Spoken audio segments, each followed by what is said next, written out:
Oh, wait.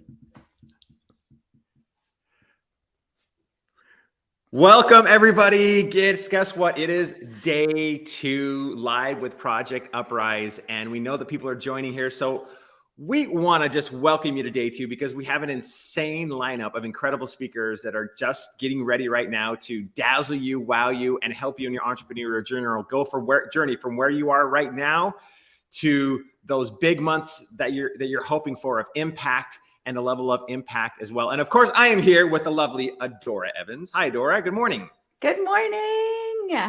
How was yesterday for you? Oh my gosh. I mean, the way Les started us and how often he said commit first and just the alignment of his ability to activate. I mean, it's timeless. He is a true master. And it's amazing what happens when someone can use their words to ignite people that are already ignited, right? We're already lit. And then you bring someone in like that. And then how we went right into Carlotta, who's also very spiritually driven, but super tactical. I learned some things, I think you did too, about buying businesses. Oh, yes. Right. And what kind to buy so you don't end up in your restaurant deal again. Right. That was Never again. Super cool. And then AI. Nobody has an excuse not to come up with an offer. Like if you're stuck watching our guy throw down exactly how to use AI, I mean, definitely watch the replay. I'll be watching that again for chat prompts. I know he talked about webinars, but he also showed how to write your whole offer pretty much. Your entire offer, you can use that for a challenge. You could use that for a live event. I mean, the framework was for webinars, but it is equally applicable for other formats as well, which is what I loved about it. And it's interesting, Les Brown was just fire. I'm sitting there and I'm thinking two things. First thing, I started getting texts from all my friends saying, dude, this guy's giving you an hour-long infomercial about your book, which wasn't planned at all. I'm like, oh my gosh, he's talking about my book. And he's like, Eric, you're right. You got to commit first. And it was absolutely insane. But the second thing is, Adora, I got to up my game. When you listen to somebody like Les Brown and you think you're an okay speaker and then you hear him not plan, off the cuff, give one of the best speeches I've ever heard, I'm thinking, I got to do a little bit better. Now, granted, I get it. He's given thousands upon thousands of speeches. And so he can pull from his mind anything at any time. It's absolutely unbelievable. But to hear him speak the way he did and just drop the gold so often, I was left completely inspired. At one time, I was tearing up. I mean, it was absolutely amazing. You guys watch the replays too. We're going to have them up for a short amount of time. For those that are in VIP, we'll have the replays forever, which is amazing. So if you haven't joined VIP, make sure you join VIP. But go back and watch that again, as well as dive into the other speakers. Because just if we ended yesterday and that's all we got, we would have been very well fed. Because wow, you learn not only how to commit and move forward with Les Brown, but you also learn how to do advanced tax strategies. You also learn how to create frameworks for webinars and content and leverage AI to literally build an entire program in what, a day or two? It's unbelievable. He gave you the frameworks. And we also gave you information on that perfect webinar that Danny referred to as well. It was just an absolutely unbelievable day. Well, and we learned how to do it while still having a meaningful life, creating horizon events with our families and with our clients. We learned with what you said just now is so good, because even if people just watch that, they have enough strategy for the next 90 days that would elevate absolutely what is possible in their business with a webinar on autopilot, testing out the offer. And that's without what we're even bringing today. It's huge. Oh, absolutely. And Stephanie Dove Blake was amazing too. Like, how do you build an incredible business and not lose your family at the same time? Because that's so hard for all of us entrepreneurs. So wow. But we are not going to end there. As you know, we have 2 more days. We have a full list today of incredible speakers, like, for example, Anissa Holmes, who we're going to introduce here shortly. Marley Jacks, who is the queen of YouTube. She has an amazing YouTube program. And Of course, the great Adora is going to be addressing us today, which is You amazing. are. I've never heard you speak before. Eric, you're addressing us today. Remember, we switched it. Oh, okay. I guess you're named okay. for The me great then. Eric. But here, I do want to make a couple of announcements as you all are coming on and getting the emails and sharing it out in generosity, and then talk about what there is. We'll go a little deeper on what there is today. Is that those of you that are in VIP, we got you. I've gotten messages like, oh, I'm missing my VIP room. You're not. We're live. We're all together. And then by Saturday, you're going to get a schedule of special event invites that happen on a Zoom with select speakers where you can really ask your questions. You can really meet each other. You're also going to get all those videos, and you're going to get a special networking event only for our VIPs. And so that all begins after this ends. Also, we have a bonus day. You saw it already if you put it in your schedule. But that's Saturday. That is Saturday. We have some surprise celebrity guests. We have so many really cool people in store, in store for you on Saturday. But before we get there, okay, Eric, back to where we are today with what we can expect to learn today before we bring up our next guest. And then I mentioned last, Preston Weeks is today, correct? I want to make sure I'm looking at the right schedule here. Yes, and Preston, so you guys know, took a $1,600 investment and turned it into carfinder.com, $60 million.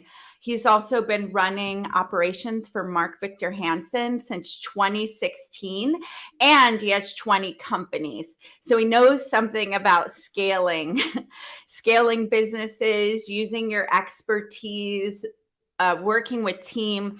But what's so cool is he's going to be talking about the emotional intelligence that it takes to really make those quantum leaps and receive. So, yes. Awesome. Well, it looks like everybody's joining. Good morning, everyone. Do me a favor, show us the love in the chat. And how many of you would like to hear from somebody that is really good at delivering wow, that is really good at helping others create influence, impact, and income? And she also helps business owners create seven-figure businesses. I mean, this individual is a powerhouse when it comes to entrepreneur and the entrepreneurial journey. So without further ado, we're going to bring up the great and wonderful Anissa Holmes. And she's going to be talking to us about these three things as well as her story. So Anissa, welcome. Thank you so much for having me. What an incredible event. I am so excited to be here. And yes, today we're here talking about how can you be able to create more income, but really how can we create more influence and ultimately more impact. Oftentimes we are saying we want to have that next 2 comma club, right? Like that's the goal of so many people. But what I want us to really think about today is really, why does that even matter? And if we are to be able to be that person, to be able to create impact, how can we actually get there faster? And how can we be able to deliver those results? And so again, today is really all about impact, influence. Just to share a little bit about me, I am a dentist. Actually, by trade, I created a dental practice, worked for 20 years. After 20 years, I actually started helping other dental colleagues understand how to grow, run, and scale their businesses. And I'm helping dental practice owners and their teams understand how they can do more for their families. Businesses are growing by $1 million a year. I'm also pretty heavily involved in the ClickFunnels community. I'm creating marketing frameworks. So that's just a little bit about me. But today is really all about you, right? And as you're here within this incredible event, as you're thinking about growing your business, I actually want you to think about, why does this even matter? Right? And I really want to challenge you to think about this and perhaps even write it down. And I really want you to think, what do you want? Right? Maybe some of you say, I want to be able to have $1 million business. I want to have a $5 million business. I want to have a $10 million business, right? I want to be able to have more time freedom. Like, what do you want? Right? And then I want to actually challenge you to really think about, why do you even want it? Why does it even matter?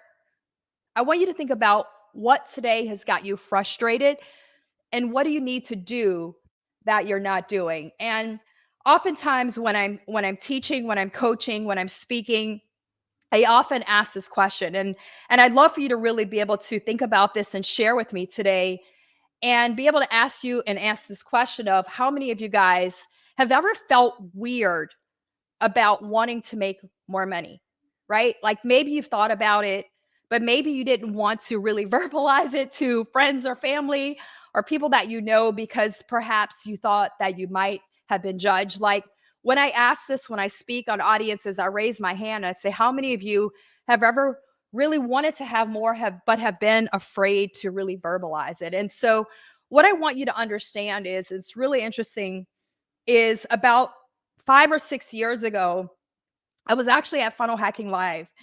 And as I was there, I saw Stu McLaren standing on stage and he talked about Village Impact.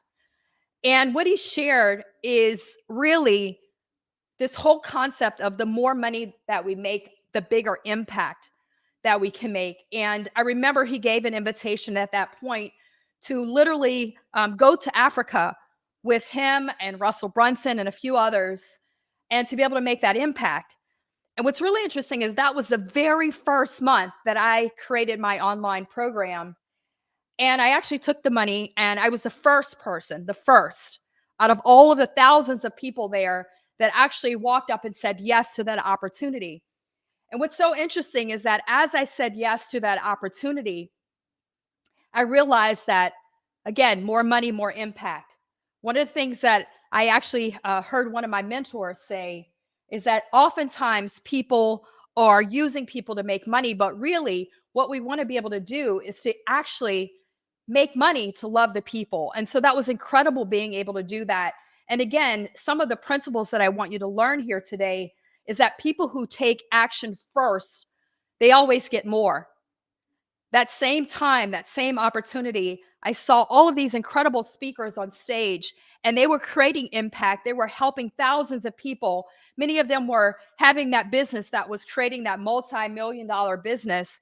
They all had something in common. Interestingly, they were all in, at that time, Russell Brunson's mastermind. And so I decided, again, not having any money, not having much money, putting it on a credit card and making that decision. And those decisions that I made early on when I didn't have it is really what allowed me to be where I am right now. Just 5 or 6 years later, I have received all of the big awards, a $10 million plus award. I have a dental practice that's running without me. I now own 5 companies in the dental space. And what's really interesting is that I have a trip scheduled to go back with Russell just next month to go back to Kenya. And so again, I really want you to get to the place that you understand that the more money we make, really the bigger impact that we can make, but it's really bigger than our business, right? Like for me, when I think about my why, it has to do with my business. It has to do with my customers. It has to be with my clients, right? But there's actually a bigger why. And, you know, for me, my bigger why, when I first started my first business of my 5 businesses, it was actually when I had my dental practice. And I remember being at that place where I had my daughter and friends who were entrepreneurs could actually take a vacation. They had people working for them, or maybe they had a job and I couldn't. Like if I took time off, my team had to be paid. And I remember looking at my daughter at that point and I said, baby, like, I'm going to build a business that allows me to have freedom. I want every summer to be able to take a month off and be able to travel with you and her brother. I was pregnant with him at the time. And so I made a decision at that point to build a business with a manager.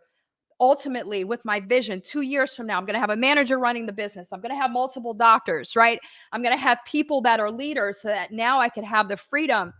But what's so interesting is that as time has passed, and I really think about my why, right? I reflect back on last year when I'm literally in Greece with my daughter and my son, and I looked at her and I said, baby girl, we did it. Like we're here literally sailing, right, in the Greek Isles, and we've been to Africa together. We've been to Europe, all over Europe. We've been to South America. And so I really want you to think about this and really think about the why, the real why. And what's really interesting is that, oftentimes we have these goals to be able to have this, beautiful house. I remember 2 years ago, I actually got a divorce.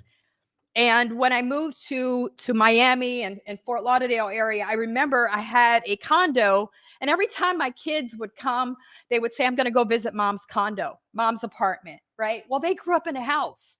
And so for me, you might say, oh my gosh, she wants this great house so that she can have all of this money and like be so baller. But for me, like I wanted to have a home so that my kids could have a home to go to.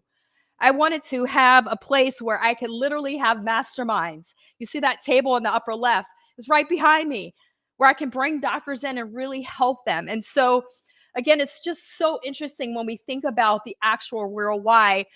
And what's so interesting in my family is that last November, a week after my grandmother passed, and we were all together, and which was 2 weeks before Thanksgiving, and we'd always have Thanksgiving at my grandma's house. My cousin who's sitting at that middle table, they have the middle image, they're playing cards. A week before Thanksgiving, her 21-year-old daughter was killed in a tragic car accident leaving a homecoming event. And so I was able to say to my family, you know what? We're going to have Thanksgiving at my house. I'm going to go and I'm going to rent out Airbnbs, and you don't have to worry about anything. Just get here and we're going to be able to be together.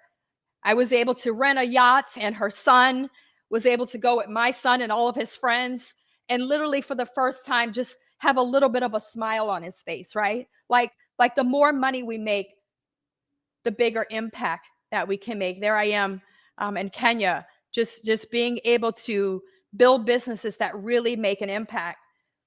But it's not just the impact that we make on our lives or the impact that we make on our families' lives, right? Like, I want you to think about the impact that we can make on our customers' lives, and more importantly, our team members' lives. Oftentimes we want to grow, but the fact is that we're not going to grow unless we have people that are literally lifting us up. And this was my original dental team that I had back when I was living in Jamaica with my ex. He grew up there, and so we lived there for a while. And I remember having the vision boards. And what's really crazy is that second from the right, Marcia, who's one of my team members, every year we do vision boards. But a year ago, she came to me. She said, Doc, everything that I have accomplished, my new car, my new home, everything has happened because of this business. And so as we start looking at building people, oftentimes we hear this, it's hard to find people. How do you find loyal people? What's crazy is that in my dental practice that I still own, my team members have been able to buy their own cars, their own homes.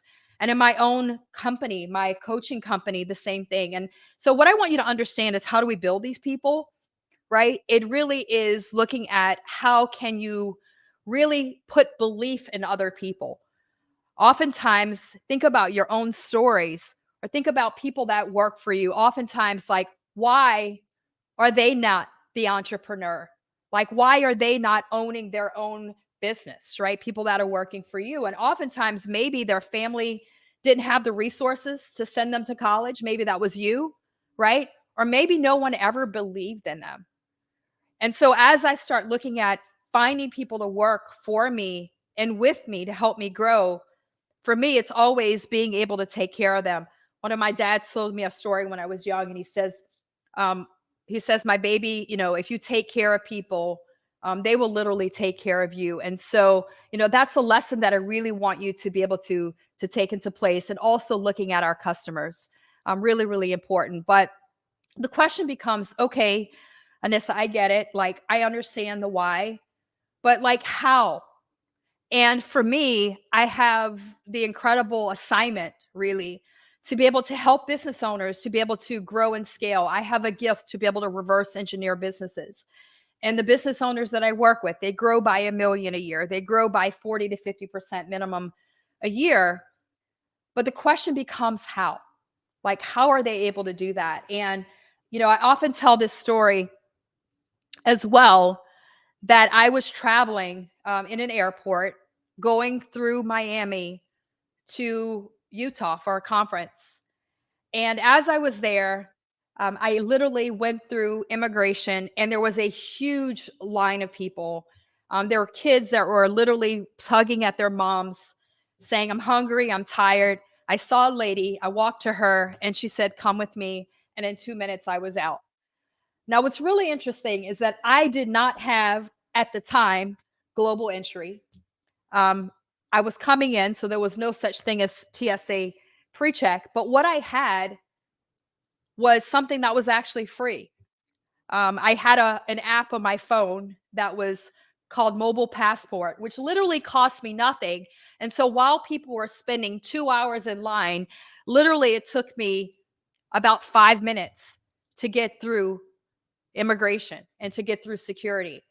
And so I asked myself, and I ask students oftentimes, like, what's the difference between those people and me? Like, what's the difference? And when I was on the plane, this is the crazy thing. There was literally a video saying, when you land in the United States, download this free app. There were literally signs saying, download this free app, and people were standing in line. And so the question becomes, was it lack of opportunity or was it lack of knowledge? Right? Was it lack of opportunity or lack of knowledge? And as we start looking at growing our businesses, I will say for me, it's always lack of knowledge. And I don't know how many of you guys have been told that lie that you have to work hard. Like I know my parents, they didn't know, they were sharing from the filter of their own beliefs. But my parents told me that if you just work hard, that you're going to be wealthy. Like, just work hard, my baby. Like, then they told me get an education. Like, I went and became a dentist. I went to dental school, right? I went to college and I went 4 more years, right? I became a doctor. That's what they told me. Become a professional and you'll be wealthy, right? And I did that and I wasn't wealthy, right? And then it was like, well, work hard, right? And then I worked hard. And then I discovered that it wasn't actually working hard that worked. It was actually working smarter. It was understanding frameworks. It was getting in the right circles. It was getting knowledge. It was getting around people that believe that your goals actually matter, right? That's what actually worked. And so a few weeks ago, and I don't know if any of the other speakers that have come on have talked about this, but I will tell you something transformational happened for me just a few weeks ago. And as I shared before, I'm actually in Russell Brunson's Atlas Mastermind, which is the $250,000 investment mastermind. And what's crazy is I've been with Russell for about probably, I'd say, like I said, 5 or 6 years, maybe even 7 years now. And I was at a point where I was trying to decide, do I still want to be in, honestly, and be in Russell's mastermind? Like, I have online programs that are creating millions of dollars for me. Like, I understand funnels. I've got teams. I have all this stuff. Do I really still need to be with Russell? Right. And what I discovered is that a good coach, a good mentor, they know what you need next when you don't even know it. And so as I was in the room going for the Atlas Mastermind prior to the big mastermind where everybody else was flying in, all of a sudden we're sitting there for 2 days and you can see there that I'm teaching. I'm there with my guy, Ray.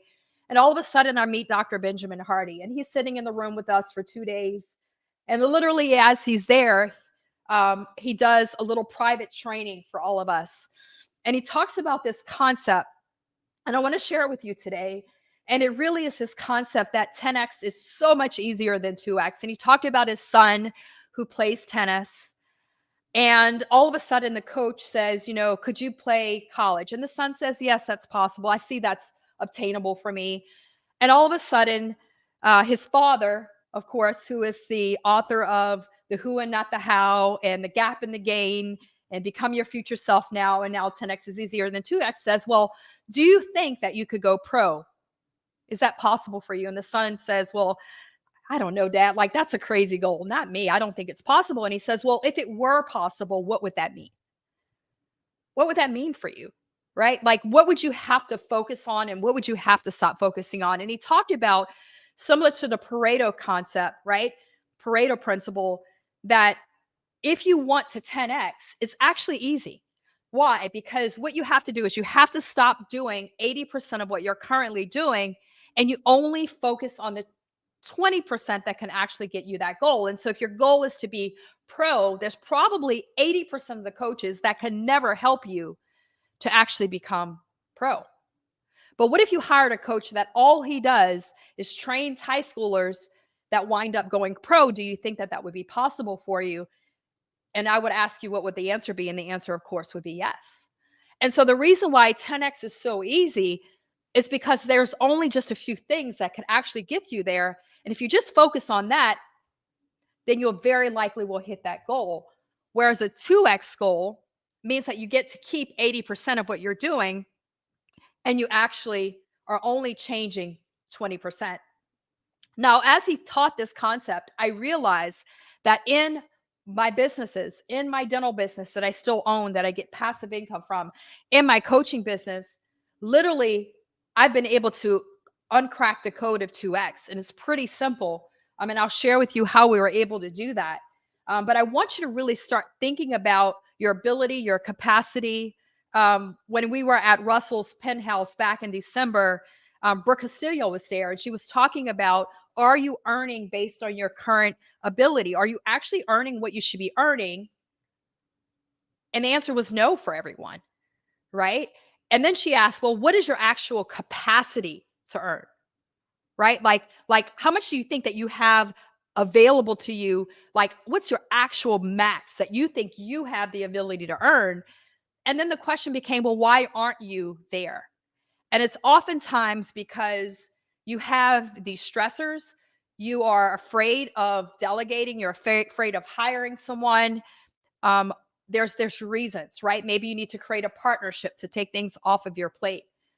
And so the reason why oftentimes we don't grow is because we're in that 2x zone versus saying, what can we do to be in that 10x zone to actually do the one or two things that if we just focus on that, everything else will actually happen, right?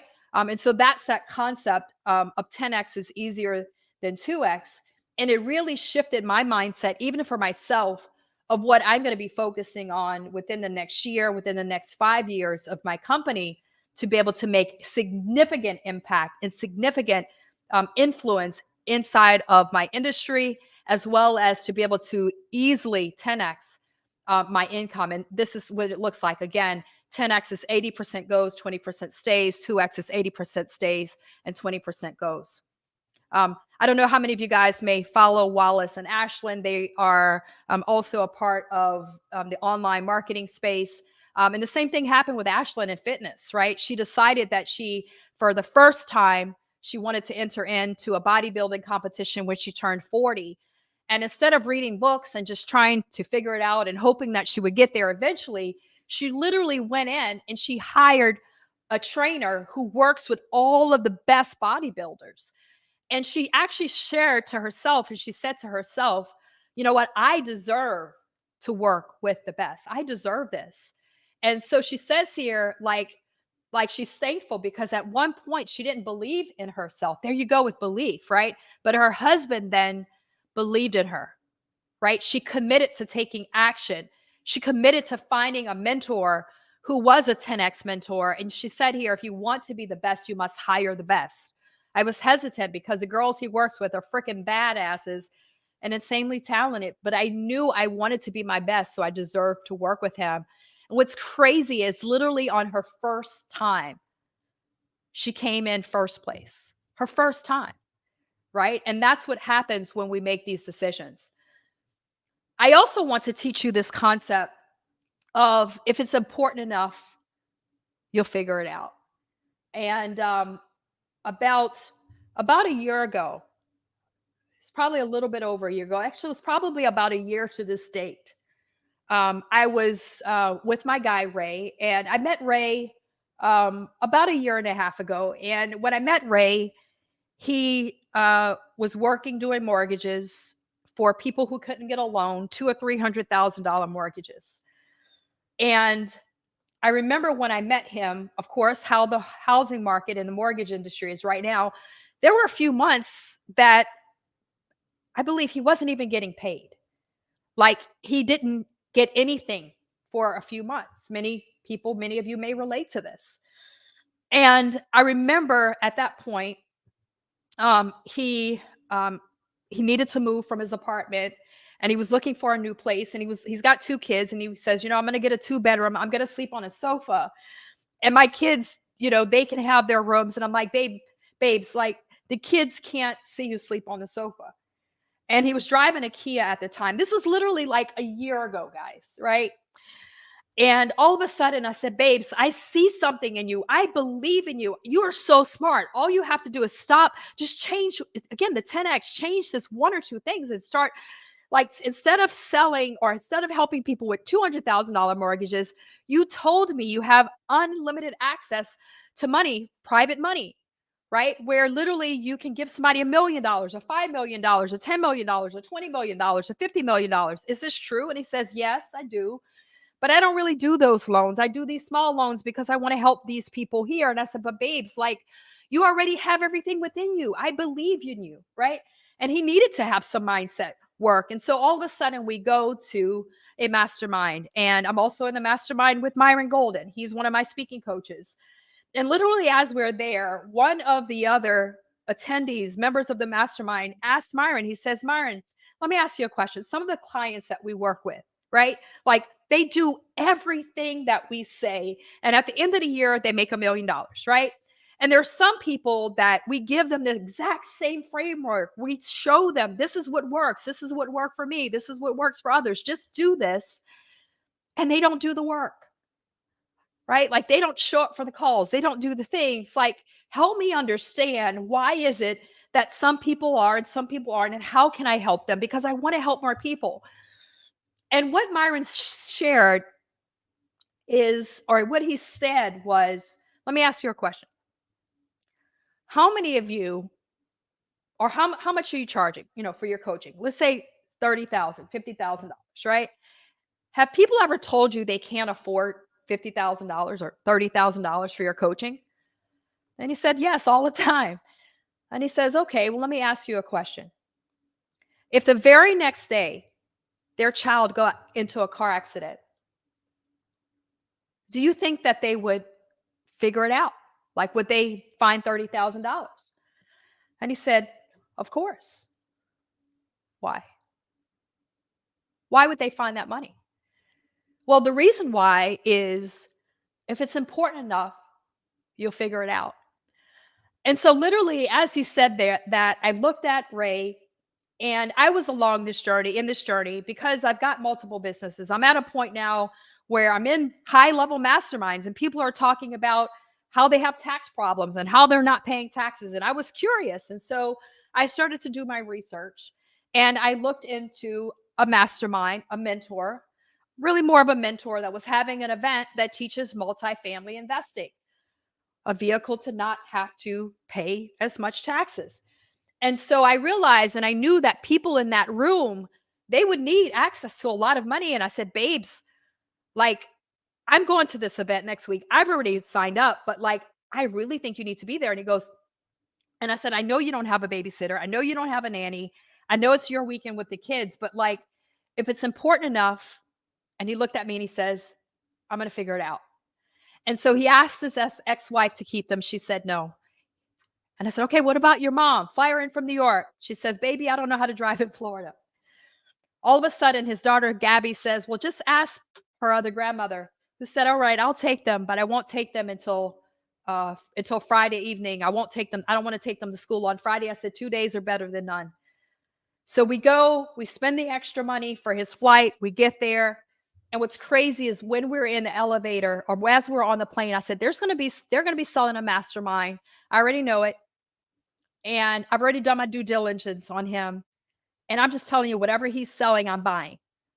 And I said, but guess what, babes? There's going to be people here that are going to be at this event, that are coming to this event thinking, or at the end of it, it's going to say they were trying to sell me something. I said, I'm just telling you how it goes, but I'm the type of person that I'm always going to cut checks for speed. And so I'm just letting you know, before we even get there, that whatever he's selling, unless he convinces me otherwise that he can't help me, I'm in. And so we go to the mastermind. Now, what's crazy is, we go to the mastermind, And Ray starts going to more masterminds with me. He starts getting in circles, finding people that are doing hard money lending, private money lending, and asking them questions, getting in those circles and getting in those networks. And what's crazy, there we are. And I met Brad originally through Pete Vargas, which some of you guys know. And originally I met Pete. This is going full circle. I met Pete in Africa when I went to Kenya with Russell and Stu. And being in the right room with the right people, with the right circles, because I made a decision to invest money when I didn't have it, to say yes to going to Kenya. Not only did I have the ability to meet Russell and tell him about how I was using funnels in my dental practice, that led me to speak at Funnel Hacking Live, that led me to be in the next version of Expert Secrets, that led me to create the brick and mortar funnel framework. That happened because I made that decision to say yes, but I met Pete.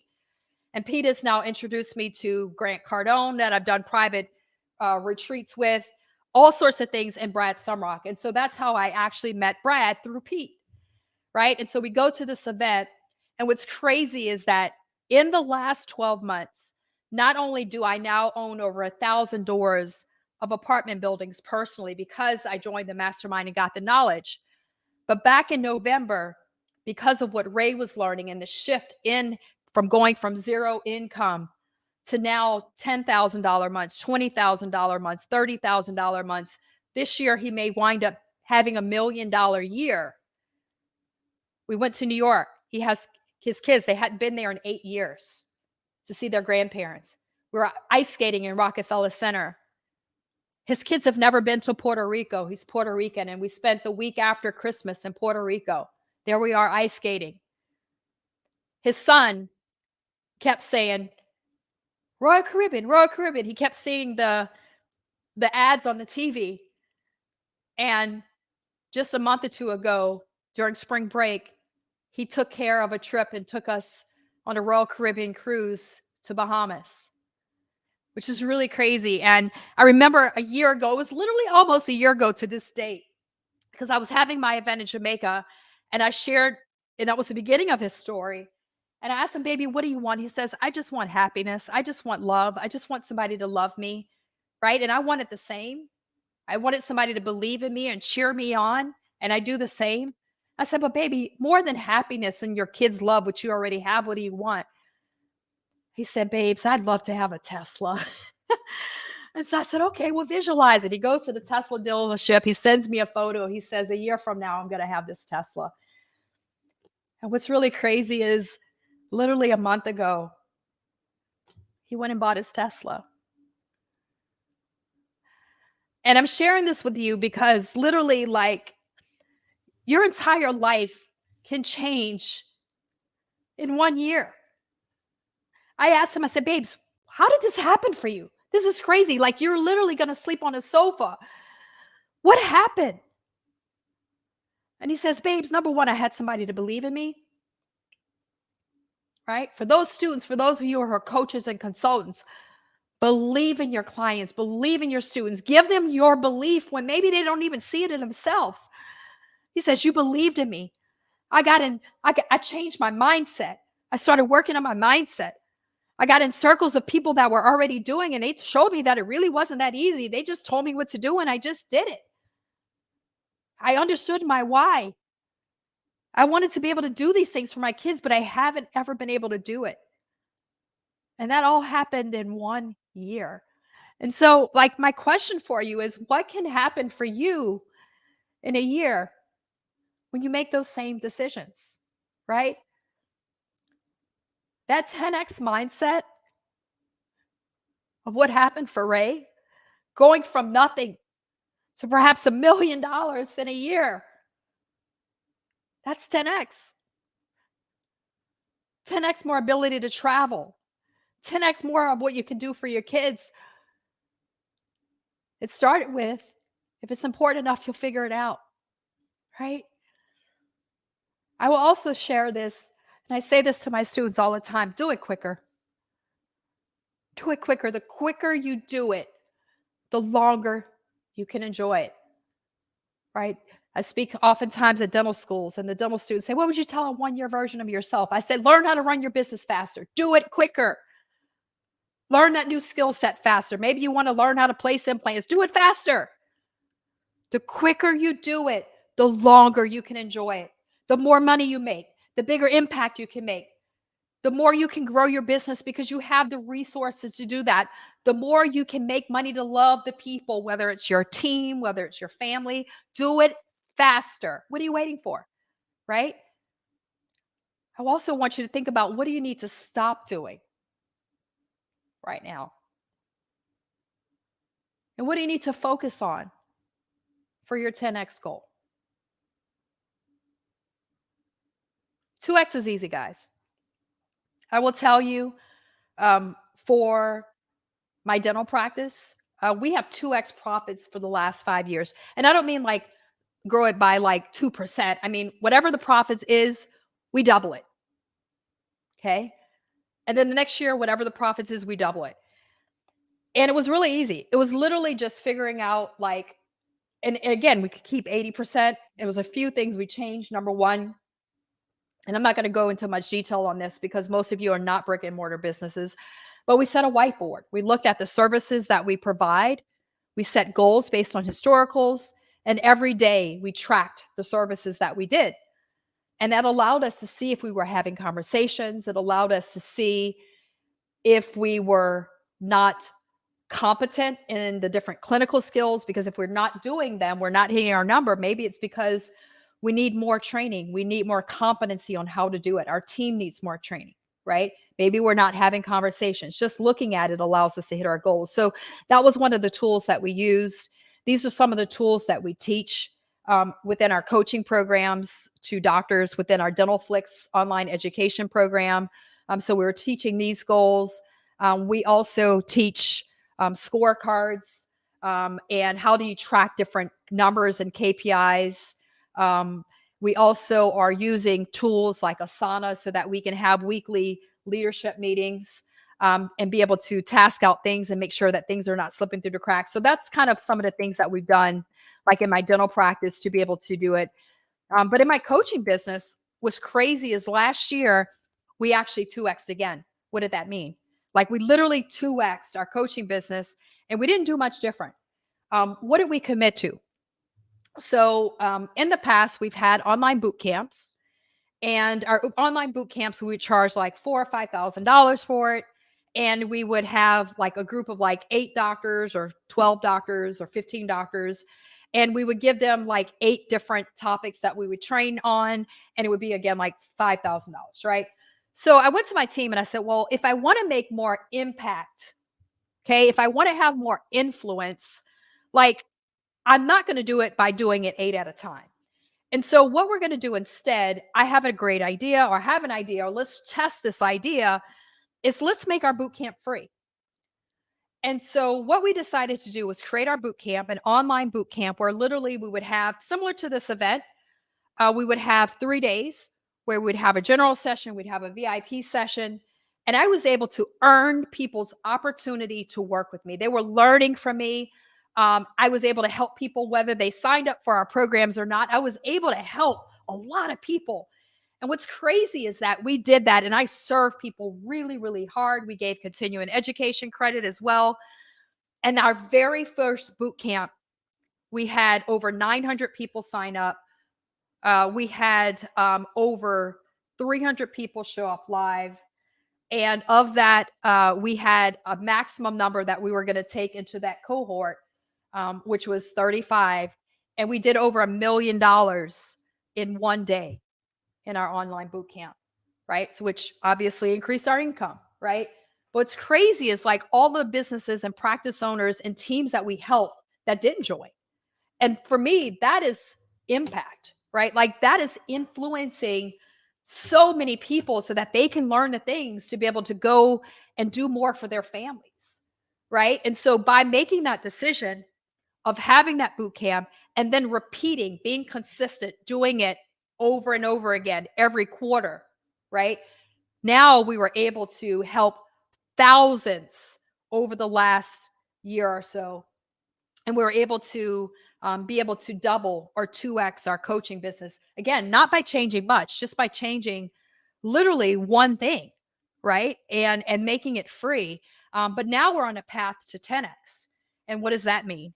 And so a few weeks ago, I was at a conference, and there were a lot of dental speakers there, dental influencers there.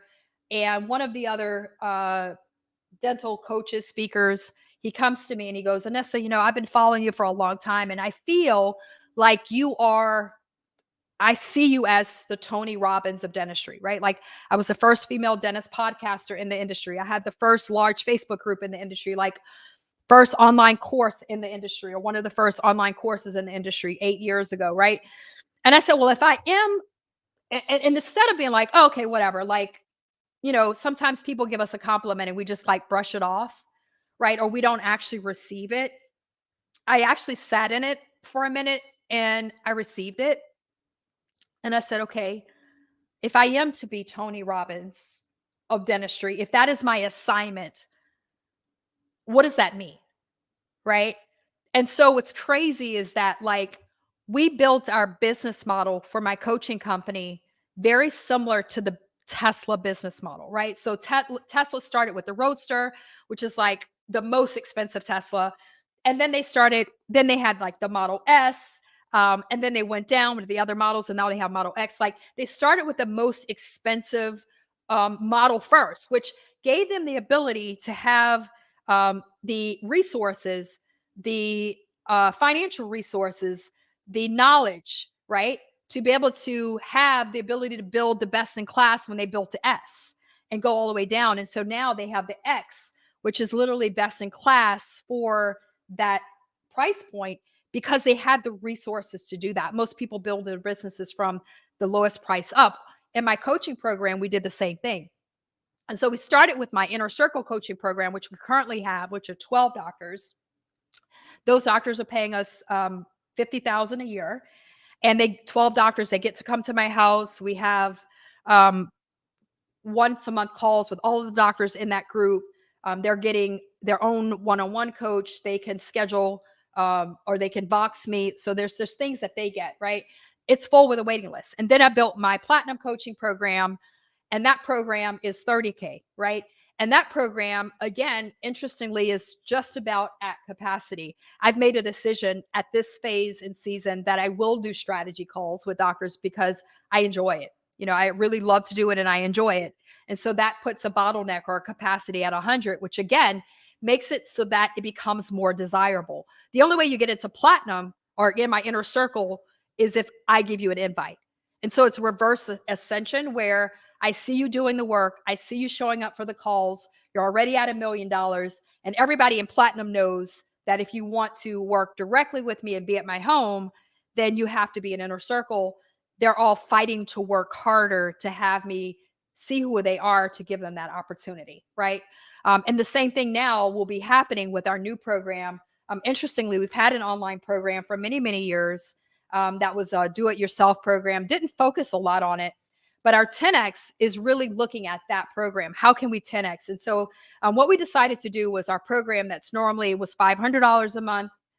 We decided to make it $99. And so I went back after, interestingly, going to Mexico. There was a speaker on stage talking about her Cookie Flick subscription. And I'm sitting next to Mark Stern, who owns Custom Box Agency. And I look at him and I was like, oh my gosh, Dental Flicks. So we go and we invest. I buy the URL, take action immediately. And so what's crazy is that we just have launched our last boot camp.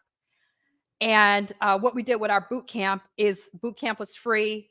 They signed up for the ability to get VIP, and VIP gave them a trial to Dental Flicks, which is going to be $99 a month after the trial. And what's crazy is that, like, we had over half of the people that signed up for our boot camp who signed up for that trial. And since then, we've had literally just about 3% cancel, which is insane. What has happened. So now that's going to create a subscription model on the bottom. And then also, what's crazy is that we had the same number of people join our actual coaching program that we've had in past boot camps. We're now taking that $99 a month model. And now what we're doing is I am reaching out to other companies in the dental space that I have partnerships with that I've created throughout the years. One is a company that is similar to like Bumble. It's like an app where dental employees and dental employers can match and find each other for employment. And so now we're working out a relationship where when they sign up for the app and they sign up for a 6-month or 3-month access, which helps them to decrease their churn, then now they'll get a trial of our Dental Flex, right? I'm now looking at partnering with a company that offers virtual employees, same thing. When people are hiring a virtual employee, now they're going to get free training inside of Dental Flex. I'm also talking to our analytics partner, the same thing. When people purchase analytics in our training program, we actually show based on what your analytics, which training you should watch based on your scorecard numbers, right? And so anybody who is now joining their analytics and they have 5,000 users will now be able to get free training for their first month or first few months inside of Dental Flex. And so now we're looking at how can we quickly scale something that is a $99 offer to literally have 1,000 users will be bringing in $1.5 million a year. And our goal is to have 20,000 users. And by having these relationships, again, bringing in a partner manager that can reach out to and create relationships with groups that have DSOs, which are, again, Heartland Dental, bigger companies, providing that level of training to all of their practices, perhaps at a reduced cost, then now we can quickly get to that number. And so this is kind of challenging you to think a little bit differently, because if all we did was like focus now on this one product, this one program, and go all in with creating strategic partnerships, going to trade shows where literally at the trade shows I speak at a lot of dental conferences. We now have somebody out there signing people up to get their free training after they've just heard me speak. It's going to be very, very quickly that we'll be able to get there. And so definitely want you guys to really think a little bit differently. I love this whole concept. When I moved to Miami, one of my best friends, Jenny, she's a realtor. She says, Annie, get in that left lane. Get in that left lane over there. Like, you're going to have to pay a little bit more, but we'll get from Miami to Brickell a little bit faster, which is where I had my condo when I first moved to South Florida. And look at me, I'm driving slow and I'm in a fast lane. And so like the biggest lesson that I can share with all of you is like, find your mentors, like find your people, because they're out there, right? For me, the biggest gift, like I've spent over $1 million in coaching, right? Because I'm that type of person. Like I share with my friend, and I share that what happens for all of my clients, like we're the type of people that literally cut checks for speed. I also encourage you to really think about how coachable are you, right? Like I remember when my first mentor in the online space was actually someone named Chris Ducker. He helped me with online branding. He's out of UK. I remember saying, I'm going to be so coachable. One year I'll speak on your stage. One day I'll be in your book. And I was. And so when I joined Russell's coaching program, I said the same thing. And there we are in Kenya. There's my school, my classroom. And I said, one day I'm going to be so coachable, right? Maybe one day I'll be in your book. And so I am in the book, Expert Secrets, where he's talking about my dental practice, right? Visualizing is so important. I remember many of you guys may know Rachel Peterson. We knew each other before we both joined Inner Circle together. And we set a goal. We said next year, we're going to join Inner Circle. And next year, we're going to be on stage taking a picture together. And there we are. So I've been able to do the same thing for my clients, creating those visualizations. So for those who have programs, like those are the sort of things that you can put in place to be able to help your students to really, get there faster. Being coachable is just so powerful. I talked about me being coachable. My clients are coachable, not wanting to do the things, but they're doing the things. And then they're like, now I have freedom. Now I have time. I want to challenge you guys to really start changing those I can't statements into how can I statements, so I can't grow my business to $5 million or $10 million. Asking yourself, how can I, right? What partnerships do you need to create? What relationships do you need to create? How do you need to be thinking a little bit differently, right? Like what gets to stay, what gets to go? And for your clients to really think about, what do they really want? What's got them frustrated? Right? And how can you help them get what they want faster? Like my doctors don't want to watch videos, right? They don't want to log into a portal. That's not what they want, right? Now that's a vehicle, But what they want is they want to grow faster. How can they grow faster? And so again, in our programs, I'm always trying to figure out how can I get them there faster. So in platinum coaching, they've got an accountability coach that they can meet with weekly, right? We've created these roadmaps, right? So I talked about Mark Stern. Like we send out these boxes that literally give the roadmap and envelopes and all of the steps to be able to quickly go through the program with accountability, right? Like how do you help your clients get there faster? And for you, I will tell you the secret to growing faster is definitely number one, seek out mentors, right? Be coachable, right? Get coaching for your team, get mentorship for your team, right? One of my mentors says, like, I don't have to know how to do all the things. I just need to hire people and hire a coach for them, right? That's how you get there faster, right? Hold yourself accountable to do the work. Use proven frameworks that already work. Make sure to imagine a year from now, just like Ray did, where will you be when you actually make it happen? I want you to change your beliefs about time, right? Do it quicker to enjoy it longer. Change your beliefs about money, right? The more money you make, the bigger impact that you can make. And I want to challenge you to get in a circle of achievers. Find that group of mentors that can help you and people that get you. So hopefully that served you guys really well. I know we've got just a few minutes before the next presentation, but I really want to thank you guys for having me. That's my contact information. But again, thank you so much for having me here in this incredible event. Anissa, that was amazing. Can you guys show the love for her in the chat? Wow, that was unbelievable. Your story, I had never heard your story before. I know we're in the same inner circle, but wow, like that was amazing. So please show her the love in the chat. Thank you so much for being a part of this event, and thank you very much for sharing what you shared. You know, for those of you that have the opportunity, make sure you get that book. Where is it? Right here. 10x is easier than 2x. You know, I used to read a book a week because I really wanted to understand some things, and I decided to stop that, and I decided to dive deep into a book for months at a time. And this year, I chose that book. 10x is easier than 2x. So. Wow, that was amazing. Here's the love in the chat. Amazing. Thank you. Oh, that's great. Wow. We really appreciate your taking the time and teaching that. Please connect with Anissa and her programs. Like she does some amazing things, and obviously she's an amazing person. So thank you so much. Thank you so much for having me. Yeah, your story was so impactful. And thank you for also sharing how you were able to elevate your partner. I mean, he had to do his part to step into the access that you were sharing with him, but how powerful. You know, there's so many stories of entrepreneurs going, oh, we're just not on the same page. Opposites attract. A lot of relationships end based on, especially with women, powerful, driven women that are doing very well. And what you just showed is a different way where love can really be an elevator. And obviously he had to be the man that he was to take you up on that, but to see him in Puerto Rico with his kids and all of that vision helps people. Like a lot of the things that you said, for some people were, especially near the end, landing, and some people it's like Chinese because they're brand new in the room. Like we feel every time we step into the next level room, right?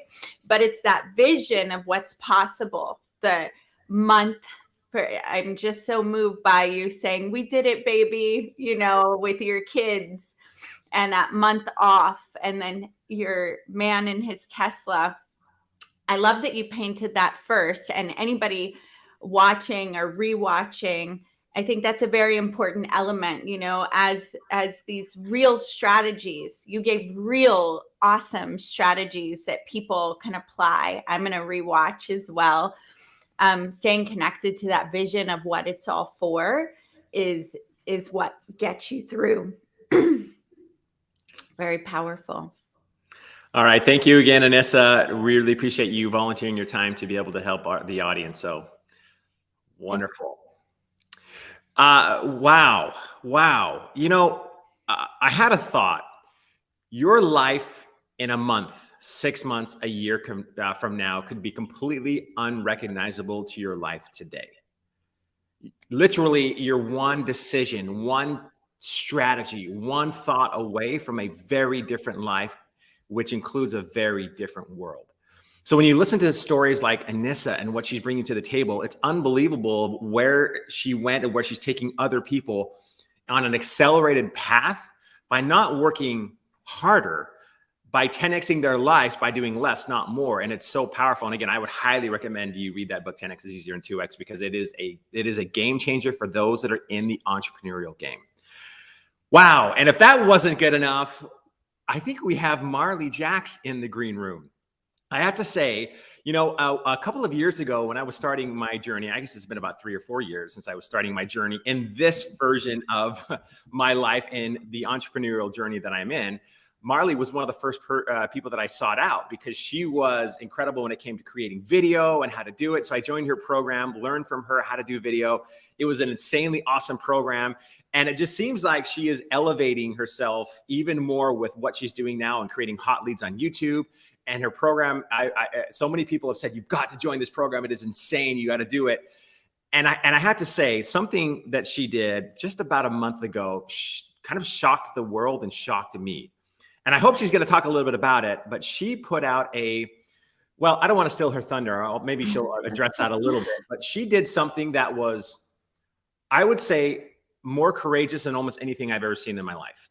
And I was blown away at her courage to address not only a cultural issue, but also to do something that most of us are afraid to do, which is be not just uncomfortable, but insanely uncomfortable in taking an action that you believe will make a difference. Sometimes that's what's holding us back. So let's welcome to the stage the person that needs no introduction. Marley Jacks, how are you, Marley? Hello. Thank you for having me. Thank you for that introduction and for not spoiling it, because I'm definitely going to be talking about that thing today. I had to bite my tongue. I'm like, I know she's going to be talking about it, so I better shut up right now and not give too much away. But your courage, like, it was so amazing. So we will let you tell that story, but thank you so much for being here. And we're so excited to hear what you have to say. Thank you for asking. And go ahead. I was gonna say, this is the first time that I've really shared some of this stuff publicly. So I'm excited. Well, I was just going to say, Eric has been such a blessing to our community and a stand for the children and the shelter that we're standing for, that children get to be safe and free from sex trafficking. And everybody in our community adores him. So to know that you're someone that he learned from and sought out right away, I just know this is about to be really epic. And I'm very excited. So thank you so much for sharing yourself today. I'm thrilled to be here. Thanks for having me. Well, so am I able to share my screen through this? Okay, cool. So I've got a little presentation that I've prepared for you guys. And actually, let me just shut down Slack and things so that they're not interrupting us. So hello, guys. Thanks so much. I'm staying with you just a moment because, and we may need Lisa to pop up. This is live TV, you guys, because before, when people have shared their screen, the slides come up as a separate little thing we can add. I'm not seeing that right now. So if you want to go ahead and share. I'm going to go in and out of sharing my screen too. So let's me see what happens. Make sure that this works. Yep, it's coming in. Marley Jacks 2 has entered the building. All right. Awesome. Cool. Well, hi, guys. My name is Marley Jacks, and I work with entrepreneurs who I like to call the 1% content creators. They're the ones who build YouTube channels with binge-worthy, shareable, monetizable content that will keep your audience coming back for more. Although that's not exactly why I've been asked to speak to you today. Eric asked me to share a little bit behind some 1% content that I created recently to encourage you to make bold moves to create bold results. And at the end of my presentation, I'm going to ask you to take one action, just one. Most of you won't. Okay. And the people that do take this one action will transform their lives forever. So this presentation will be epically impactful for many of you if and only if you commit to this one action. So who's excited to do this? Can you guys blow up the chat right now and say, I'm in? Because I'm here today to talk to you about making bold moves to bring bold results. And if that's something that you commit to, okay, go to the comments and say, yes, I'm in. So normally this is the part in a presentation where a speaker does like a quick intro, like who I am, why I'm awesome, et cetera, et cetera. Well, they say a picture is worth 1,000 words. So let me give you a picture. Not the most flattering, but this is me last month. Now you might be wondering, who is this chick and what the heck is this action that I've just committed to? Don't worry. So this image was me, and this image was leaked online by a prominent entrepreneur with a large following. He posted it on his Facebook, and within hours, it had hundreds of comments on it. And my phone, my inbox absolutely blew up. And I had a few days of being hounded and vilified by my peers. And it was a really intense few days. Now you might think that's pretty crazy, right? Well, it actually gets even more crazy because I actually photoshopped that image. And I asked Dan Henry to post it on his Facebook about me, and he did. Now I can hear what you're thinking. Why? Why would someone do such a crazy thing? Well, the answer to that question is why I'm here with you today. I'll get back to me faking my own arrest in a moment, but first I'd like to tell you what brought me to that point. So my story, my real story, is that I started off as a dental hygienist, and I knew that that wasn't really what I wanted to be when I grew up, but it was a stable career. My real dream has always been to make movies. But have you ever had someone when you were a kid or growing up tell you to be realistic and that those dreams just don't happen or don't work out for most people? Has anyone ever had that said to them and maybe you believed it for a time? So I kind of stifled that dream of believing that it was too bold and that I was safer to play small. Anyone know what that feels like? Tell me in the chat.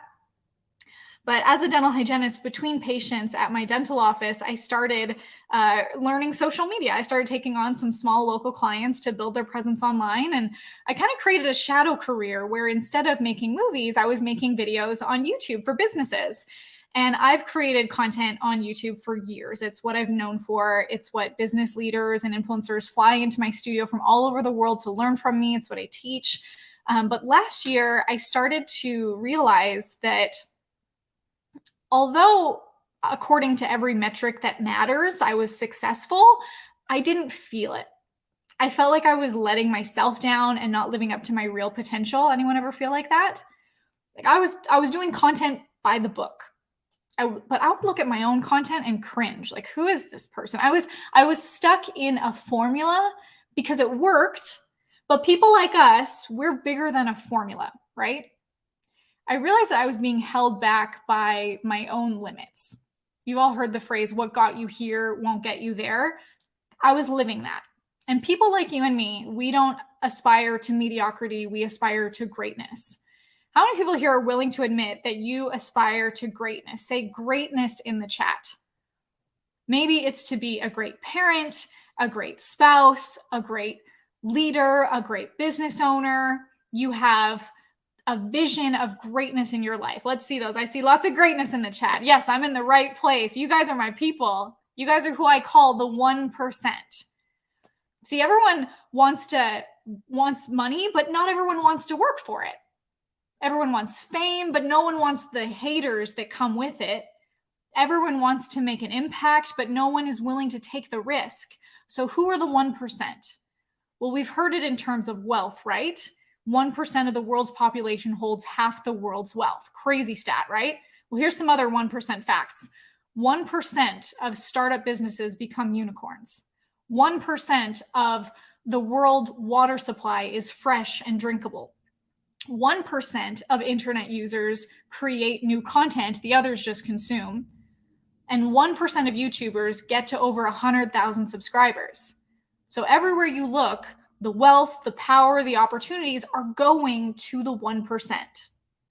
How do you get into the 1%? Well, the 1% are the ones who are willing to do what the 99% are not. 1% is not mainstream. 1% is not business as usual. 1% is not anything for an easy life. 1% is not stay in my comfort zone and watch Netflix and eat potato chips. 1% is different, and different is risky. To be in the 1% and access the 1% opportunities, you have to take risks. And that is why most people fail.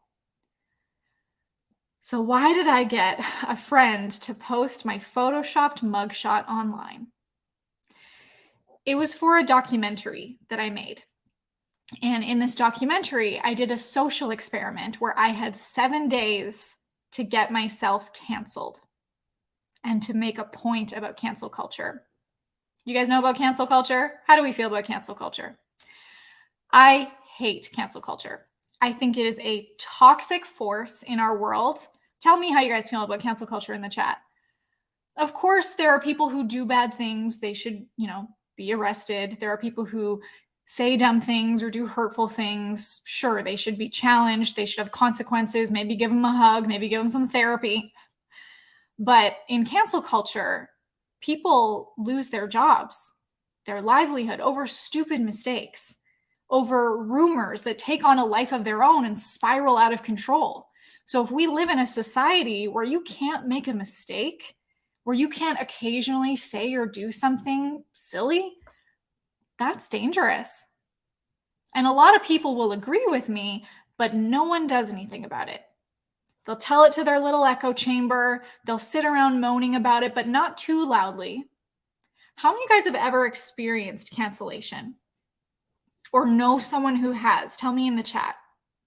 I've had my own experience. I've had close friends that got canceled, people who had incredibly meaningful businesses that they shut down overnight, creators with millions of subscribers who couldn't stand the heat and never made a piece of content again. So I wanted to not only take action myself, but to provoke action in others. So I decided to do this experiment to put a spotlight onto these difficult issues. I see some raised hands there, yeah. Rather than just make a YouTube video talking, to the camera, rambling or riffing about my opinion like many other YouTubers do out there, I knew that 1% content meant I had to do what people are not willing to do. I needed to not just create a video, but create an experience. I had to be bold and do something unpredictable, disruptive. So I set out in this explosive experiment to get myself canceled, to really portray what it's like and drive the point home that you can't believe everything you see on the internet. Would you guys like to see the trailer? Can I show you the movie trailer? It's a full 30-minute documentary, which you can totally go check out on my YouTube channel. But for now, just for you guys to see a little bit, I'm going to show you the documentary. Let's see if I can share. I wonder if I share my screen, if the sound will play. Oh, you know what? Here we go. I think this will work. Just a second.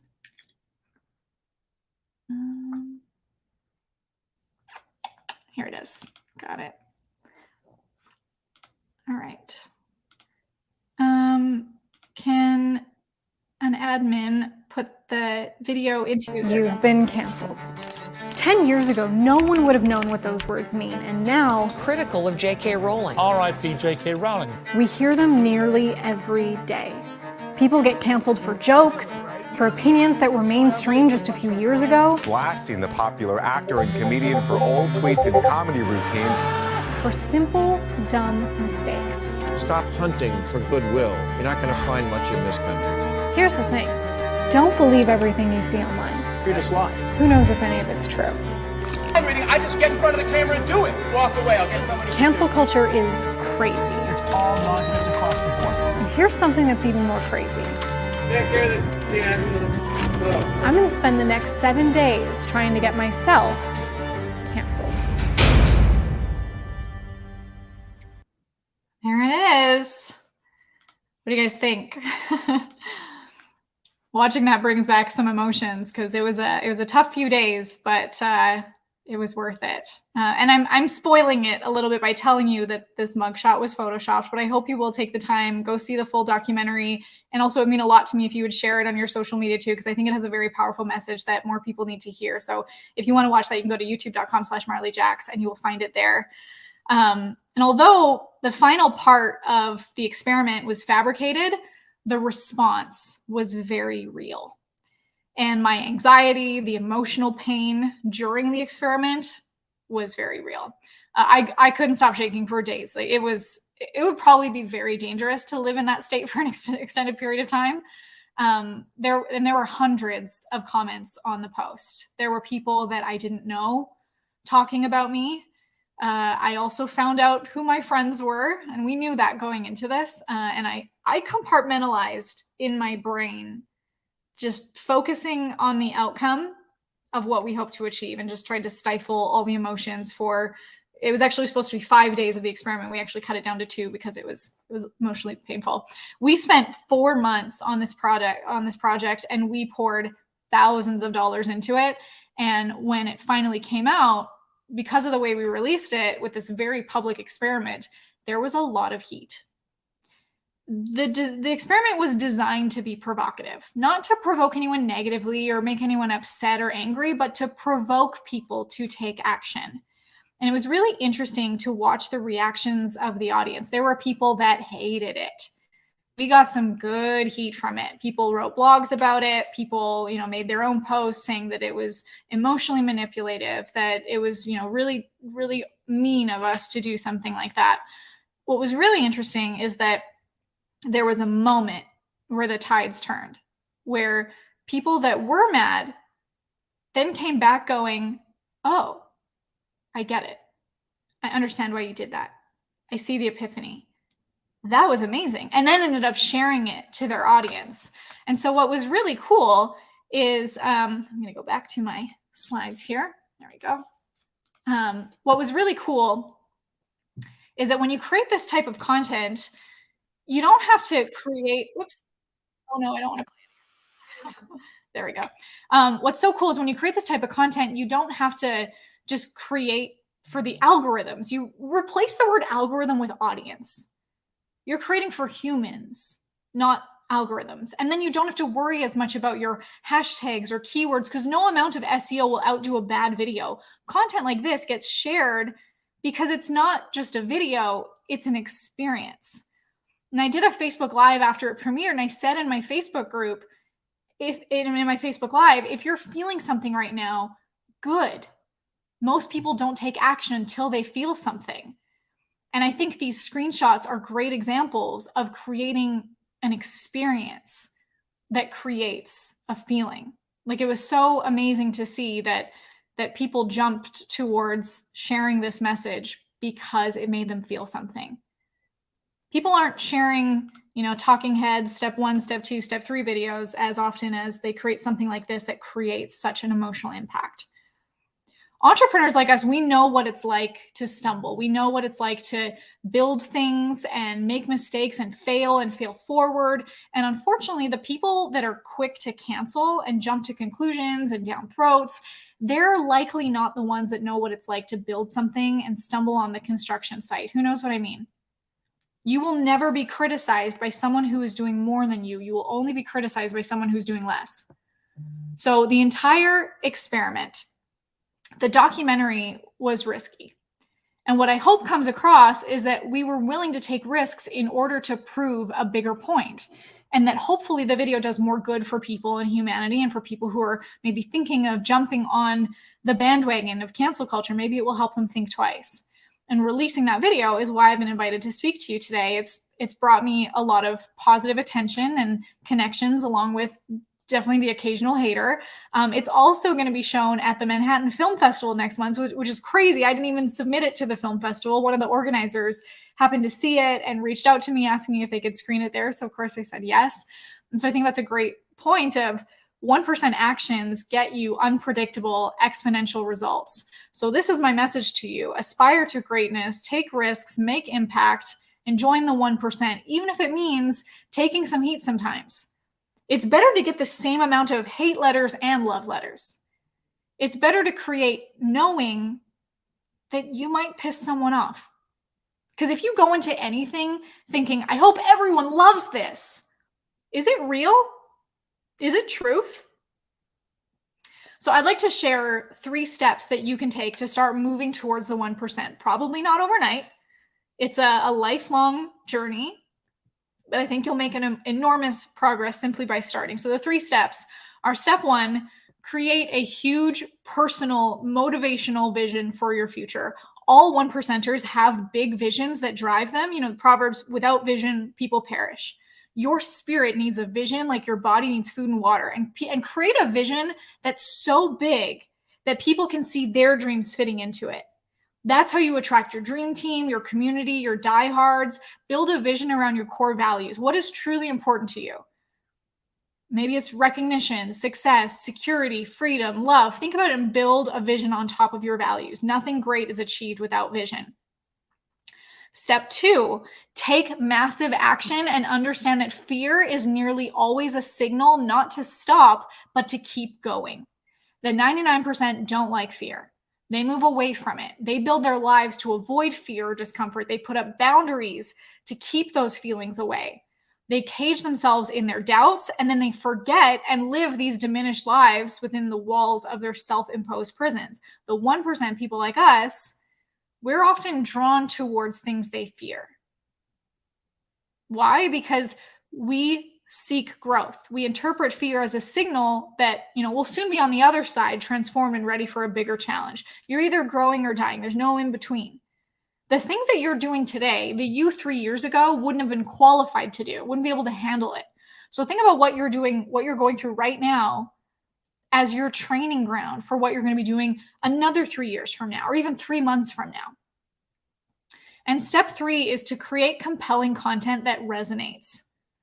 The world today is obviously more connected than ever before. Your message, your voice can be heard across oceans, across continents, reaching people you've never met, impacting lives you've never touched. But in a world where everyone has a voice, how do you make yours stand out? It's by creating content that resonates.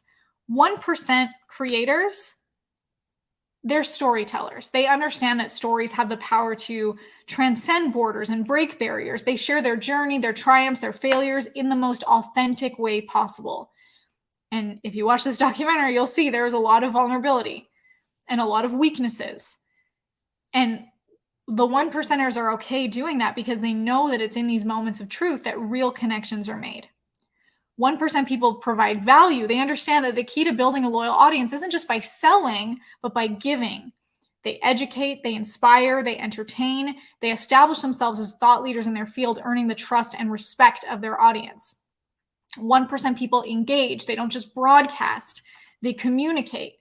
They listen to their audience. They respond to their comments. They participate in the discussions. They make their audience feel seen and heard and valued. They build a community, a tribe that shares in their vision and supports their mission. And in this day and age, anyone can be a content creator, but to create content that truly resonates, content that inspires and drives action, content that can change the world, you have to be willing to give more, to do more, to be more. You have to be willing to join the 1%. They're the ones with the arrows in their backs, the ones fighting for freedoms that the 99% take for granted. So that's it. 3 steps: create a vision, face your fears, create content that resonates, even and especially when your voice shakes while doing it. And remember, the journey to 1% isn't a sprint, it's a marathon. It's not about quick wins, it's about long-term success. It's not about fitting in, it's about standing out. It's not about being good, it's about being great. So if you guys want that, are you guys ready to take that first step? If you are, I want you to write in the comments, I'm all in joining the 1%, because I believe that you can. I believe that you will. And when you do, the world better watch out, because the 1% don't just change lives, they change the world. I love it. I love seeing these all ins. So I have some extra time. I wasn't sure how long it was going to take to share with you some of the documentary and the bold moves. So I would love to spend a little bit more time sharing some of the tactical 1% content strategies. Would you guys like that? We can also do some Q&A. We can do a little bit of both. Feel free to put any questions in the chat. I'm going to share some perfect. I'm going to share some 1% content strategies with you. Okay. All right. Let me go back to sharing my screen here. There we go. Perfect. Joining the 1%. I love it. All right. Let me get to.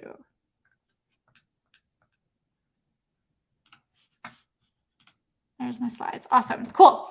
All right, guys, this is one of my favorite quotes from not just a 1% content creator, but like a 0.00001% top content creator. He is the top of the top, Mr. Beast. So he says, it's much easier to get 5 million views on one video than 50,000 views on 100 videos. It takes way less effort to get 5 million views on one video. Does that make you think about the time and the effort and the energy you're putting into one piece of content instead of scattered across more of them? That's how I want to think about all my content creation moving forward now. And if you're not someone in making videos in your business, that's fine. Replace video in your mind with whatever your choice of content is. The lesson still applies. One of the biggest objections I hear from entrepreneurs is, I don't have enough time. But the truth is, how do most people invest their time on social media?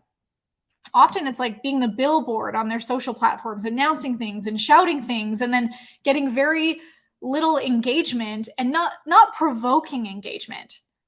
And sure, it might take you 10x the time to pull it off, but you will have a 10x return on branding, engagement, opportunity, name recognition.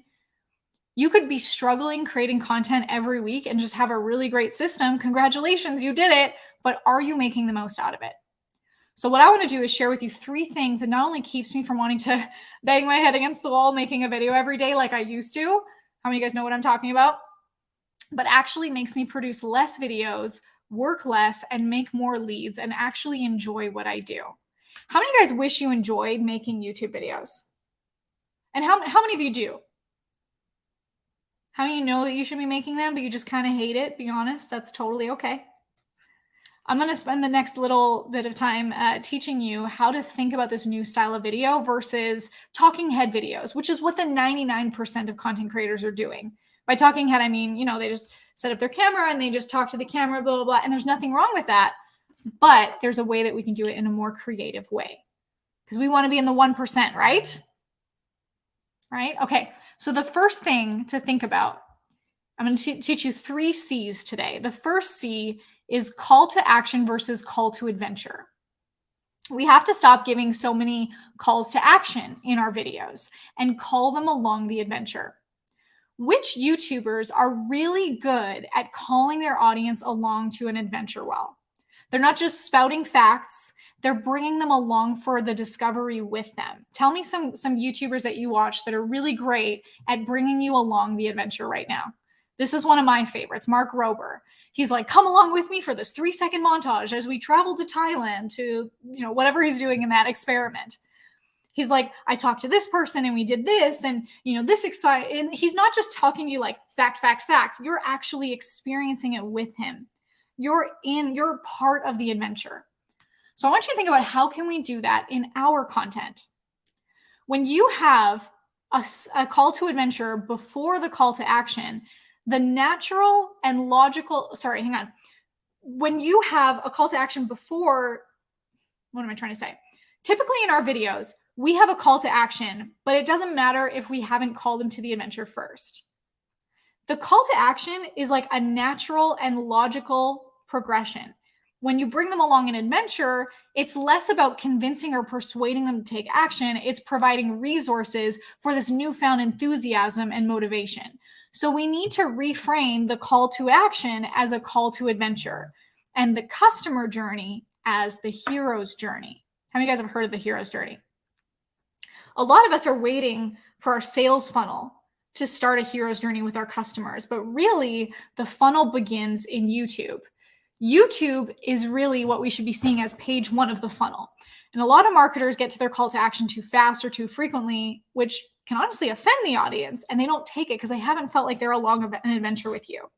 So I'm going to show you how you can treat YouTube like the real page 1 of your funnel, and how you should leave the call to action for the funnel and use YouTube as your call to adventure. So let me know if you've heard this story before. Our hero starts off in a normal world, living their normal life. Some kind of inciting incident happens, and they get the call to adventure. They go off into the unknown world. This is where they have their trials and failures. They develop new skills. And then they hit a moment of no return, which totally transforms them. And they return changed back to their normal world. Who's heard that one before? Let me see. Let me just grab your comments. Cool, cool. Call them along the adventure. Yes, yes. Okay, love it. We've seen this over and over in movies, in TV shows, in books, in our own life. I can't help but think of Sam and Frodo stepping out of the Shire, or Luke Skywalker leaving Tatooine, or Dorothy not being in Kansas anymore. Look at all of these examples. In every video you create, you're inviting your audience for an adventure and asking them to leave their ordinary world behind. I'll never forget being at an event similar to this one, still in my 9-to-5 as a dental hygienist, and being encouraged that I could go all in on entrepreneurship. The 9-to-5 was my ordinary world. Can you guys relate to that? Like, think about what was the call to adventure that you needed, that even you said yes to being here today. So what's the ordinary world that your audience is in, and what did they need to say yes to the call and ultimately cross the threshold, leaving the ordinary world behind? Well, if you've paid attention to these common storylines in movies like I have, you might recognize that the hero refuses the call to adventure at first. Why wouldn't the hero just immediately accept this once-in-a-lifetime opportunity to demonstrate their bravery? Oh, because it makes them human. Right? Bilbo Baggins adamantly refused Gandalf's invitation at first. He's like, heck no, I'm not going with you. No matter how exciting the adventure is ahead, or no matter how mundane or ordinary the world they're leaving behind might be, leaving everything you know to face the unknown is scary. Who's been there? My ordinary world was my 9-to-5 as a dental hygienist. My call to adventure was entrepreneurship. I was comfortable making $45 an hour. I was safe having someone else sign my paychecks. Can you relate? I know you've heard that one too, or else you guys wouldn't be here. So going back to my question, what do they need to say yes to the call? Their first biggest obstacle is to just cross the threshold, to leave their ordinary world. Frodo needed to leave the Shire. What's the first thing that he needed before he could do that? A wise guide, a mentor. That's you. You get to be their Gandalf. They are the hero. You are the guide. You help them conquer the chaos and return transformed as a conquering hero. The hero may not wish to rush into a special world blindly, and therefore seeks the wisdom and experience of someone who's been there before. This mentor has survived to provide the essential lessons and training needed to better face the journey's tests and ordeals. That's some responsibility we have as a mentor, right? We know the path that they must walk. We know the challenges and fears and risks and temptations because we've faced them ourselves. As the marketer, we're not the hero. We're the guide showing them how to be their own hero. And we're there for them to remind them that this is what they signed up for. And they're going to get lost in the abyss. They're going to have temptations to quit. You can probably remember that from your own experience, right? Because you've likely felt all of these things. Think of every time that you felt defeated or considered quitting. And when you didn't, you found that vein of gold, right? Beyond the abyss is the transformation. Your greatest success comes just one step beyond the point of defeat. And I want your greatest success beyond the point of defeat to be generating leads and sales from YouTube, growing your business on YouTube. Maybe you've already heard that call to adventure. So crossing the threshold is the biggest decision they have to make. They have to be willing to leave the Shire, and it's our job to empower them to do that.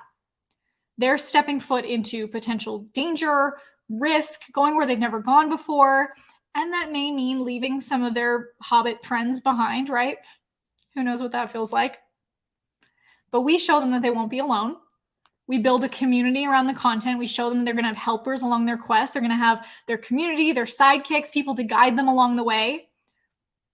When I was questioning leaving the comfort of my 9-to-5, it was communities like this that showed me what was possible and that I wouldn't be alone in my fears or alone in the journey. Is that cool? Are you guys seeing how the call to action for you is the call to adventure for your customers, for your viewers?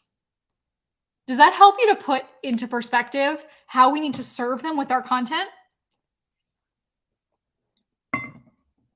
Cool, because now you need to know some tangible examples of the calls to adventure that's going to help them to reach Mordor or Oz or whatever the goal is. So I'm going to give you a couple of my favorite CTAs, 3 different cash flow systems. And so for those of you who have a lot of views, or who think that you have to get a lot of views, if I wanted to just get paid from AdSense, I would have made this amount of money, $247 in the last 28 days. Cool. Nice. Go out for a nice dinner or two. But when you have cash flow systems, if I track the amount of clicks to my funnels that just this one video got, and let's say I use a very conservative number, let's say 1/16 of people bought a low ticket $47 product, that's an extra $16,450 going into my business. So which one would you rather have? $247 in ad revenue or $16,450 from loyal subscribers who are actually invested in your services and implementing them in your own lives? You have more profit margins so you can get rich and give back, right? But Marley, what if I have a small channel? Great question. I get it all the time. When we think about cash flow, we think about huge subscribers, but I want you to see this small channel. It's just that you just have to know how to use it right. This is Chris Abbott. He has a marketing business for churches. He teaches marketing to churches. How many pastors are there in the United States? Like, that is a small niche audience, right? Is that a strength or a weakness that his audience is small? Well, Chris knows how to not just make videos, he makes experiences that reaches his small niche audience. He combined his channel and combined it with a cash flow system. He goes YouTube to a case study funnel to his high ticket product. So what he's saying in this cash flow system is he's like, just like the previous successors before, I'm going to give you the map for the adventure, he's calling them on. And this is so cool. He says, Marley, 3 weeks, this is 3 weeks after he launched his channel. I'm in channel launch 3 weeks ago, and I just closed $11,000 in sales today coming from my first couple of YouTube leads. And what I also want to point out is at this time, his channel had 170 subscribers. So small channel size is just an excuse, and that ends today. Yes? Give me some yeses in the chat. And this is, okay, so here's another one where he says that he scheduled 9 strategy calls from YouTube just in a few days. This one's saying 93% opt-in rate, all organic from his YouTube channel. Like, incredible. 5 out of 5 on YouTube sales calls. Like, when's the last time you had 100% conversion rate on your sales calls? The reason why is because so many people, they binge watch his YouTube content before getting on the call with him that it really becomes more of an enrollment call than a sales call. This one, a year after we launched the YouTube channel, he says we just hit a $90,000 month. Officially $1 million business.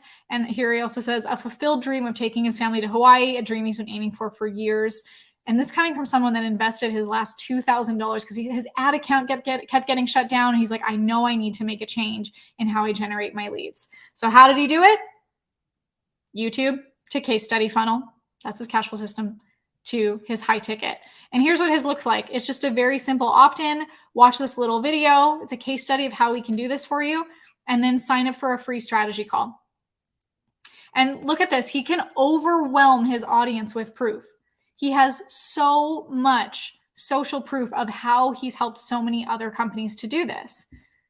Isn't that amazing? And now he says here, we have over 1,000 churches in his Church Marketing University program, over 300 in their program Grow, and sitting at over around $110,000 monthly recurring revenue, and more every time we open the doors, people sign up. Isn't that amazing for a small niche YouTube channel? Here's what ours looks like. Just very like YouTube. So here's my YouTube channel. They come to this very simple page to opt in. So here's how we can teach you how to generate leads and fame for your business. And one thing that I want to point out is that as marketers, our stories have to be better than our audience's stories. So the stories I'm telling in my YouTube videos are bringing them along that call to adventure and bringing them to show them here's the epiphany that you can have when you opt in for this free training. And if you're interested, here's how we can help you. And when you get people to invest, they're investing both emotionally and financially, which the people that invest both emotionally and financially are the ones that are going to get the better results. So I have a quick framework that I keep in mind for every video that I create. And I made it into a silly little acronym so that you'll never let it go. Oh, terrible, cheesy joke. It's called ELSA, the ELSA framework. So here's how it goes is before I create any video, I want to reverse engineer the epiphany. How do I want my audience to feel walking away from this video? What do I want them to remember? And now we don't just wing it. Like Spielberg, when he's making a movie, he doesn't think, okay, here's how the movie is going to end. At the end of Jaws, we're going to get the shark and people will be saved. Okay, we'll figure it out along the way. They know the emotional connections. They know the emotional journey that they're going to take the audience on. And they do that through the story. Now, every good story has those morals of the story, those lessons woven in. So instead of just a step 1, step 2, step 3, you weave those lessons into the story. That's where epiphany, lesson, story comes in. And then A is application. The application is what's the next step they need to now apply this?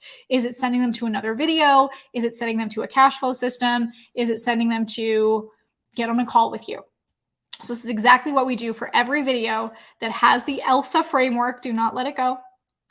And then leading them towards our cash flow systems. This is exactly what it looks like. YouTube to case study funnel to it can be high ticket, low ticket, any ticket. This is what it looks like very simply. Here's a video. Underneath it is the link to book a call. Is this helpful? I have one more cash flow system I love to share with you, and then I'll wrap it up with the third C. So the second cash flow system is YouTube to Facebook group to cash flow. So here's what we do. We have a very simple opt-in page for people to come to our Facebook group. And 3 things happen in this Facebook group. Number 1 is we welcome every individual member with a welcome post, and we send them a DM. Number 2 is we blow their minds with value in a written post once a week. And number 3 is we over-deliver with a Facebook Live show once a week. So you don't have to think like, oh my gosh, managing another Facebook group or anything. You're posting every day with a welcome post. You're just tagging people in that welcome post, give them that value post once a week, and do a Facebook Live show, which is a really fun process, which I'll share with you. And I actually gave you some examples for no matter what niche or industry you're in. And then in your YouTube content, you get to promote your Facebook group. So here's what this looks like for me.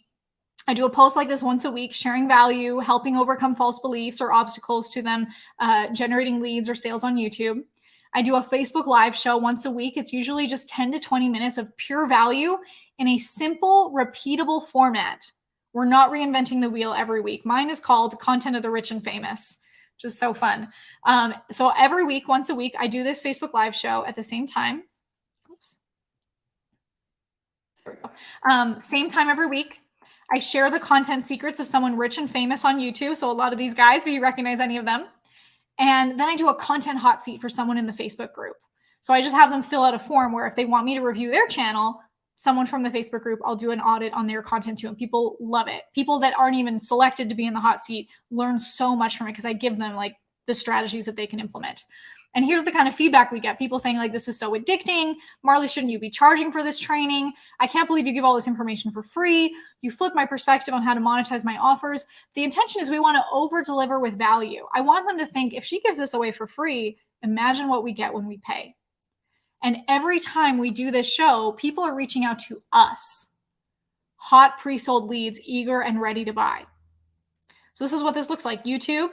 They can come into your email list because they got to sign up on the opt-in page to get the link to the Facebook group. So now they're on your email list and in the Facebook group where you can nurture them through emails as well. They get to see the Facebook Live show every week. And from that Facebook Live show, once we've welcomed them into the group, we're in DM conversations with them too because we send a DM to every single person that then we can go, hey, did you see the show today? Hey, what did you think? What are your challenges right now? Would you like to get on a call? Now, a question that I've gotten is, why wouldn't I just do these live shows on YouTube? Well, you could. The benefit of doing it on Facebook is that it's a platform where you can DM them. And by positioning it as this exclusive group as a lead magnet, you now have them on your email list where you continue providing value with your newsletters, follow up in your funnels, and you can also show them your upcoming YouTube videos that you can promote in the Facebook group into your email list. So see how they're all building on top of each other with like fairly minimal effort. In the show, I just subtly drop, hey, if you want to learn more about our strategies, go to this link where they can see a case study. Or I'll say, if you want a member of my team to reach out to you to support you with your channel, drop a fire emoji in the comments. And also because of the content that my show is breaking down, these YouTube strategies, I often refer to my YouTube content for them to go check out. So it's like all promoting each other. Imagine if all you did was create a YouTube video, a Facebook Live show, an email to your list once a week.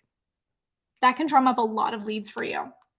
So I thought about what kind of shows could you do? Feel free to get your phones out to take pictures, or you can screenshot some of these next slides. Okay, I'm going to go through them a little bit fast because I want to be able to get through and have a little bit of time for Q&A next, okay? So if you have an e-commerce business, screenshot this. These are some of the Facebook Live show ideas that you could do. Got it? I'll send my slides to Eric and Adora as well in case you want to see these all after. If you have a coaching business, you could do this.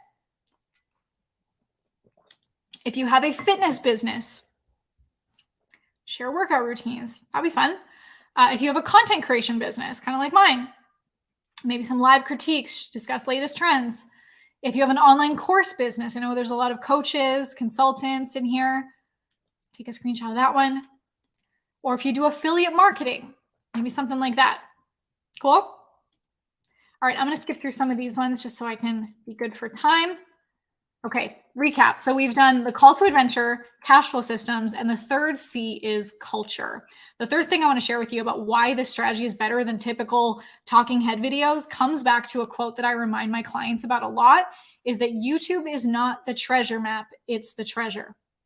We have to stop thinking about it as this pass-through station and think about it as where you're going to bring people.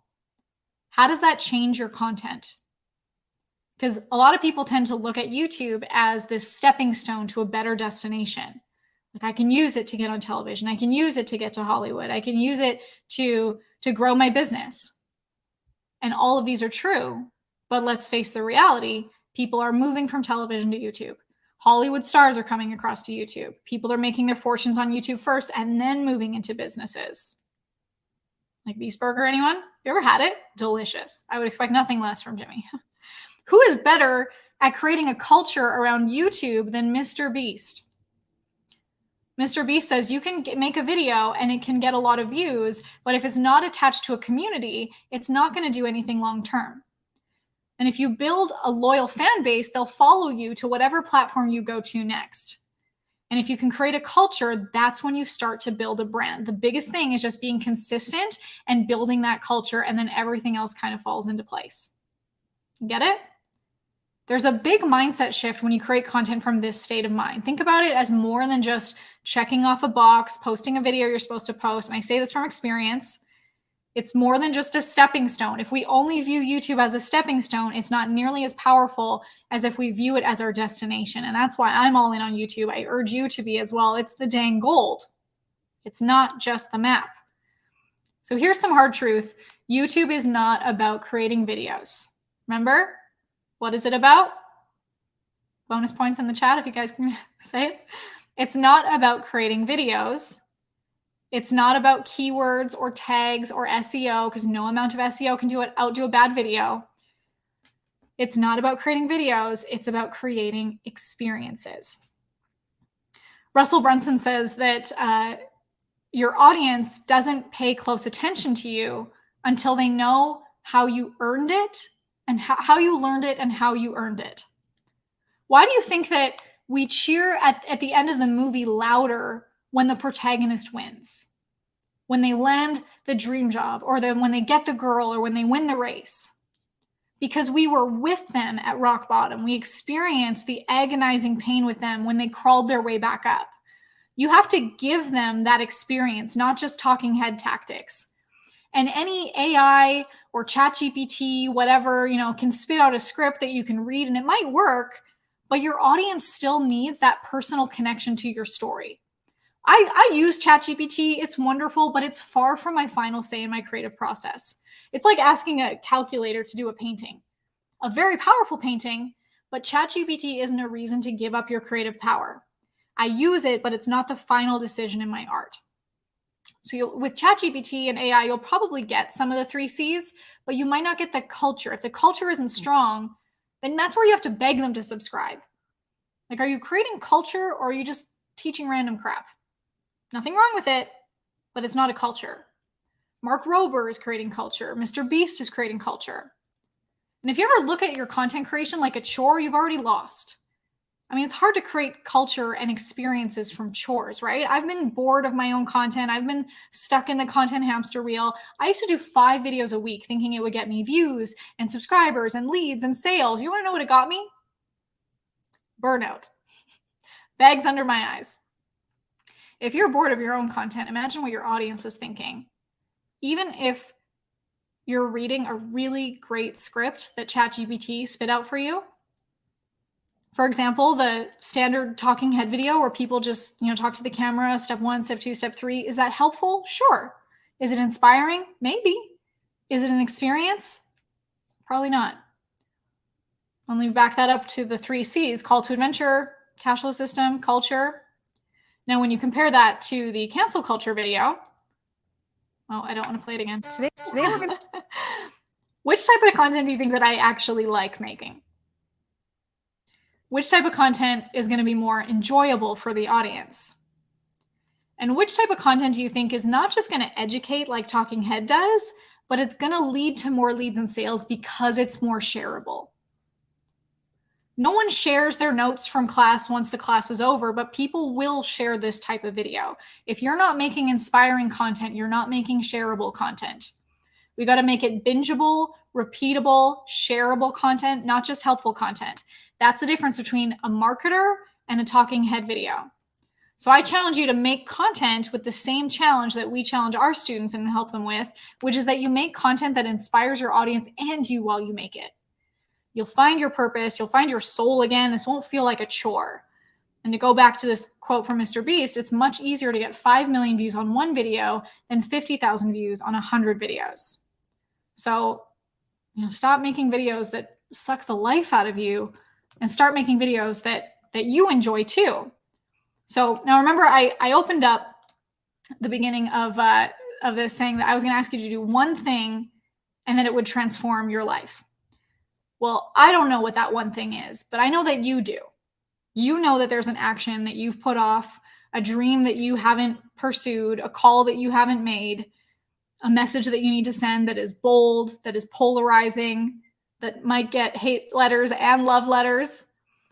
There's something that you have allowed your 99% self to deny you with small thinking. And I'm going to invite you to live boldly, make a commitment to yourself right now that you will take that action and, damn the consequences. And you won't take it because it might work, but because regardless of the outcome, the taking of it puts you into the mindset of the 1%. If you take a 1% action every day, after 6 months, you will be living a bold 1% life and everything will improve. Your life, your business, your relationships, your wealth. So that's my invitation to everyone here. Go create awesome lives, turn into epic content, and make sure you message me and share with me the results. Thank you. Let me know your question. That was amazing. Wow. Marley, so good. Now you guys see why I messaged her first and said, we got to have you with Project Uprise. Like, this is such an amazing community and doing so much good. But wow, that was amazing. If you have questions, please put them in the chat. We want to make sure we ask that to Marley while we have her just for a couple more minutes. We'll probably take 2 questions. Cool. Yes. Marley, I do have a question for you though. Yes. Knowing your journey and some of the courageous action you've been taking, you guys had a shift about a couple of years ago. I might have missed it because I stepped away for a minute. I don't know if you talked about that shift, but where you went all in on YouTube. And I know Steve, for example, was doing other things that weren't necessarily all in on YouTube, but it was almost like you guys were pulling back a little bit. I think you met Alex Armosi, if I remember the story, and redid your model. Tell me a little bit about that journey and how that stepping back propelled you forward to where you are now. Yeah. And so I stepped back. I was trying to figure out what do I want to be when I grow up? And I kind of talked a little bit about how I was like, I created a shadow career. Like I always wanted to make movies. And instead I was making YouTube videos for businesses. And I had to find, how do I come back to the things that you do when you're a kid that end up being like what you want to do when you're an adult, but you stifle it down. And so Steven is my boyfriend and business partner as well. And he has this amazing studio here in Boise. And I did my agency thinking you know what, I don't think I want to make YouTube videos anymore. It's just because I didn't have the vision for what kind of videos that I wanted to create. And that if I'm going to create videos for my clients, that I don't want them to be typical formula, talking head, step 1, step 2, step 3, that I want them to be freaking movies. And when I got that vision, that's when I was like, that's it. That's what I want to go all in on. I eat, sleep, and breathe it. I wake up early, stay up late to just like make movies for businesses. And you know, the cancel culture one is a great example of that. Although you probably lost sleep for a different reason too on that one. Wow. Yes, that was really hard. It's so funny hearing that, like when people ask me questions about it, they're like, what was it like for you? I was like, painful, very painful. I can't wait for you guys to see it. Well, when I heard about like the leaked photo, you know when you hear that, it's like, oh my goodness, what scandal is next? Because we live in such a culture that, unfortunately, I hate to say it, that sells. And that's the only reason why the news exists, is because of the shock, is because of the awe. And it's mostly negative, which is unfortunate. Well, Eric, we were together the days that it happened. Like we were at our mastermind, and we unfortunately didn't get to talk, but you know, I saw you across the room. Did you hear about the rumor when we were at the event, and like, or what was your experience in hearing everything? Or did you hear about it after it had already released? No, I saw the cameras around you. And that's why I'm like, Marley's doing something's going on. And I'm like, I didn't hear about it till I want to say a couple of days later when somebody posted about it. And then I saw your story about it. And then I watched the documentary, and I was like, you got to be kidding me. At first you had me, to be honest with you. I was like, I was like, what in the world? Like, she's going downhill fast. She got arrested. Like all these things, like what's going on? But wow, when you watch the whole thing and you see it full circle, I was honestly just blown away by the courage that it would take to do that. Because even once people know the whole story, well, first off, you're going to get judged until they do. Second off, even though they know the whole story, they're going to judge you. You shouldn't have done that. That was bad. Why'd you like, you were lying to us? What? I'm sure you've heard all the comments. All of that. I was like in awe of you, to be honest with you. You know, I messaged you. I'm like, Mari, that was insane. Like, it was so good. And we need more people that stand up to the truth, because everybody knows that the cancel culture is not helpful. That people should be able to, we used to live in a culture where we used to be able to say what we believed, and whether or not we agreed, we respected it. And that's how I like to live my life. And I know you do as well. So anyways, it was just powerful.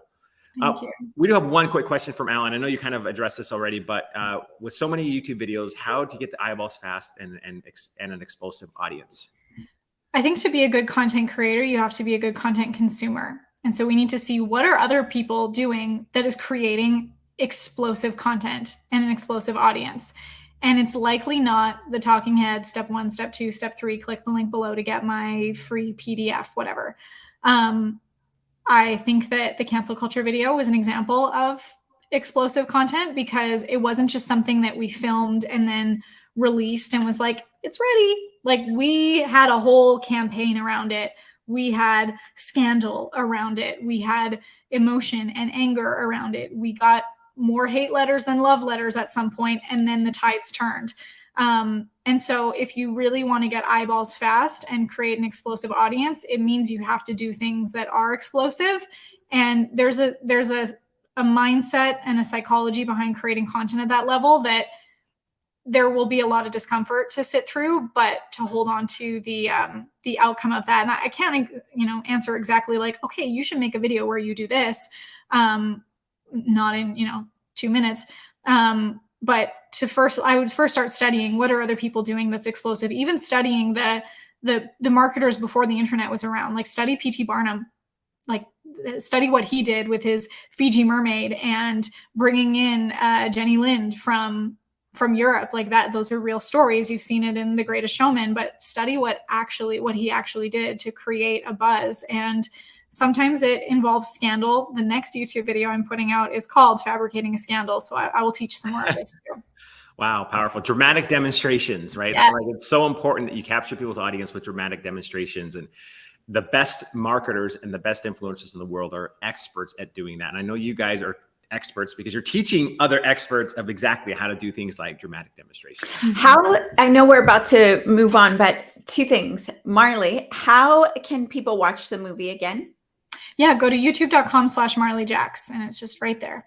Okay, awesome. And then are you going to be, do you have a goal of creating more movies and getting involved with more movies? I know it's your main thing, but you said Yeah. 4 businesses. What does that mean for you? So we have 6 in the works right now, all in different stages of production.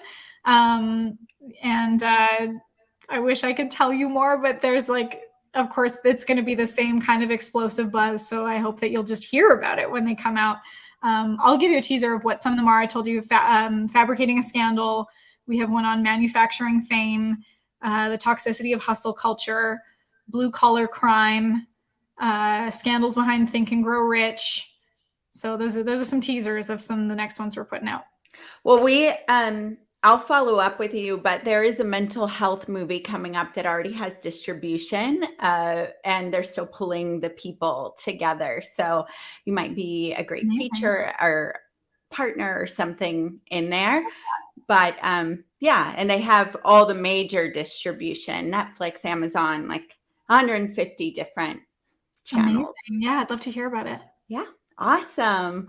Well, congratulations. And that was next level. That was so beyond Hook's. Well, I'm going to just say talking head video. It was so beyond a talking head video in what we can creating adventure. And I know that you have a lot of resources on your Instagram for people to go further into really learning how to do this. You have a lot on your Instagram, a lot on your YouTube. So everybody follow Marley and check her out.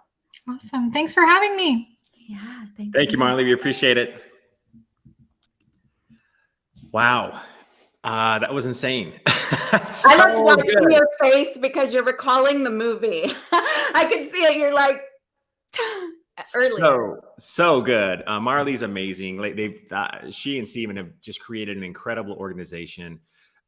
They just do so much good. So check them out. They have so many incredible programs as well, and are some of the best at when it comes to YouTube, and obviously dramatic demonstrations, which watch it. It's only 30 minutes long. It will blow you away, the courage of what she had done. And again, after I saw her, after I was in Boise with her, I saw this the next day or the day after. And at first I was like, oh no, why did this happen? Like, cause I know Marley for like 3 years now, and she's amazing. I love her to death. And it's like, oh my goodness, why did this happen? And then you watch it and it takes you through this crazy emotional journey. But if you want an example of what she's talking about, check it out.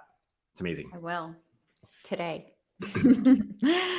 Oh, awesome. So Eric, we've got you up next, right? Yes. And I know from just watching you, I know that you just had a very successful, super transformational event. And maybe you're going to say a little bit about that. But I know that you all raised in 10 minutes, $150,000 for the Underground Railroad. I know that there were tears, breakthroughs that you all created in the room. And I know it was financially a very successful event. And I know that you have, for those of you who don't know, Eric, you've sold a company for what, 70 million, and then started all over from scratch, built a company in a totally different industry to millions. I forget the exact number, but very quickly, I know you have the $10 million funnel award, which is beyond the 2 Comma Club award. And I know from whenever I met you that everything that you do is about contribution and about helping people really live their best lives. And that's your favorite thing of all the things that you teach are roadmaps to people just having outrageous, awesome lives that they're in love with. And so I'm so excited that you're about to give to our audience this next round of what it really takes to go from 10K to 100K months, or you might have named this section something else.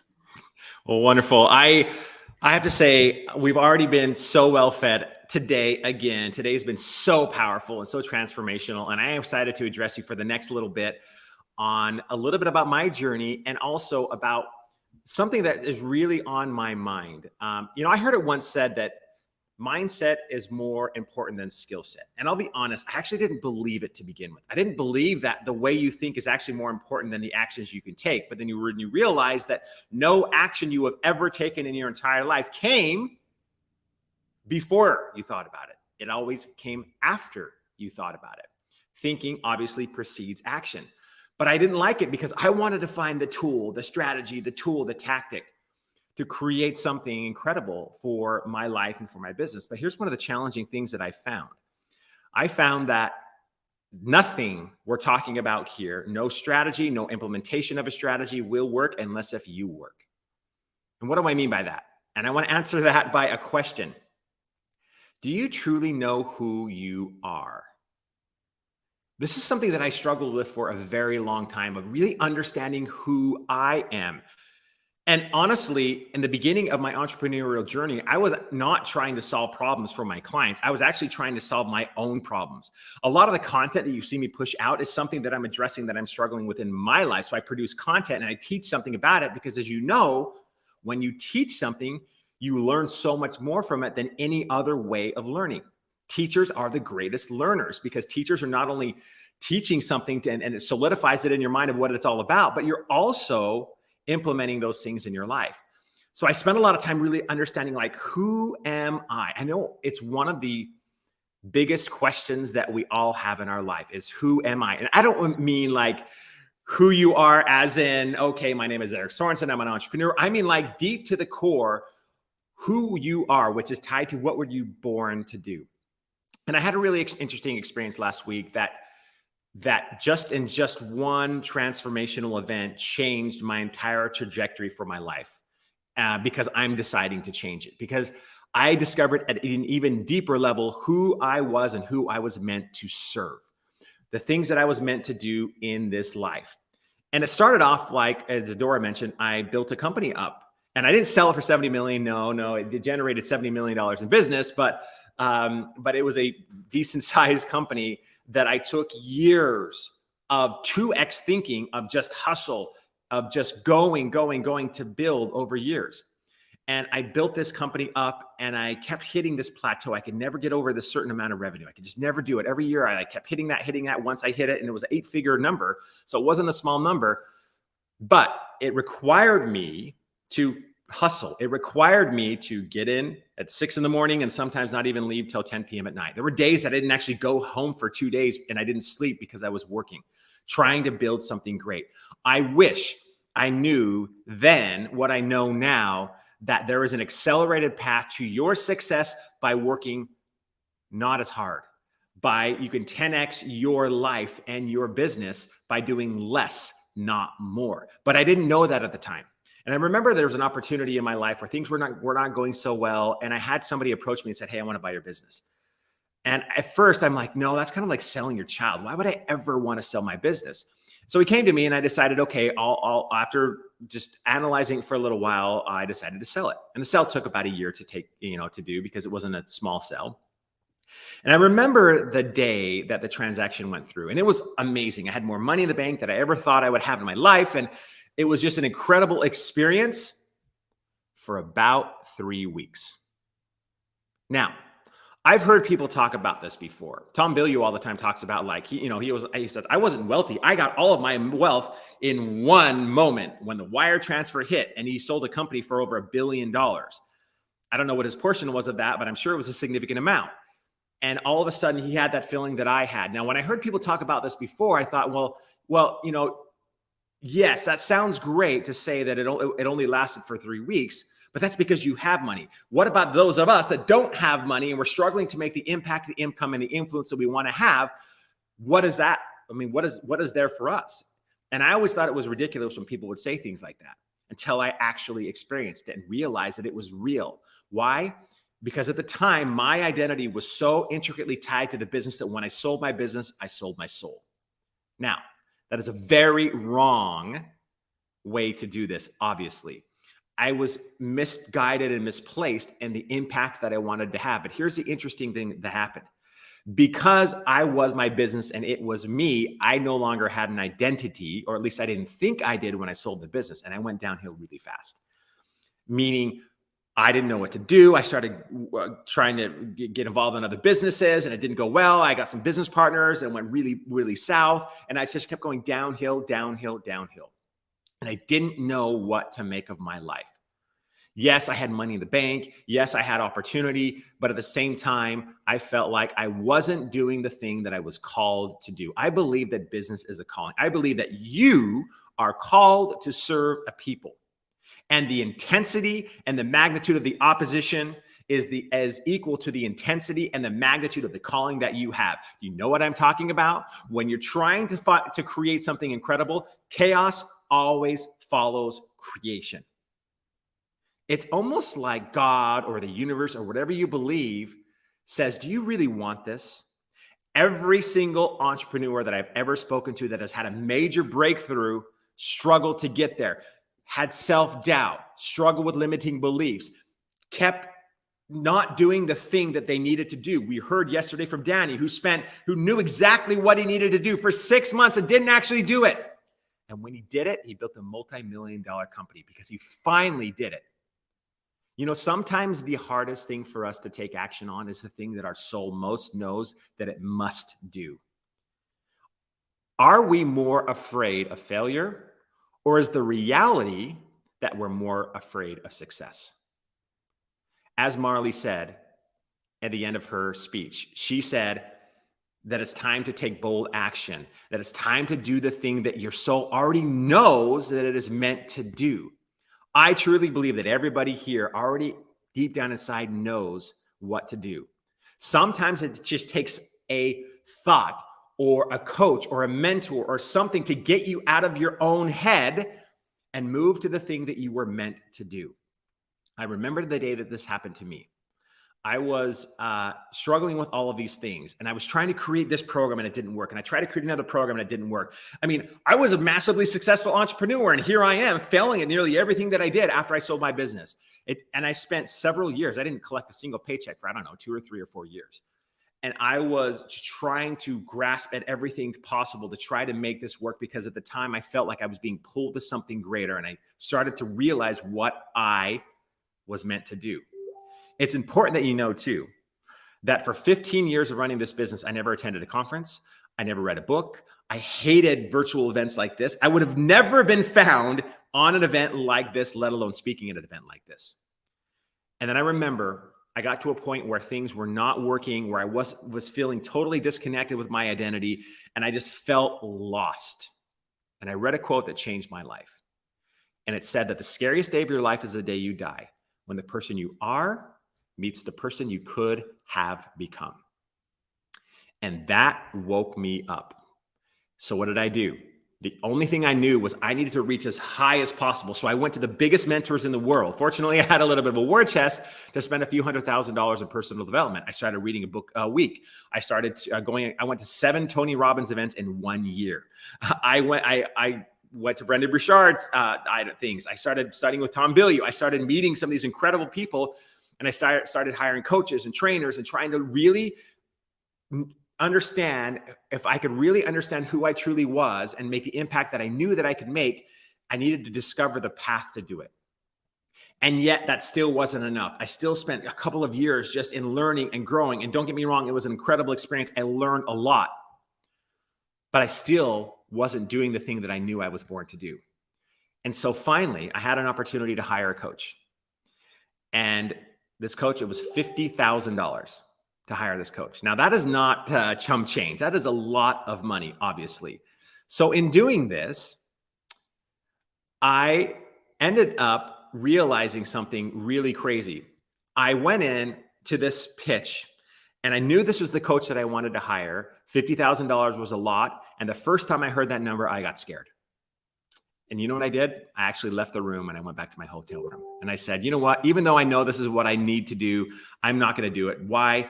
Because of whatever, fear, etc. So I'm sitting in my hotel room and I just felt this feeling, this voice in my heart, not in my head, saying, you need to do this. So I called my wife and I said, hey, are you okay if I spend $50,000? Which I never spent that much on coaching in my life. It was a crazy number. And of course, that's when you know you're married to a rock star. She's like, yes, if you believe this is right for you, go for it. And so I ran back into the room, and I was worried because they only had a few slots for this coaching program. And I went into the room, and everybody was gone. And I'm like, oh no, I missed out. Then I went into, and I found somebody that was there. I found one of their team members, and I said, is it full? Is it full? They're like, no, we have like 3 spots left. I said, great, I want one of them. And I gave them my credit card, and I spent 50 grand on this coaching program. They say that the transformation is in the transaction. Have any of you ever heard that before? The transformation is in the transaction. If you have, put yes in the chat. Well, I experienced this for the very first time. I went back to my room, and the first thing that hit me was a lot of fear. Like, oh my gosh, did you do the right thing? Oh my goodness, you just spent 50 grand. Are you going to be able to get it back? But the craziest amount of confidence all of a sudden just entered my mind. It's almost like when you put money down on that big on something you believe in, it sort of like unlocks your belief. It unlocks your ability to do something. It's the craziest thing. I'd never experienced it before. And an idea came into my mind in that hotel room in Orlando that very night that changed my life.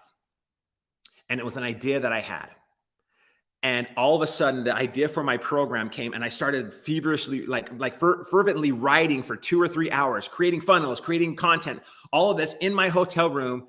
And I launched the program 2 weeks later. And I launched it through a platform I believe in, which is called live events, and generated $1 million in business in 1 day. We generated $406,000 in a coaching program. And then I ended up gaining a bunch of other clients after that. So we call that stomper math, meaning it wasn't like I got $1 million check in a day, but I generated $1 million in business that sometimes if you do like payment plans or whatever, you'll get over time. So it ended up being $1 million day for me in 1 day. You know, when I read the book, Be Your Future Self Now, which is right here by Dr. Benjamin Hardy, and he studied entrepreneurs, and he found that entrepreneurs that finally had that pivot point, that trigger point that finally shot them to that level of success, because most of us are stuck, right? We're having some successes, but we're bouncing that when we stay stuck, and we can't seem to get past that brick wall. Anything we try to do, we can't get to the point where Anissa is, where she's making all kinds of money, has all kinds of businesses, and she's just doing it right, and she's not spending a lot of time on it anymore. Well, most of us struggle for a very long time to get there, and then something happens. And Dr. Benjamin Hardy said it's usually when somebody puts money down on usually hiring a coach that it unlocks that for them. And that became the pivot point. In other words, it was an investment in themselves to be able to get to the level of influence, impact, and income that they wanted to have. And that's exactly what happened to me. Well, fast forward. And last week, we had an incredible live event in Nashville where we had 2 days of incredible speakers. I reached out to Molly Bloom from Molly's Game, the movie. How many of you have ever seen the movie Molly's Game? Raise your hand. It's the real person behind the story. She was the one that did the underground gambling thing. I hung out with Molly for last week. Got to know her a little bit. I started talking to her about human trafficking. She's like, I need to get involved. Tell me how I can get involved. She's like, I've spent a lot of my life running from things like the government, and now I'd like to spend my life running towards something. And I'm like, Molly, I got you. We will hook you up. Then I had Nancy Kerrigan, who, if you guys remember who she was a silver medalist in the Olympics twice. She was the one that had that issue with Tanya Harding. I had her speak. Dr. John Deloney, who has the second biggest radio program from the John Deloney show, spoke about mental health. And it was absolutely insane week. And it was the most transformational event that I've ever been a part of. Granted, it was my event. I get it. So I'm going to like it more than most people. But the feedback was unbelievable. Why? Because I decided to make a bold move. I decided to finally listen to that voice, unlock my potential. I hired the coach, and I learned how to do live events, because I believe that live events are the fastest way to 100K months. Why? Because you can either, like Marley said, you can either do 1,000 videos to try to get 5 million views, or you can do one video to get 50 million views, or whatever the number was.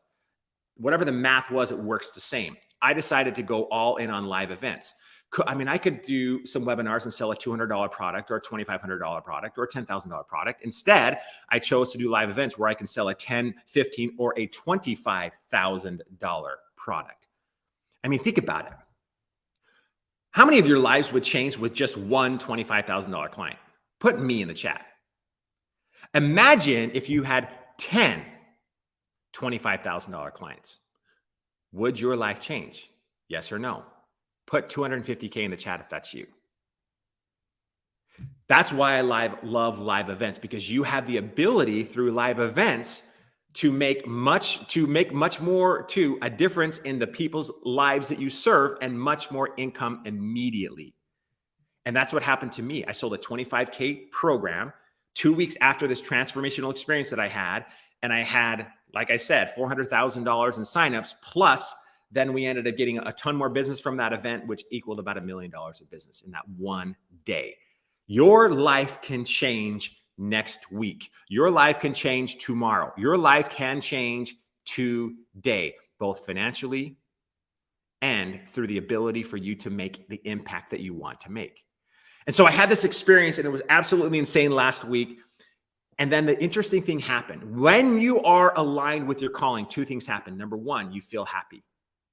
How many of you don't feel that you're aligned with the thing that you were meant to do? Aligned with who you are, your authentic self, yourself put aligned in the chat. How many of you don't feel aligned? Actually put not aligned in the chat. That's probably a better thing to put, more accurate. When you don't feel aligned, that is a great signal that you're on the wrong path. You're doing the thing that you should not do. You're spending time in things that you should not spend time in when you're not aligned. When I was on stage last week, there was an epiphany that said, Eric, this is where you belong.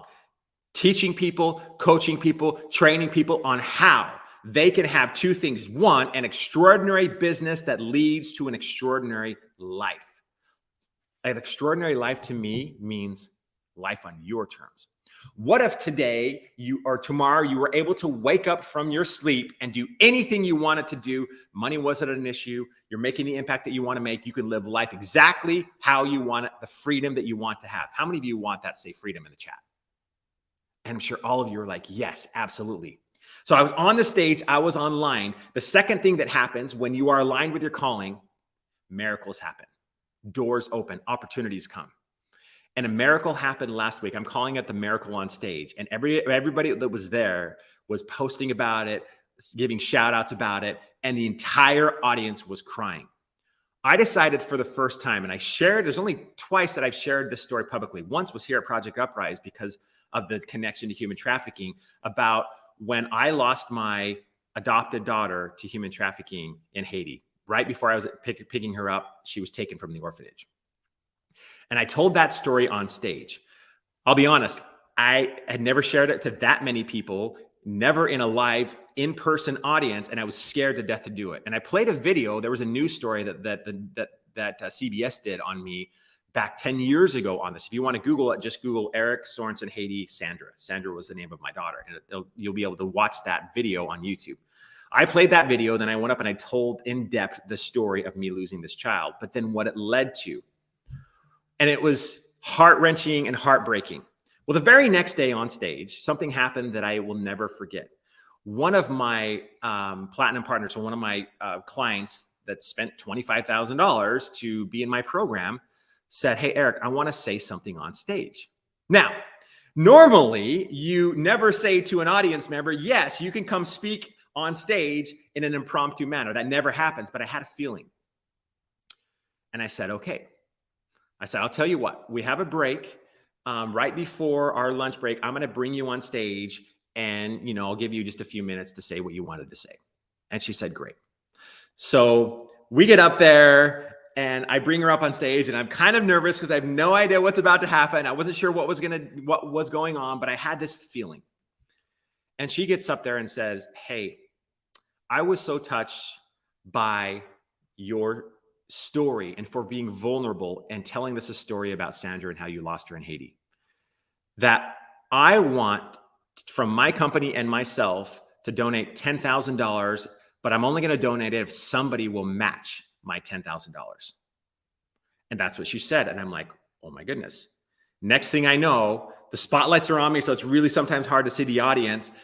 And I see a hand go up. And I know I actually knew this person. And she gets up and she says, I will match the $10,000. Wow. And then another person stands up and says, I'll match it. And another person says, I can't do 10, but I'll do 5. Another person stands up. And I have this all recorded, by the way. All of this is all on video. It's the craziest thing. Hopefully you'll have a chance to watch it. Another person stands up. I can't remember how many people stood up, but I brought every single person on stage. And just the feeling in the room, we're all crying. I literally fell down because I just got down because on the stage, because I'm not believing what's happening. And all of these people are clapping and cheering. And I looked at them and I said, as we got everybody on stage, as this all happened, I looked at them and I said, you guys are the real power of this event. You guys are the difference. And then they grabbed the mic and said, no, Eric, you are the difference. Now, I'm not here to argue whether I'm the difference or that they're the difference. That's not why I'm telling you this story. But I can tell you this, when you are aligned with the calling that you have and you're finally getting rid of the fears and the limiting beliefs that you have, or at least not necessarily getting rid of them, but taking action in spite of them, miracles happened. And we raised $150,000 in 10 minutes.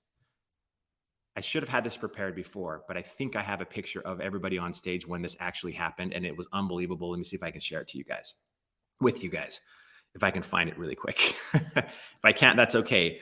But it was absolutely a miracle. It was absolutely unbelievable, and it was an experience that I will never, ever, ever forget. I might not be able to find it. What I'll do is I'll try to find that picture and I'll show it to you guys so you can see this miracle that happened on stage. Then come to find out the next day, there were several other people that decided to donate on top of what was raised on stage. And it sent just so much social media presence and so many comments and so many different things that people were saying about this experience that they will never forget. And the great news is not a single dry eye in the entire audience. In fact, I was on a call with a client who brought her team to the event. There were 10 people in the team, and every single one of them said they were bawling their eyes out because of this experience. It was amazing. It was powerful. It was impactful, and we will never forget it. Again, let me repeat. When you are aligned with your calling, 2 things happen. Number 1, you'll feel completely happy because you feel like you're in love with what you're trying to do. Like Marley said, like she could spend all night doing what she knows she's called to do. I could as well. And the other thing too is doors open and miracles happen in your life when you're finally becoming and rising up to the person you were meant to become. So how do you do this? Remember that courage is not that you're not scared. Courage is you're scared to death, but you do it anyways. You know, a couple of years ago, I had a feeling that I should write a book, and I never wanted to write a book. To be honest with you, that sounds like the worst thing in the world is to write a book. No, I did not want to write a book. Because sitting for 4 hours a day, writing a book for months on end sounded like chewing glass, in my opinion. I never desired to be an author. I've never really thought being an author was a cool thing. I was a speaker. I was happy being a speaker, and that was my identity.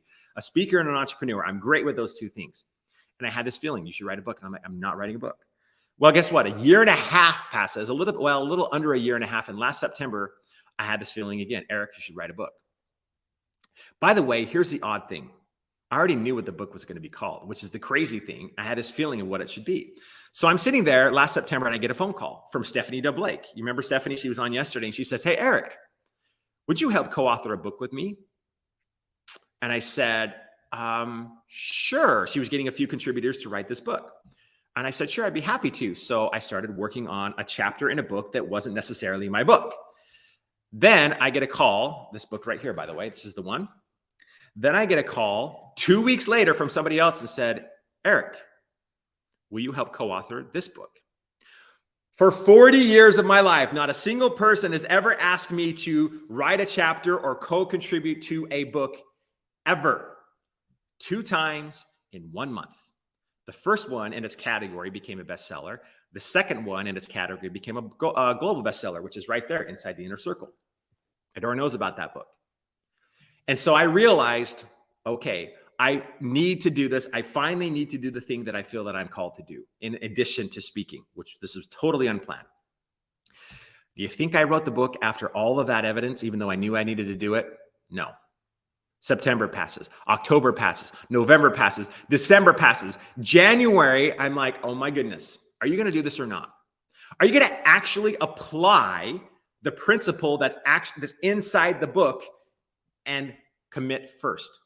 So on January 11th, yes, just 5 months ago, I went live to all of my social media channels and I said something to the effect of, guys, I am so excited to announce my book is coming out on May 11th. It's going to change lives. It's called Commit First, the key to unlock potential, break through obstacles, and achieve your impossible. And I said, go to commitfirstbook.com and you can pre-order the book today. I hadn't written a single word. Not one. Then I usually speak once or twice a week. And so every speaking engagement I've had since January 11th, and you know what I said? Guess what, guys? I got a book coming out on May 11th. You can pre-order it right now. It's going to change the world. You're going to love it, etc. Blah, blah, blah. And guess what? Guess why I chose the time of May 11th? Because that was the day of my live event in Nashville. Take a wild guess of what I told every attendee once they signed up that they would be getting on their chairs the day. Yes, by the way, yours was just shipped, Adora. I think you probably should get it today or tomorrow. The day that I was launching my live event was May 11th. And every person there, I told the same thing to. You know what I did?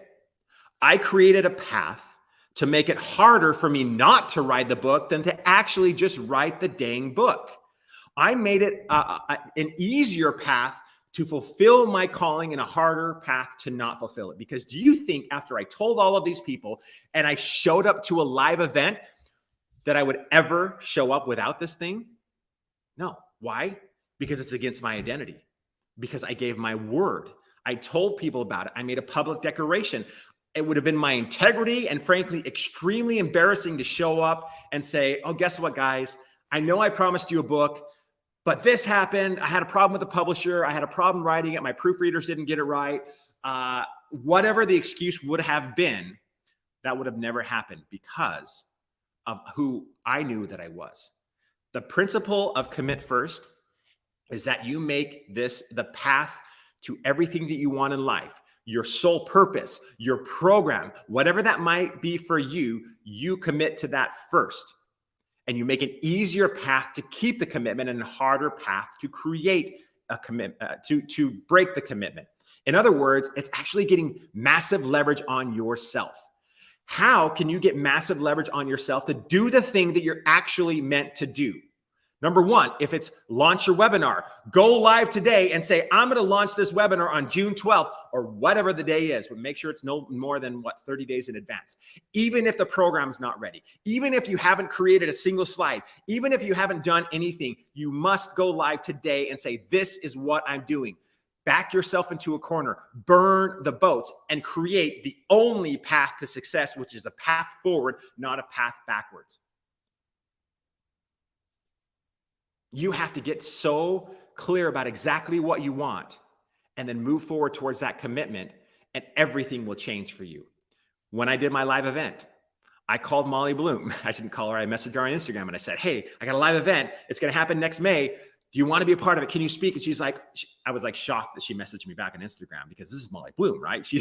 She wrote Molly's Game, the book, and then she helped produce the movie with Aaron Sorkin, who did The West Wing and Passion of the Christ and a bunch of other really crazy, amazing movies. I didn't have a venue yet. I didn't have the dates yet. So her agent was asking me, okay, well, where is it? What's it all about? And I'm like, oh my gosh, now I got to actually get this thing going. I committed first.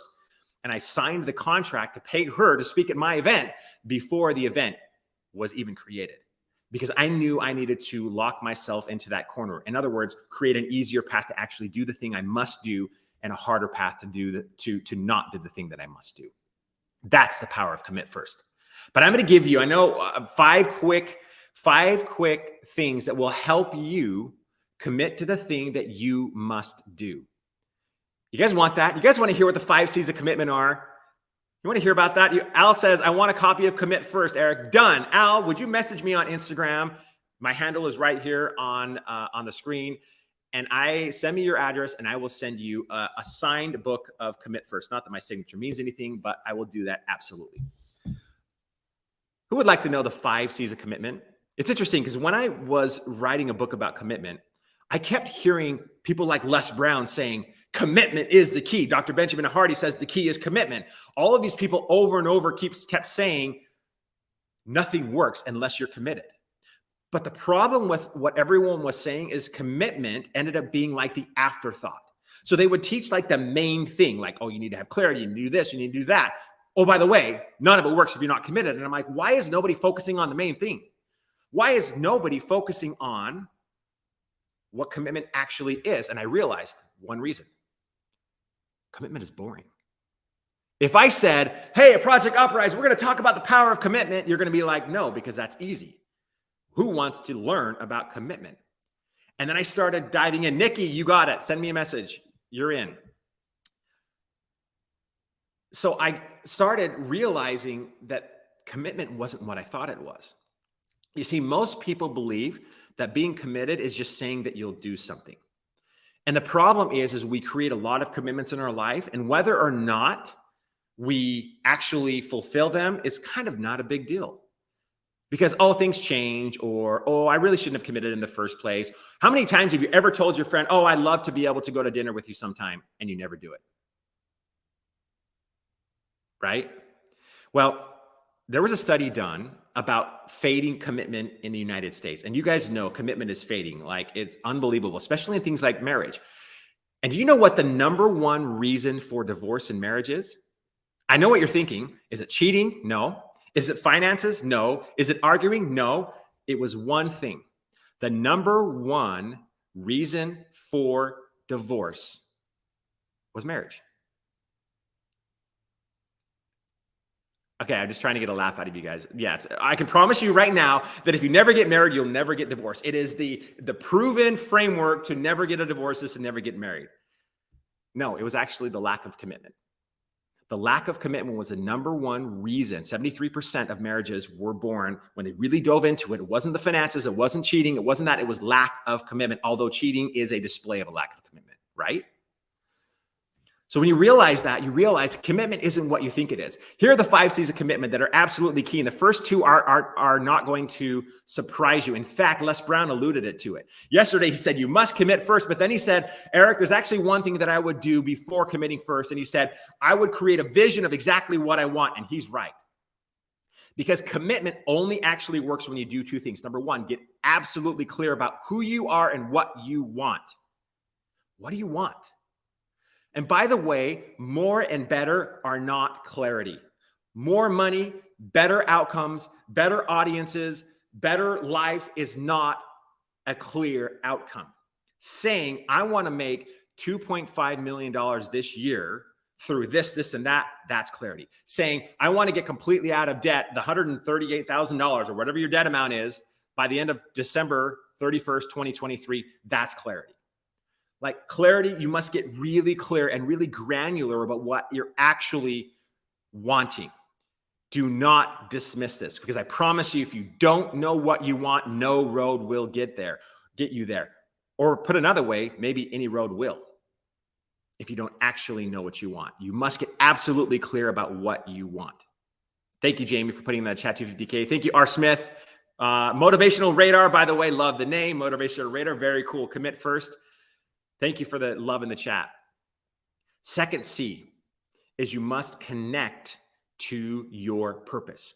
Once you are clear about what you want and clear about who you are, then you can connect to that purpose, which in other words, as Les Brown said yesterday, your vision. What is your vision for not the goal necessarily? Because creating and fulfilling a goal is really not about doing. It's about who you must become to be the type of person that would accomplish that goal. In other words, create a vision of your future self that is crystal clear. Have you ever spent a day in the life of your future self 10 years from now? I have. I know exactly where he's waking up, the car he's driving, the business that he owns, the audience that he's impacted. Why? Because I see it in my mind and I rehearse it.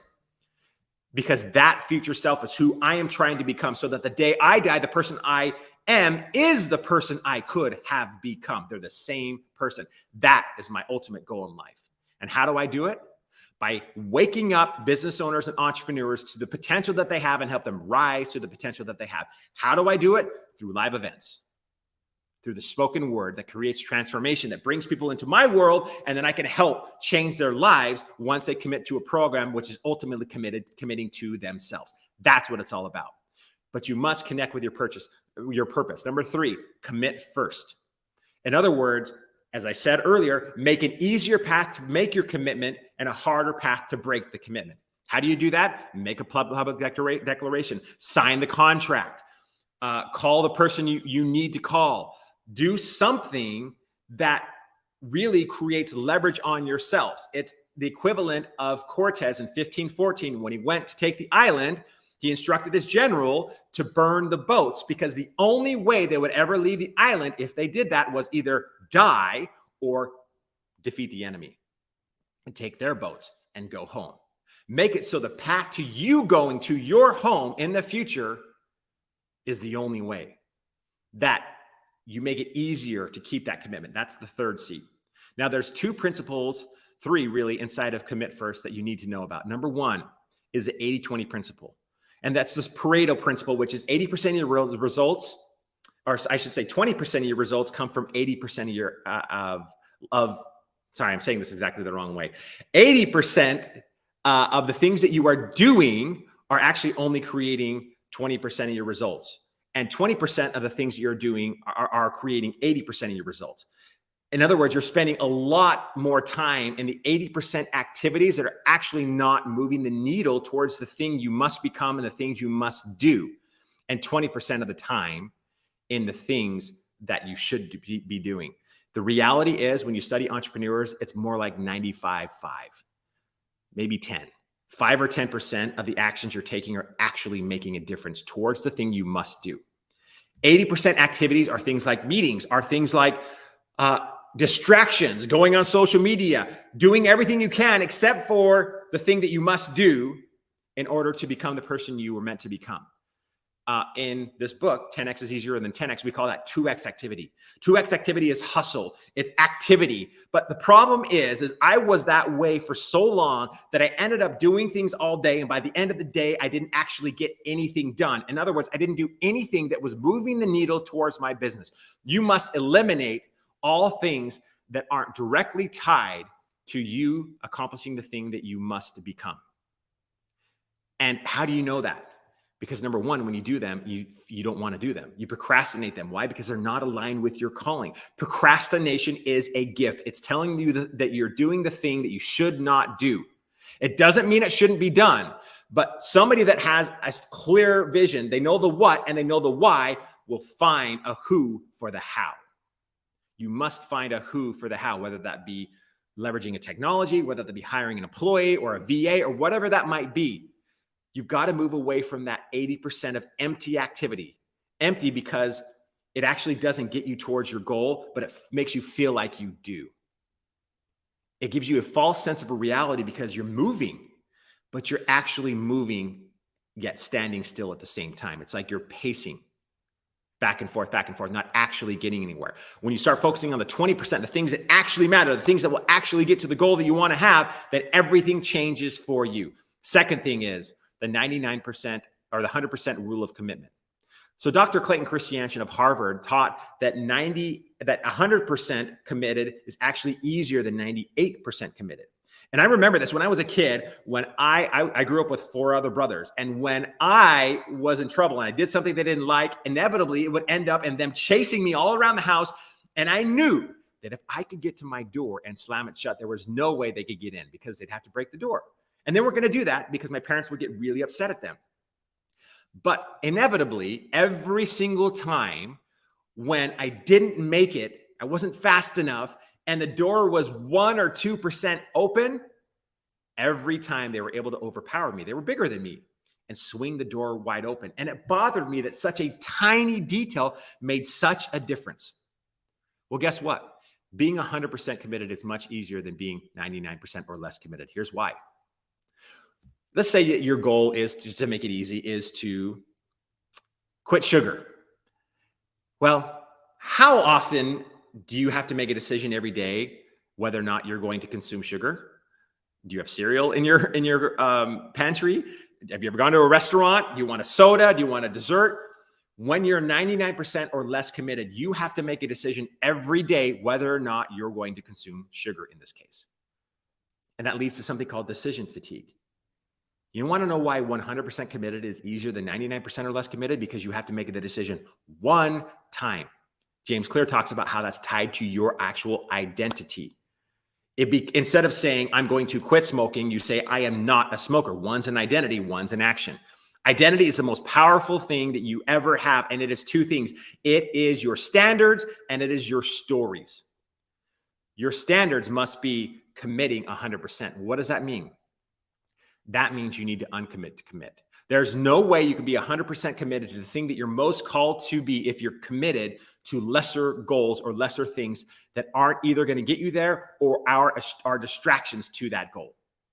Once you know who you are, you're going to start saying no a lot more to things. And so when you realize what you were meant to do and what you were meant to become, all of a sudden, now you can start uncommitting to lesser commitments. Uncommit to commit. Because again, there's no way you'll be able to accomplish the thing you want to if you're involved in a ton of things. If you have all these little commitments that are taking up your time. Stephen Covey gave it a different example of this. He would always take this jar, this glass jar, this big glass jar, and he would have small rocks and big rocks.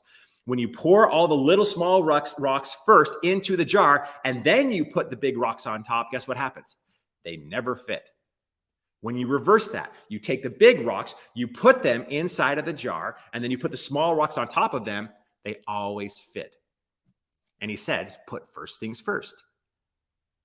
So when you commit to something that is your sole purpose, that it is your program, it's the thing that's going to make the influence, the impact, and the income that you've always dreamed of for in your life and in the lives of others, commit first to that one thing. Then uncommit to everything else that is not completely in harmony with that. In other words, it's 10x thinking versus 2x thinking. Here's the problem. 10x and or 100% committed is actually not about adding things. It's more about taking away. There's an amazing story in chapter 1 of this book, 10x is easier than 2x, and it's about Michelangelo and his progress towards what he became. And when the Pope asked him about the statue of David, which has been widely known as one of the most remarkable things in the ever created on earth, like the perfect piece of art, the Pope asked Michelangelo and said, tell me how you created such a masterpiece. You know what his answer was? He said, it was easy. All I had to do was take away everything that wasn't the David. Most of the reason why you're not where you want to be right now is not because you need to do something else. It's because you're committed to so many other things that you need to get rid of them. It is so much more about removing the obstacles in your path than it is marching on the path itself. I had to remove my limitations, remove the limiting beliefs when I spent that 50 grand. I had to remove who I thought I was.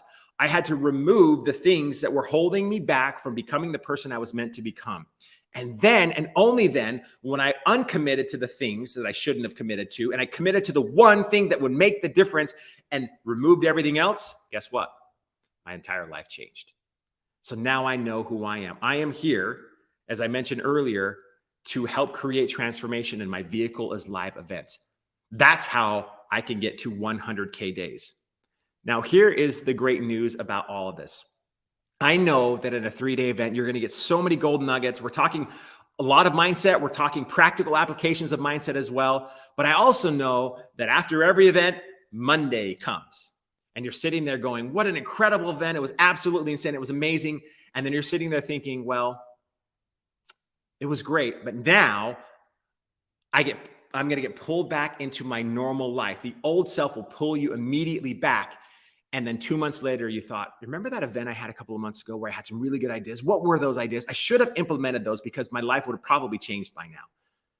It is so hard sometimes because we get pulled back to our old self because that's what's familiar to us. That's what we know. That's the person that we always have been. But what will get you, what got you here will not get you there. It requires a different set of mindset, a different skill set to level up to that area. And by committing first to the person you know that you can become and removing that 80%, removing those things from you, you watch how your world will swing wide open.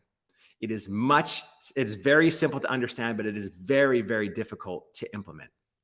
Now, I want to invite Adora up here for just a minute because we want to share an opportunity with you of how you can not just leave and be it Saturday or Sunday or Monday, and you're sitting there pulled back into your old life, because after an event like this, life is never really supposed to be the same. We're supposed to transform our lives and rise up to the thing that we know we must do and start marching towards it, because that's the reason why you're here. That's the reason why you decided to sign up for this event. And so we wanted to make sure that that doesn't happen. So we're actually going to do a few cool things for you. One, I want to say that I have a 3-day live event coming up in June, where it's not just so much mindset like my session was today, but we're going to dive in on how you can go from where you are to consistent 100K months, the exact blueprint, the exact formula. It's $10,000 worth of coaching in a 3-day period. It's a very similar format to what this is. It is also virtual as well. And we're going to give you an opportunity to take advantage of that program so that you can apply everything you've learned in this event and really dive deep and have more of a system that you can follow that will help give you the confidence that you need to have consistent 100K months. How many of you would like to have 100K months? Please put 100K in the chat, please. Let's see. I'm representing them. I'm representing them. Yes. Yes, beautiful. I have to say, most of my life I've had 100K months, but when I shifted to this, when I sold that company and I shifted to a totally different world, it took me a few years to get back to the point where I was there through a totally different way of doing it, totally different medium, totally different company. So I sort of have started this journey not once, but twice, and really more than that since I've owned multiple companies, but it's crazy. Jamie, just send me your address on my Instagram. That's how you get that. Oh, look at Orville. Orville is ready to go. 100K. I like it. This is beautiful. Amazing. The other thing we're going to do for all of you is give you an opportunity to join us live in Atlanta. Adora will be there. I will be there. And guess who else will be there? Les Brown. Les Brown. In person. Adora, have you seen Les Brown in person? I have, but it has been years. And he has only gotten more potent and powerful. How many of you would like to spend some time in person with one of the greatest speakers of all time, Les Brown? If that is you, put Les in the chat. Let's see it. And then Adora, we have an opportunity for one more thing. I'd love for you to talk about this, since this is a powerful program that you've created. Yeah, a couple of things. So one thing I want to say about the Les Brown event is our intention is to keep this less than 100 people. So we are going to market this, but we want a really intimate room. So we're marketing it beyond this event. You guys get first access. We're giving you 2 tickets, not just 1, 2 tickets to the Les Brown event, August 19th in Atlanta, Georgia. Will be participating because I know you're leaning in on live events, and obviously I want to do more live events. Your 100K in 100 days. That's awesome. And then I'm going to be giving you my Profitable Connections workshop, which is also virtual. It's a 2.5-day workshop. And it is, I've met so many connectors like me over the years that when they meet people that go together, they're like, oh, you need to know each other. You need to know each other, right? But then they message me and go, but, I've been connecting people for years, but I never have made any money with that. So over the years, I've actually mastered that to the level of I consult and have equity in companies that I created strategic alliances for. I also will be helping you exactly know how to create connections for your own business and joint ventures. We'll be facilitating some licensing deals will happen in that. So you'll get that event. And I think if we move this slide, there we go. Rich with connections. Okay. So which includes now I'm going to throw in the profitable connections as well, because I thought that was the one that was up here. I should have read it. Rich with Connections is the framework. So that's 2 workshops. I already said it, and my identity is my word, Eric. Yes. And we've got it on the screen. So the second workshop is the framework for really knowing how to connect at a very high level. So I was a people pleaser. I'm going to share some of this tomorrow. Not just a people pleaser. I came in hugging people and saying, I love you at like 2, like strangers, right? Most friendly, most courteous, sophomore, senior, junior year in high school, and then I became a producer for Pat Summerall Productions, where I had to call CEOs of companies generating 10 million or more. And I had to learn a whole new identity of no small talk, no fluff, quick to the point. And so the point is, I've learned the frameworks for creating very high level connection again and again, and strategic alliance. So I'll be showing you that framework. We have the 100K in 100 days, the 2-day event in Atlanta, and you get 2 tickets to that. And you get a part of this legacy shirt, a poster, a hoodie, a t-shirt with Project Uprise that we have celebrities committed to wearing all over. And these are the first 1,000 people that got behind what we're doing here at Project Uprise, which is we are 100% behind people in the US and organizations that are highly effective in intercepting, rescuing, and rehabbing children from child trafficking, and mostly sex trafficking here in the US. So your name will be added on that, and you'll see your name worn by our various celebrities and influencers, which is super cool and meaningful. And this is our price. So we originally priced this at 10 grand, you guys, right? And we went, you know what? How do we really hook them up? And so we brought it down to 2,500 because we want as many of you to win. I'm going to tell you, I'm going to add one more thing, Eric, as we're talking. Just like we gave you 2 tickets to the Les Brown event, to my workshops, you can bring a friend to each of those, or a spouse. It's always better together. It's better when you have an accountability partner, someone. I know that's why so many gyms build their whole system around the Group X programs, because when you go and you're in groups with people, the statistics of you actually winning and completing and journeying is when you have someone in your community on your side. So Eric? Yes. So keep in mind, this is really important. This $2,500 isn't for me. I don't get anything out of this. Odora doesn't either. You know what we get out of this? Is we have the opportunity to potentially save children. So I am volunteering of my time. She is volunteering of her time as well.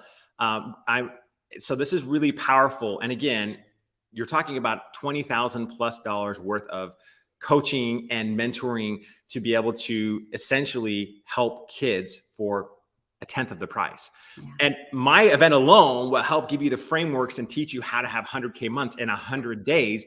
I mean, would you spend $2,500 to make $100,000 a month?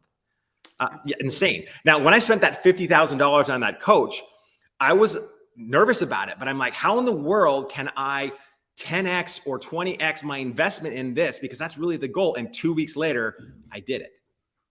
I went from a $50,000 spend to $1 million in revenue in 2 weeks after that. So this is an opportunity for you to level up. This is an opportunity to change the world and save children. This is an opportunity to come more into my world and to Adora's world and to Project Uprise as well. And to the great Les Brown, 100 people, Adora. That's insane, because that means, he talked about yesterday of speaking to a stadium of 80,000 people. That means this is a very intimate, really small, amazing setting that you're all going to be able to have access to Les Brown and us, and not just us. We might have a few other contributors of our sleeves that will be joining us in Atlanta as well. So who is in for this? Raise your hand. Say me if that's you. Me. Yeah. No, how do we get them the information on this? Yes, I was just asking the team to drop the link in the chat. There it is right there. They're still testing it. Okay, cool. AccelerateMyLegacy.com. Okay. Yeah, AccelerateMyLegacy.com. I know we have Preston in the waiting room, and we'll be bringing him up soon. One thing that I want to say about an intimate room like that, I used to love the big concerts, and I still do, but my favorite experiences are small like that. Like Oh, yes. most of the concerts I attend are like in this, I saw Jason Mraz in the Majestic Theater. It was like really tiny, or those intimate, because you get really close to not only the energy, but you have more chances to really have your questions answered. And I find even the communities and the way you can connect with one another, it's like you're not lost in crowds and crowds of people. Even though I was at GrowthCon with Grant Cardone, and I love that big stadium vibe once in a while, this is a really rare opportunity. And Les said, let's do this. Oh, it's not on the YouTube chat. Can you post it on the YouTube chat for us, guys? We have it going across the screen, so hopefully you can see that on YouTube as well. So Les said, Adora, what can I do? And he said, why don't we do an event and have 100% of the profits go to get this funded? And so this particular thing that we're funding, what I want you to get, this is from Livia's Vision, who you'll meet later, is that we have been giving you massive value, that if you rewatch any of this, you have so many frameworks and strategies. And then what we're giving you next is stuff we charge for in our own masterminds, our own groups. Preston's going to be up. We charge for my workshops inside of a partnership we have. We're really looking to give you major value, but then to take the majority of that profit, or 100% of the profit, and move it towards something so important as funding this shelter. This raise will fund them staying open 24/7 for an entire year. So that's the game that we're playing. We're going to celebrate it together as a community. You'll be a proud participant in all of that while you're actually growing your income, impact, and influence. All right, Eric. Amazing. Well, amazing. Go to AccelerateMyLegacy.com, and you have the chance to meet us in person, have an opportunity to hang out together in Atlanta, Georgia, and of course the great Les Brown. Plus, really dive into your business so that you can accelerate your ability to get to where you want to go. Remember, success loves speed, and action takers are money makers. So if you want to take action right now and you want to join us on this adventure, then go to that website, and it's just going to be amazing. It'll be so fun to get to know you guys even more. Yes, absolutely. Awesome. So great. So have you met Preston before? I have not. Okay. So I'm excited for you two to share space together. Preston has become one of my favorite people. We spent a lot of weeks going, I don't know what we're going to do together, but it's something, because we've got something to do together. So Preston is most known, or one of his most known things is that he took a $1,600 investment and turned that into carfinder.com that did 60 million in sales per year. So he scaled it to that, and he scaled many companies, owns over 20 companies, has been head of operations for Mark Victor Hansen since 2016, and is just one of the coolest cats. Coaches his kids' basketball teams. Saturdays are booked for him with games. He's a bit of a jokester and totally laid back. Could be hanging out with Jason Mraz, and you would never know this guy has so much rocking in his world. So what he's going to be talking about today, though, is the emotional intelligence that the levels of breakthrough that are available when you optimize that, and giving us some tools for having the emotional intelligence to scale. So welcome, Preston. Wait, Hello. What's up, surprised you didn't everyone? come on like that. He usually like does something kind of. Thank you. No, it's amazing to be here. It's amazing to be with you, incredible people. Adora, I love you to death. You know that. And Eric, we're like brothers from another mother, and we haven't been the best, acquaintances, but that's to create in the future together now. So It's so great to be here with both of you, and to be united for the purpose that we're here, right? Because we're amazing people doing amazing things in the world, but we're also creating more help and more abundance and more resources for people that need it the most, because we're raising this money to help the victims that have been through some of the most difficult and challenging things in the world. But by helping yourself, you can help others. And that's one of the amazing things. I know the three of us here and many people out there listening are in alignment with those types of principles. So thank you. And it's an honor to be here with you. Awesome. So we're going to give you the stage for a little bit. I know you've got some nuggets you're going to share with us, and then we'll come back on for Q&A. All right. Perfect. So awesome. Well, hello. Welcome, everyone. It's great to be here with you. First of all, as we get started, I want everyone to just take a minute and type in the chat. And I want you to type in the chat, I am an amazing genius, and I love myself unconditionally. So I want you to go ahead. I want you to type that out in the chat. And I also want you to tell me where you're at in the world, because this is streamed all over the world. We have people listening from different countries, different states, different cities. And so I want you to type in there, if you're listening, whatever platform you're listening on, in the comments, I am an amazing genius and I love myself unconditionally, and tell us where you're at. I'm sitting in Arizona, but we're all connected together. And why I say that is because I want you to take a moment and reflect. I want you to take a second and reflect about yourself. When I ask you to do that, when I ask you to say, I am an amazing genius, I love myself unconditionally, how does that feel? How does that feel to you? Because there's people out there that don't. And so it's an awareness. Yeah, there we go. Orville. Yeah. Awesome. We've got people out there. But I want to challenge you to think about that, because some people have a hard time. I run an academy. I do this at different events, and I've had people go, oh, no, I'm not a genius. I'm not amazing. I go, well, if you don't believe you're not amazing, how are you going to get other people to believe you're amazing in the things that you're trying to do? Awesome. Al Chan, amazing genius from Malaysia. We've got Kingston, Jamaica. We've got Adora. You're an amazing genius. I know. I love you. Nikki from Winter Park, Florida. Nice. I have a business partner in Winter Park, Florida, too. Very cool. So I love it. Great job.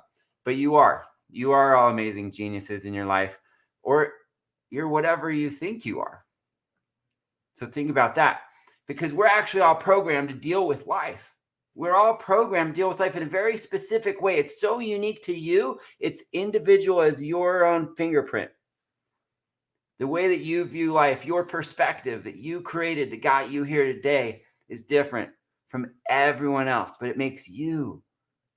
It makes the amazing you, yourself.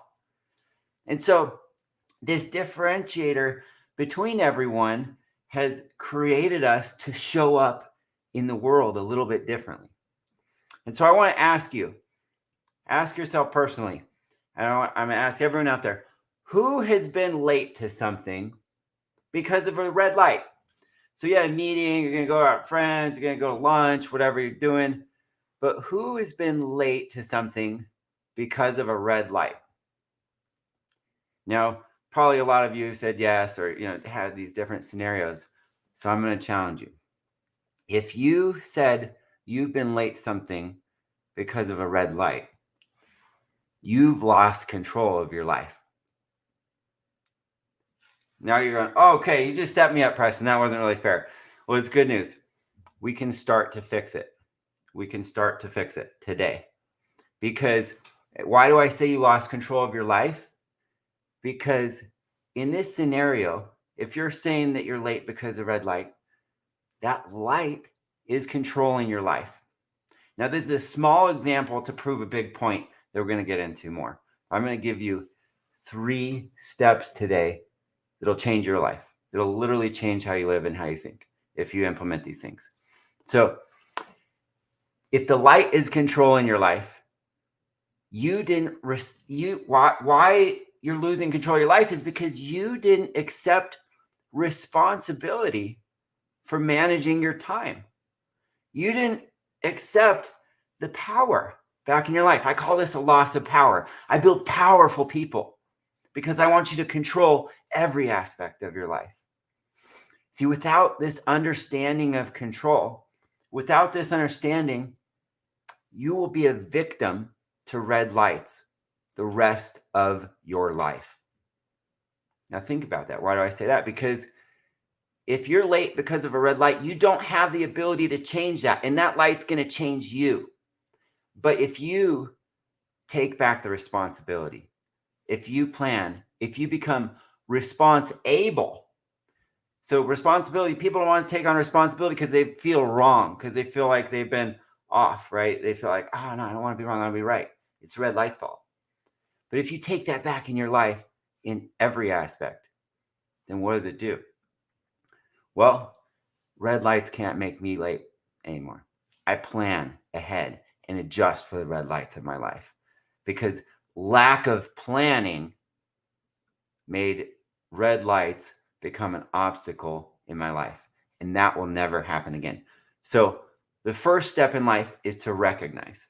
The first step is you need to recognize these stops that you have in your life. You need to recognize these things that change you or devalue you or take away your personal power and your ability to perform. Next step is you need to unlearn what you learned. Because before you thought, red lights make me late. Oh, no, I'm just late. Yeah, now I'm going to be late for the next meeting, and I might be late for you too. You need to unlearn that. You go, no, I'm in control of my life. I'm never going to be late because I'm someone who can plan. I'm someone who can, have the power of my life.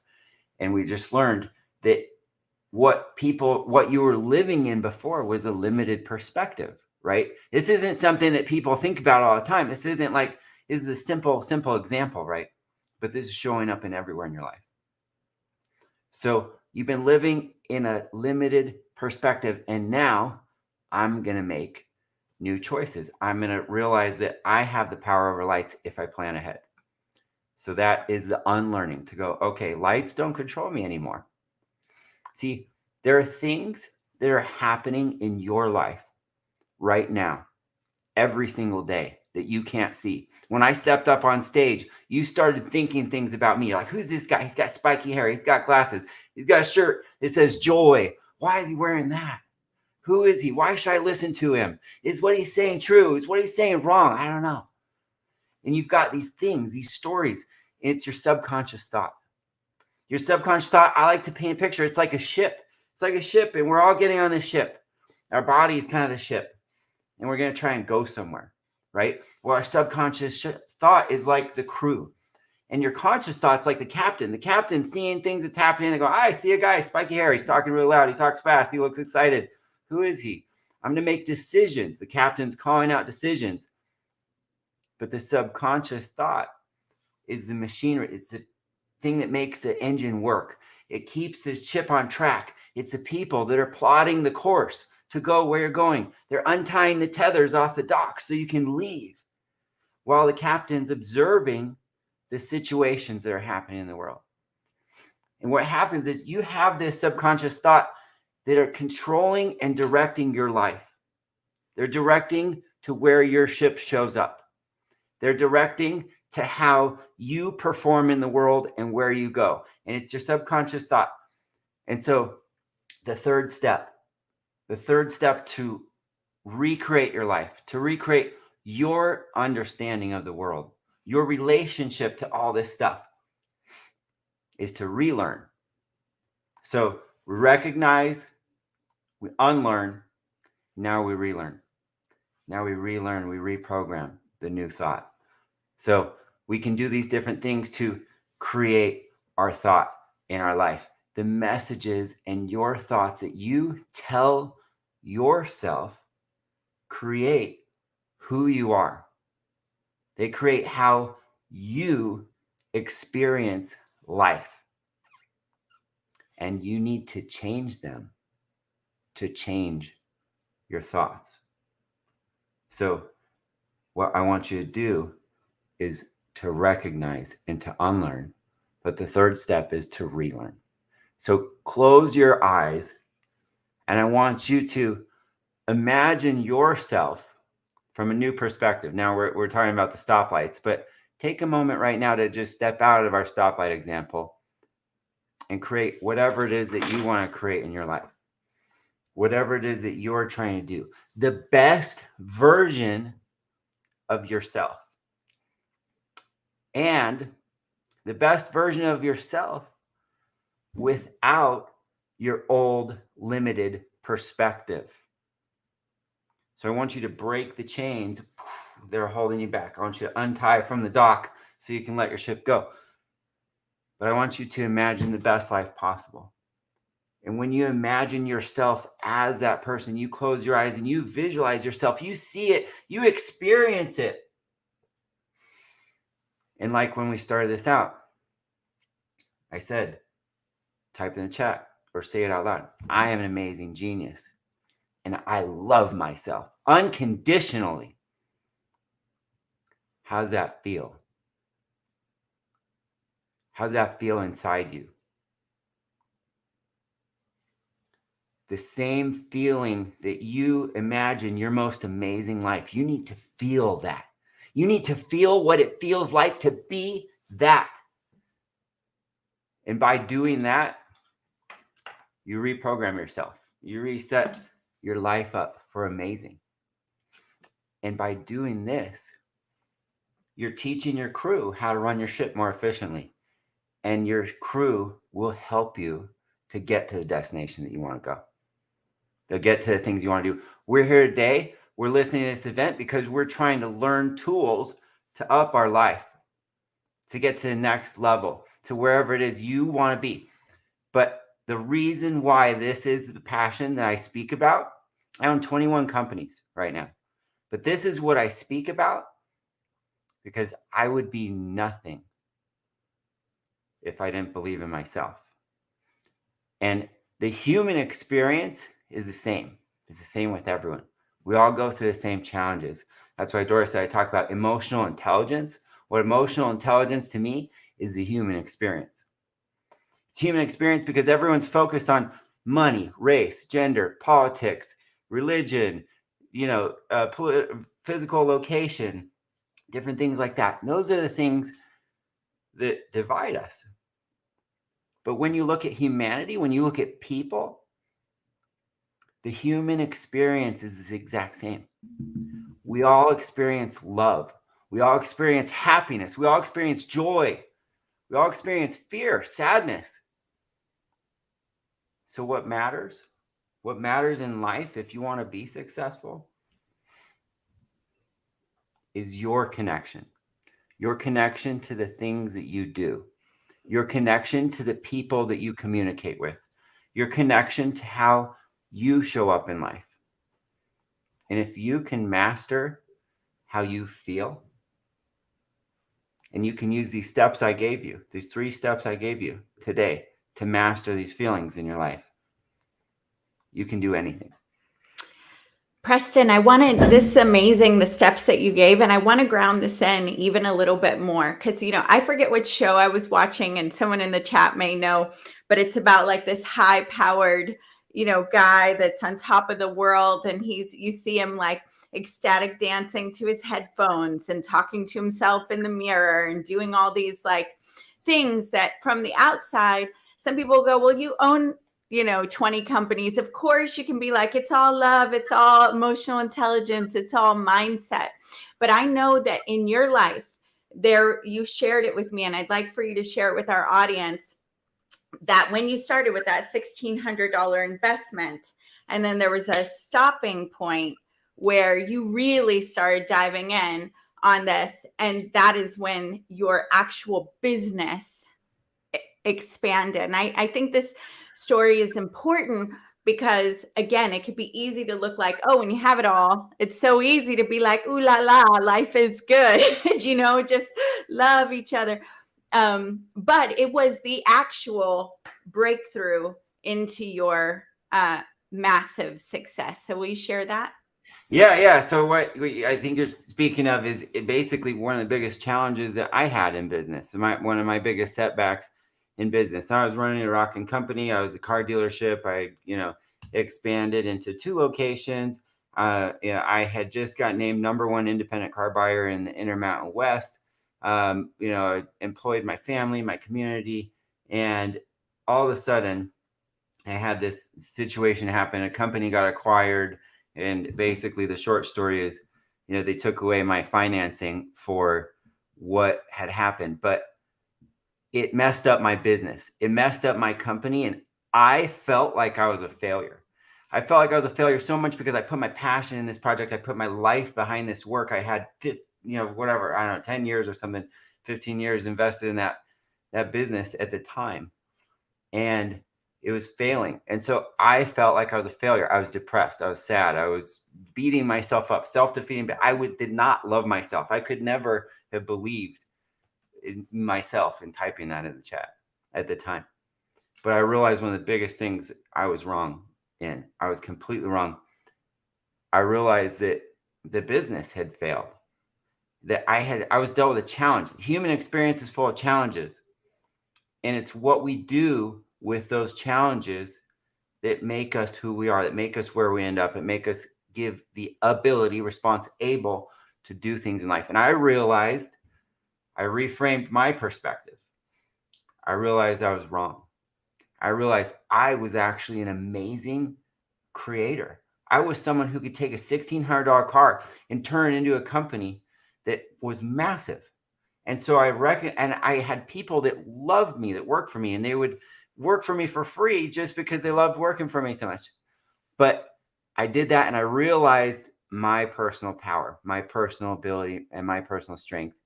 And I soared past it. I took off. I took the power back in my life, and I started 9 more car dealerships, and we ended up doing $63 million a year. And, I just snowballed from there in amazingness. I ran a renewable energy company and outsourcing and systems and training and all these things, a publishing company and the whole thing. So if you believe in yourself and you have the ability to get past these challenges in life, you can do anything. And it's like Eric was saying, first, commit 100%, right? It's way easier to be 100% in. And what I've noticed too is, it's all the difference between extremely making it and just average is 1 or 2% is it. Everyone wants these things like, oh no, I just need this 180-degree change, and it's no, it's this much. And if you consistently live this much more dedicated, this much more passionate, this much more in belief of yourself, then you'll get there. That's it. It will happen. It's the path. And the pathway leads you to the end. Which pathway are you on? So good. Yeah, Jamie is saying powerful. And, we've heard this multiple times through this event, whether it was Les Brown, it was, all of our speakers, that even the ones throwing down major strategy talk about that going all in on self, going in on that authentic nature, and really getting in different ways saying, hey, I love myself and I celebrate my genius, which is close to what you had, everybody, right? In the chat. Yeah. So I know we've got a few more minutes for Q&A, and I'll bring Eric up in a minute. And he's usually got some really great questions too, and I know he's a person that talks about mindset is so much of success. So when you had that breakthrough of, this was just a business failure, it doesn't mean I'm a failure. And how did that happen? Did it happen all in one night? Did it, you know? Well, yeah, no, that's a great question. And this is, I would say there's a little bit of a combination answer to that. I've been a relentless learner my whole life. My mantra is relentless improvement. I'm not perfect. I'm just trying, and I'm on the path, right? I'm just trying to do better every single day.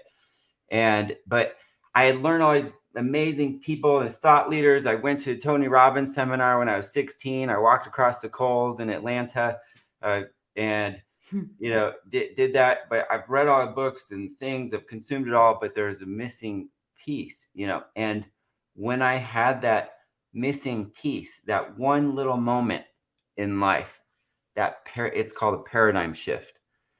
It's where you have a really understanding. And that's why I was saying that I was wrong. It's that perspective change to go, I was completely wrong. I thought I was this bad person. I thought I was this failure. I'm so cool. People love me. Like, I'm actually a really good dude. Like, I don't rip people off. I'm, integrous. I'm friendly. But I was tricking myself. But when I had that paradigm shift, the world changed for me. I couldn't go back because I knew the truth. I could never, ever look at life the same. And so sometimes we have these things. It's like lifting weights, right? I teach the subconscious programming. I lead people through subconscious programming. So they lift the weights and they re-change their thought. I don't tell them what to do. I lead them through it so they do it, and it makes change. And the people that are in my community massively change their lives, because you have to have that thought and that understanding. And when you do, you build all the tools for every single thing. But it's that one moment in life that you gain that deep understanding. You go, yeah, I can't ever, look at life the same. I mean, it's just, you can't deny it now. It's just like, it's not like an understanding. It's like a clarity. That's why I say a perspective. It's like right here, I can't see my hand. You can see my hand right now, and I cannot see my hand. And I go, no, there's no hand. I can't see a hand. You're lying to me. There's no hand there. But once I realize, oh my gosh, like, it's been there the whole time. That's what it's like. And that's literally like the thumbprint I was talking about of our perspective of things we've been through. It's every single situation in your life that created who you are today. A little girl is laughed on at stage. She thinks, oh, now I'm not a good speaker. Now she thinks I'm not confident. Now she thinks, oh, people make fun of me and they're mean. And we develop these whole processes their whole life to where you're a 50-year-old lady and you're scared of talking to people and you don't want to go on camera and you don't want to do all this stuff. It's a lot. And we break through these things, these barriers that we've created in our own life, which I help people do and I help guide people through. And if we can find them and we can break them down, you will never see life the same again. I'm so glad we're friends, because I have more questions for you about your personal journey, and I want to keep going. Well, we do have some time, so I'm going to ask some more questions about this. And Eric, feel free to pop in anytime with your questions too. But so a couple things, and just to give another route to what you're saying. When I gave the story of being most like a pleaser, people pleaser, most friendly, most courteous, all that. And then suddenly I'm talking to CEOs of companies revenuing over 10 million. It was sudden. It was, declared it, saw it 3 weeks later. I'm doing it.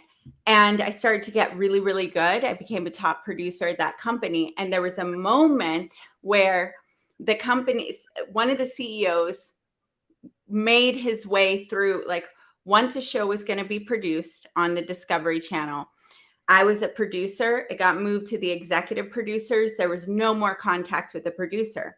But this guy wanted my opinion so much that he kept, trying to find his way in. He made up a fake name and said, hey, if I take the whole segment, it was 4 segments in a show, $26,000 each. Pat Summerall was the host. What do you think of that idea? And I was like, I think it's brilliant. Well, because he wasn't supposed to make it through to me, the company said, we're not going to pay you for the other segments, right? And because of where I was, locked in old trauma. This is 20 years ago, afraid to rock the boat. I ended up shutting down, stopped producing, and quit a month later. And they were like, what could we have done? Is there anything? Right? But a developed who I am now, I would have said, you need to pay me. That guy hunted me down. What are you thinking? I'm a valuable. But because I didn't say it, I lost out. They lost out. And I think that's another example. It shows up in different ways for everybody. But I really believe it's what you're talking about, that unless they do the work you do, which is emotional intelligence with formula EQ, unless they do those kinds of works, that stopping point is the captain can be calling calls, like you said, but the subconscious mind is still taking them off course. So for you now, what do you want to say about that? Well, yeah, no, well, it is. And what's interesting too is, you know, what that belief is. When you had that belief, the more you believe in yourself, the more people see you as that, and the more you show up as that. One thing I learned, so I was a chief operating officer for a renewable energy company, and I learned a lot about energy, right? And but I learned that we're actually energy generators. So we consume things like fuel. Our body processes it, you know, and then it turns it into literal energy. So like we're energy generators. But I learned that it doesn't stop. Like this thing right here, skin, is not a barrier at all to the energy we actually physically create, and science proves this and everything. But it's actually a conductor. It's actually a conductor. What does that mean? And so we're sending energy out from our bodies all the time. And so we're sending energy around us in a field. It's measurable through science. You can see it in different things. I've done some different experiments online that actually prove it through like a car key, where you can take a car key and you can put it on the bottom of your chin, and it'll send the transmission twice as far as it will without holding it in your hand, because your body is a conductor. But if that is true, then what is true is our cells are receptors, and the people around you are feeling that. They're feeling that, and they're experiencing your energy. Your energy is created by how you believe in yourself. How you believe in yourself is created by how you've set up your subconscious programming that led you here through today, through these things that you've been through. And so when you create that energy, when you are the creator, right? That's what I think our mission is. My mission in life, our purpose is to be a creator of love, a creator of passion, a creator of joy, a creator of abundance. But if we're a creator of who we want to be, not fear, not lack, not less, not someone who, you know, didn't do something right in a deal and then got screwed, but someone who's amazing and powerful and has high value, and we show up as that person, people receive the signal. They receive the signal, and they'll see you as that person. They'll experience you as that person. And that's who you are today, Idora. That's who you are. That's why you and I work together. That's why you and I are drawn together. And we're also drawn to all the incredible people that we're drawn to in the world. It's because you're an energy generator, and you've learned how to regenerate your energy differently. And that makes every aspect of our life. And one other quick thought too is, and this gets a little hysterical, I'll get into fury and stuff like that, but here's the challenge. So it's true, it's physical, it's measurable, science backs it up. I don't go look it up. We're not gonna do that right. But okay, the phone, right? I got a cell phone right here. I can call you right now and we can talk, and we're not we have matching cases, kind of, I think. Nice. Hey, yeah. But we can talk, and that's real. So that means somehow, right? However you want to say it, somehow we're all connected in time and space. So somehow we are on some level. There's a lot of different levels of ways to describe that. But this proves it, right? Because I can call you and I can talk to you, and we don't have to be connected. And so here's my last challenge to you. I know we're energy generating machines. I know the energy doesn't stop in our body. I know people receive and feel and understand that energy. So the only thing left that's debatable is the distance. So who are you impacting? Who are you changing? And how big can the energy you create in the world change humanity? It's huge. I know I've probably ran over my time now. So No, you didn't. You didn't. We left padding. Eric, you're muted. I do want to tell you, Eric, that when Preston and I get on the phone about, it could be like, what time and what's the topic? And it goes back and forth. Well, just one more thing. Just one more thing. I love It'll it. go for a while. Yeah.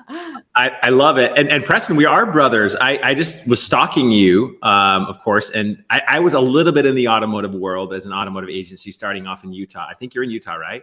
Oh, I was. Yeah, I was in Utah for 21 years. So yes. And I grew up in Farmington and went to Utah Valley University. I think you're alum as well. So we're no in the same way. school. Look at that. Real brothers. Real How brothers. cool. So the question that I have for you, I always thought minds being programming was like government secret garbage, right? Like that's just weird. No, it's not really happening. And then somebody told me about, asked the question, you know, what's the software that's running in your head and who was the programmer? And then I realized who the programmer up to that point in my life was. It was the news. It was what I watched on TV. It was the people that I listened to. It was music. It was influences all outside. And somebody took me through this process of, I know it sounds weird, not to you, but to most people, and to me, it sounded really weird. Like, we're going to reprogram your mind over the next 90 days. And I'm like, this is weird stuff. And then I went through the process.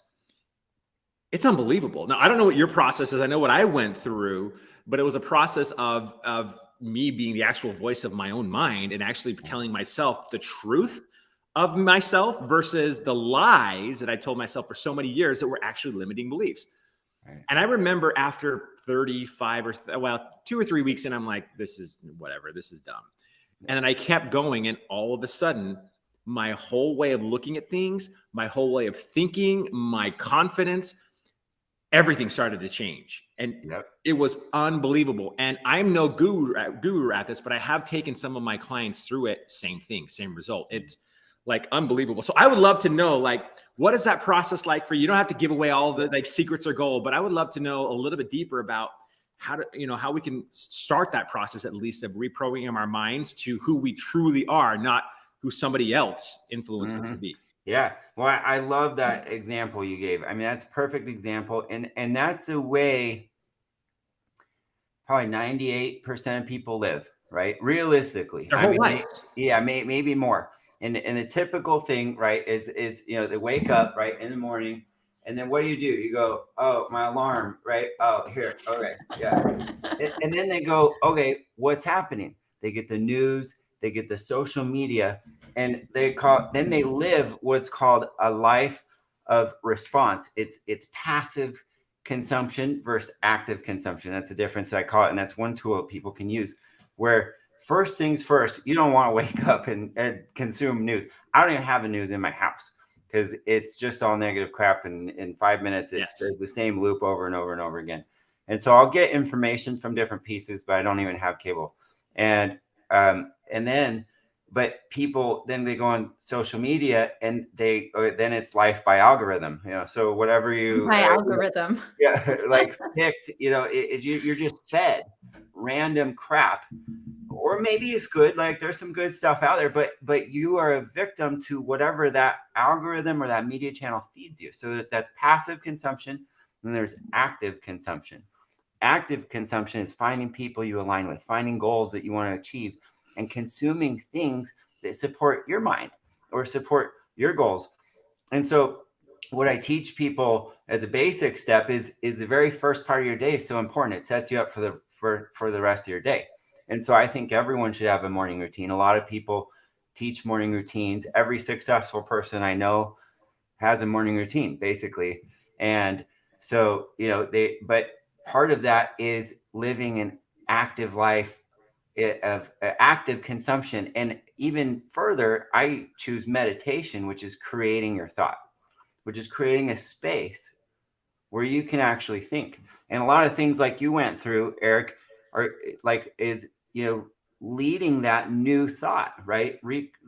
Allowing yourself space to actually think. And that's where people go, oh, this is too simple. Oh, it's boring.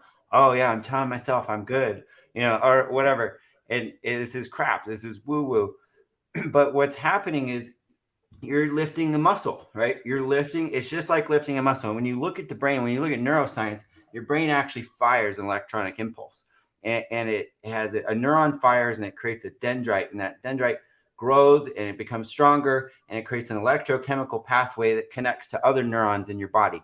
And they keep doing that. And then they make 250,000 connections. And that's what becomes a subconscious thought. It's physical. And so you will not create a new thought unless you lift a new neural pathway. So you actually have to change your thought. You have to create a space where you can think differently about it.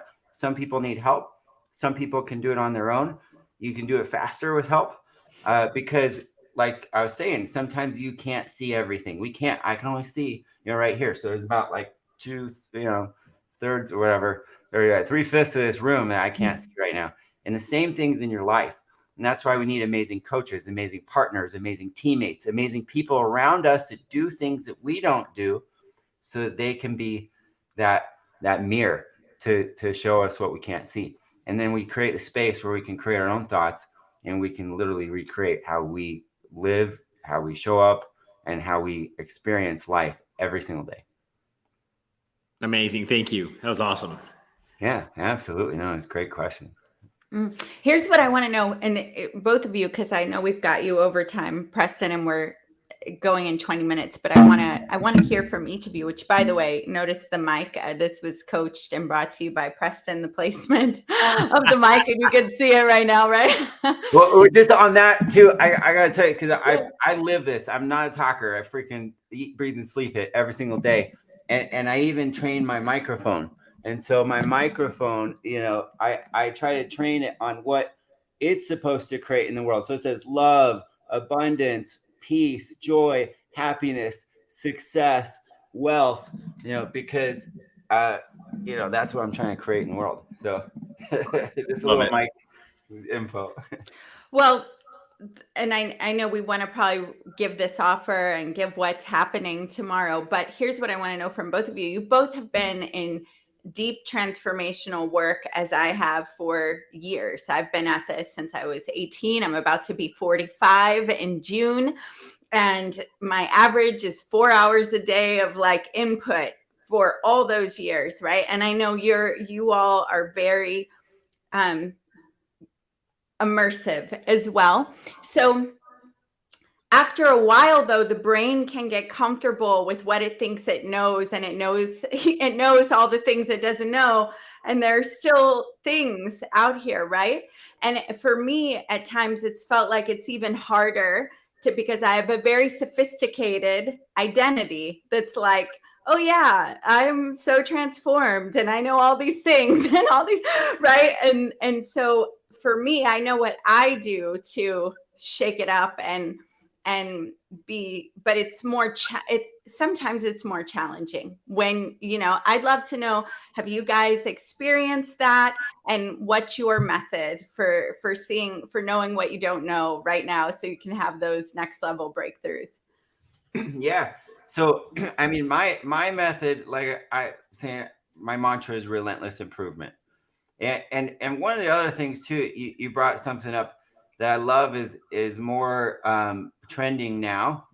But in the past, people were kind of expected to fit in a certain way. With the future, because we have AI, we have all these things happening where, the power of people is you. It's your individuality. It's your personality.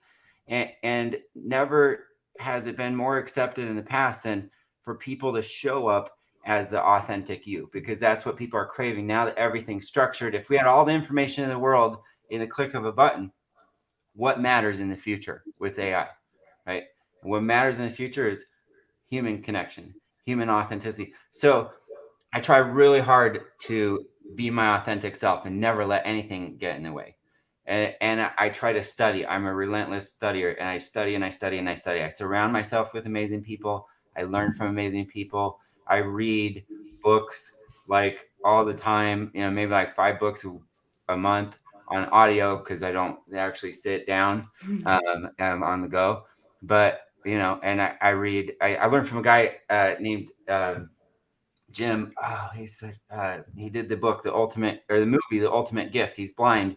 He taught me how to read faster. He reads it at 6x on Audible, you know, because you can go faster, which is faster than I can do. I'm at like 3.5 now, but you can take your senses away and it ups your ability to focus. So if you close your eyes while you're listening to an audiobook, you can consume it faster than you did before. So a cool little tip. But learn, you know, surround yourself with these people and keep yourself surrounded by amazing people and keep on track. And that's my biggest, you know, thing to support myself. That's awesome. Eric? Yes. And by the way, Shamim, I think that's how you pronounce your name. Jim Quick is amazing too. Yes. I love Jim Quick. I've studied him.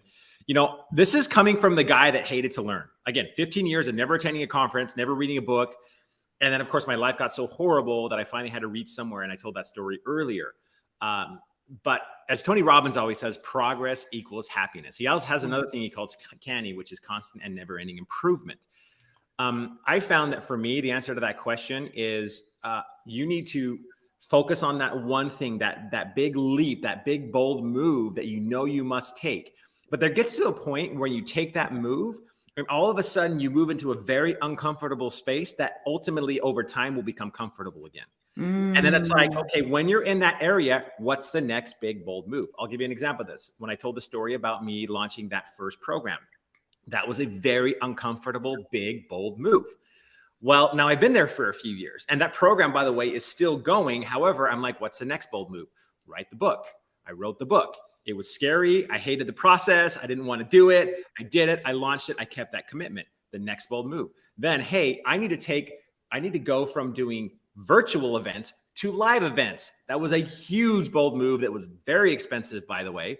And, you know, included a lot of my entire team working for, you know, months to get this thing right and dialing in like the contributors that I wanted to have and signing contracts and deals. That happened last week. Another big, bold move. And the crazy thing about this is that it's very uncomfortable, but every time you do that, Preston may be able to explain this through neuroscience. I don't know, but it seems to like unlock something in you even more. So for example, wait, look at Tanya right now that my former self 5 years ago would never attempt, would not even dream of attempting. I hope that in 5 years, my future self is doing things that my current self right now would never attempt, never think about.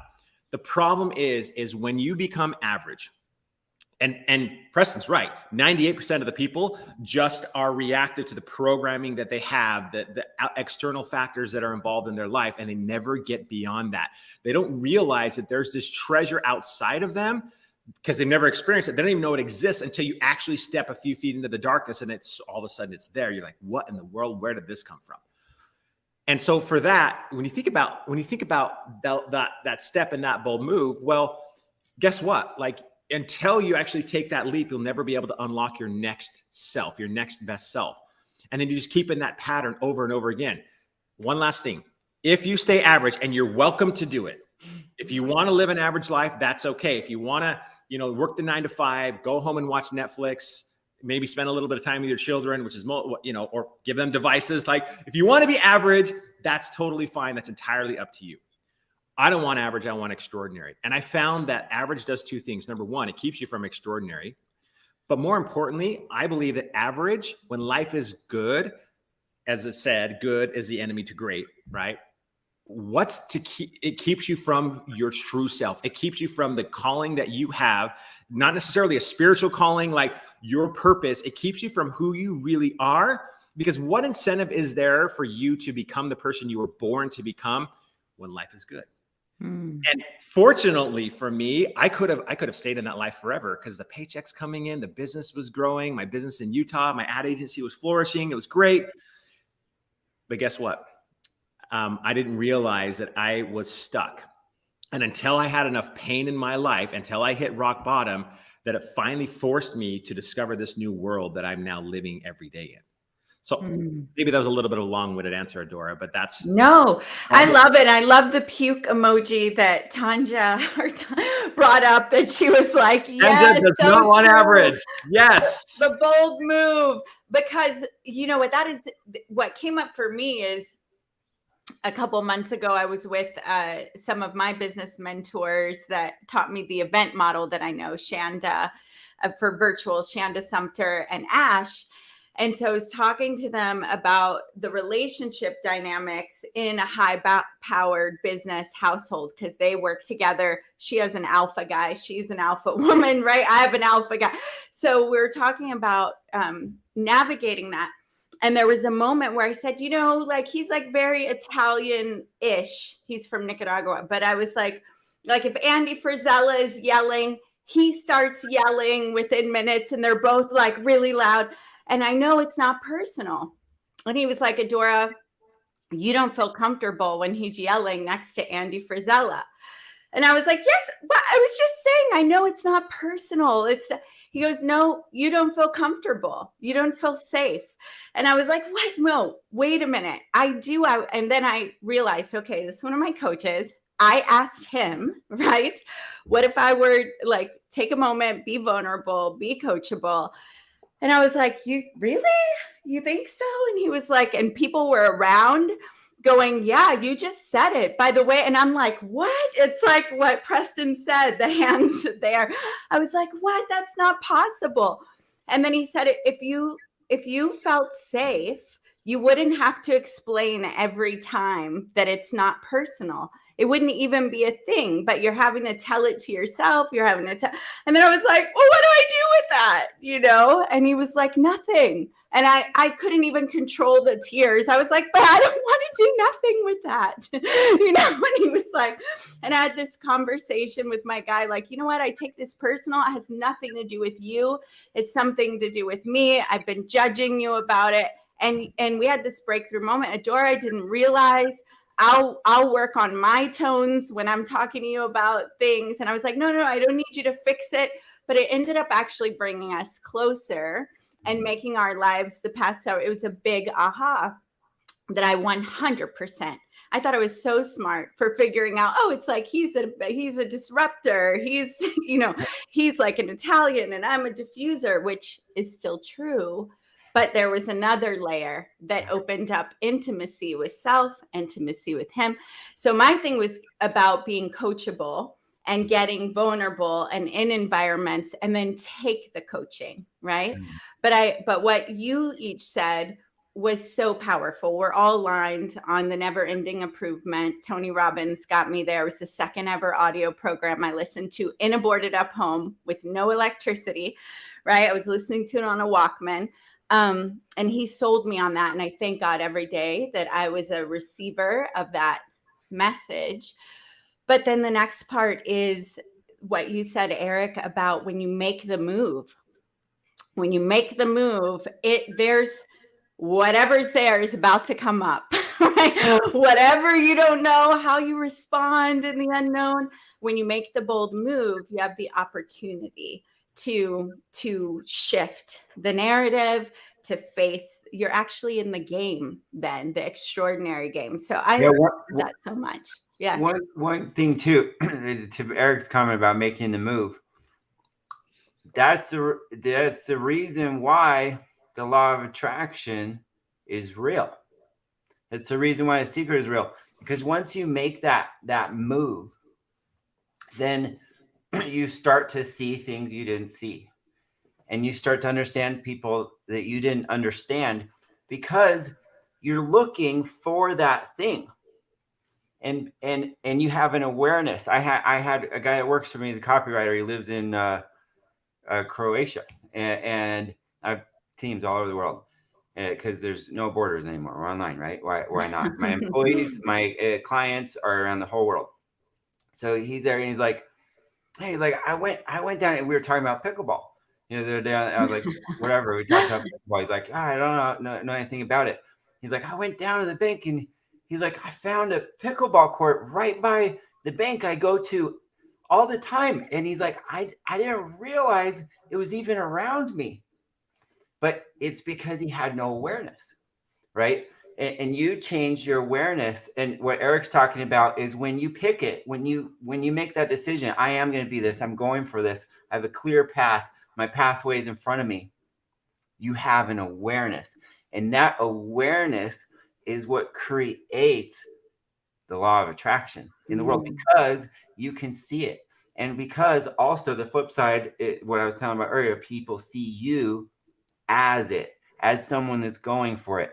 So in your relationship, you showed up as someone that's more lovable, even though that's what you wanted.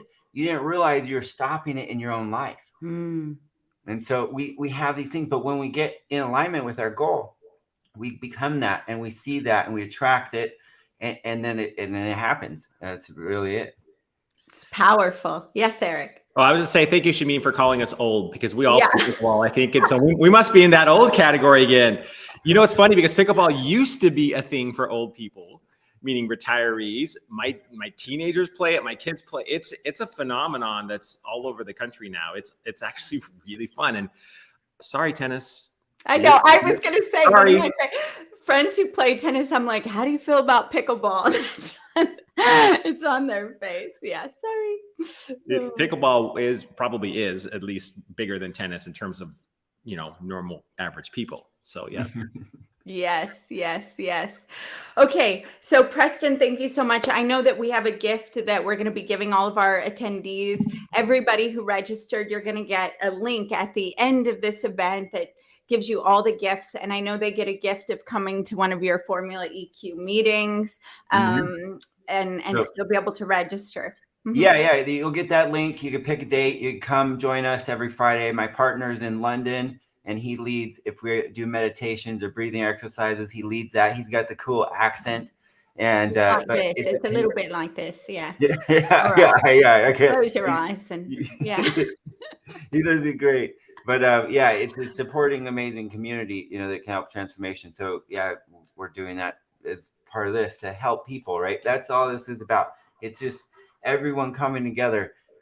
Project Uprise in action, because we can't do this alone. That's the thing. You can't do this alone. We don't want you to be out there alone. We want you to have an amazing crew of people that know how to do it and get you there to it, and we all do it together, because it's just too big of a task. I once heard a rap right there that know how to do it and get you to it. That's next. We'll write that later tonight. Okay. Awesome, Preston. Thank you so much. We're gonna let you go, but before we do any final, I think you gave anything else. No, I think that's it. Just recognize that you can change your whole life in one moment. You're way more powerful than you realize it. I see it every single day. I coach people that didn't realize how freaking incredible they are. And then they realize, and then they come back to me and say, oh, I didn't realize I could be around people like this or do things like this. And they're like, well, yeah, you just be it. You just do it. You just decide to do it. And that's it. That's all. So the power is inside you. I love you all. Thank you. And if you are thinking about doing anything with this, do it for the purpose of helping these women in need. That's why I'm here today. And so that's my mission, because there's a lot of people that need things, and we can get ahead by helping others. So thank you for having me. I love you both. I appreciate you. And we'll be in touch. Let's show love for Preston in the chat, please. I know it's already coming through, but that was amazing. Yes. Thank you, Tanja. Great name, by the way. Great comments today as well. Wow, Adore, how was day 2 for you? Oh, it was so good. It was so good. Yes. I mean, I'm high right now on this. When we were in the middle of that conversation, I thought of your presentation earlier. I was like, I am so aligned right now. Like, I love this. The dialogue, you two getting to know each other. I'm happy. I truly believe one of the best feelings in the world is being in line with your calling. And you know it. Like when you know what you're like, what your purpose is and your mission, and you're aligned with it, it's amazing. You know what the worst feeling in the world? When you're not. Yeah. And then there's that constant battle inside of you. So if there's a battle inside of you guys, pay attention, because you may not be aligned with your mission, or you're doing crap that you shouldn't be doing that is not aligned with where you're meant to go. So please listen to that. And of course, we need to bring up, before we leave, I know we just got a couple of minutes left, the business amplifier package. Let me go back to the first one here. Remember, we are volunteering all of our time and our assets and resources to be able to help you guys get to 100K months, to help you get connections with Adora and to help you have a small, intimate experience with 100 people with Les Brown. So remember, and we're talking about a program that should be $10,000 plus, that you're going to get rich with connections with Adora. Anything else more you want to say on this?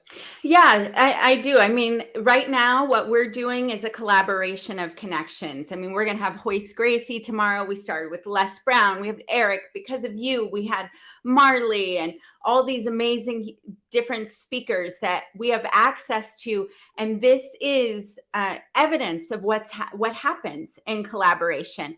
Preston and I collaborate. I introduced Brain IQ with Newcom, and they have a collaboration that is an actual business alliance going forward.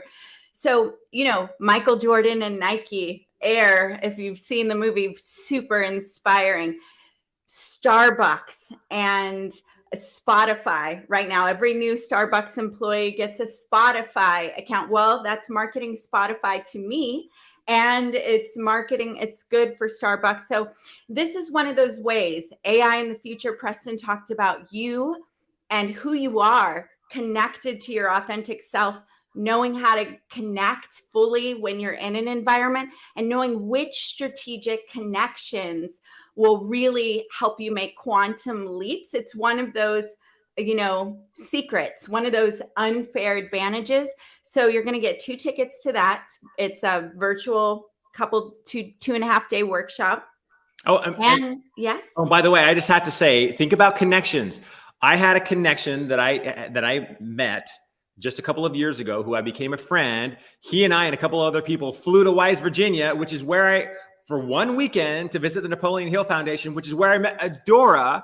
Because I met Adora yesterday, the 3 of us spoke with one of the greatest speakers of all time, Les Brown, and he plugged my book live as well, which is the craziest thing. That was one connection, one weekend. I would have never met you, Adora, if I didn't have that connection. I would have, if I didn't get on that plane, or I should say fly that plane to Wise, Virginia, we would have never met. That it would never happen. So think about all these connections that can happen. Oh, so good. I'm so glad I pronounced it the right way, Shamim. Yes. Think about, you might be one connection away. Is Atlanta the place where you might get that connection that could open up the doors and open up your world? Yeah, with 100 people, I mean, that's incredible. And I know you're about to talk about 100K in 100 days, but one thing I want to say about Eric and I met there, but that could have been it. Then we connected on our love for self-development, our love for protecting children. We had a deep connection. And then I pursued that connection with Eric. There's something we're doing with Project Uprise, and he met me back. So there's a way to do that. You know, you go to events, you're like, yeah, I feel so good. I met so many awesome people. And then how many of them do you keep? So you're going to get really good at creating. Preston, same thing. I met him at the Super Bowl. Elise Steinberg party with Mark Victor Hansen. And now we have a partnership, and now he was here. So that magic is way available to you. And I'm going to take you through it, open some doors, and we're going to be doing that in Atlanta. Back to you, Eric. Beautiful, beautiful. Okay. And you're going to get VIP access to my 100K in 100 days program, which is going to be, let me give you the dates. It is June 14th, 15th, and 16th. It's a 3-day live event. And we're going to dive deep into how you can accomplish that and how you can use a powerful message and platform to get to that level in 100 days. Now, the key to this is the fact that we're going to be helping you get really clear about what you want, help you connect with your purpose, help you craft your offer, help you craft your program in real time over 3 days. And then, of course, how you can launch it, how you can actually market it with 0 paid ads. I do buy paid ads, but at the same time, when I started, I learned a really cool strategy of how to do it with no paid ads whatsoever.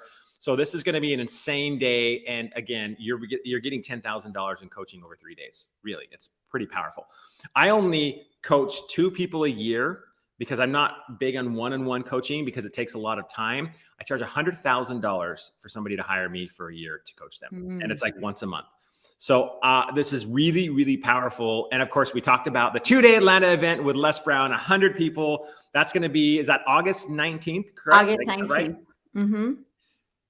And of course, the swag, your name on the swag. All of our celebrities, all of our contributors will be wearing the poster. Like, how amazing is this?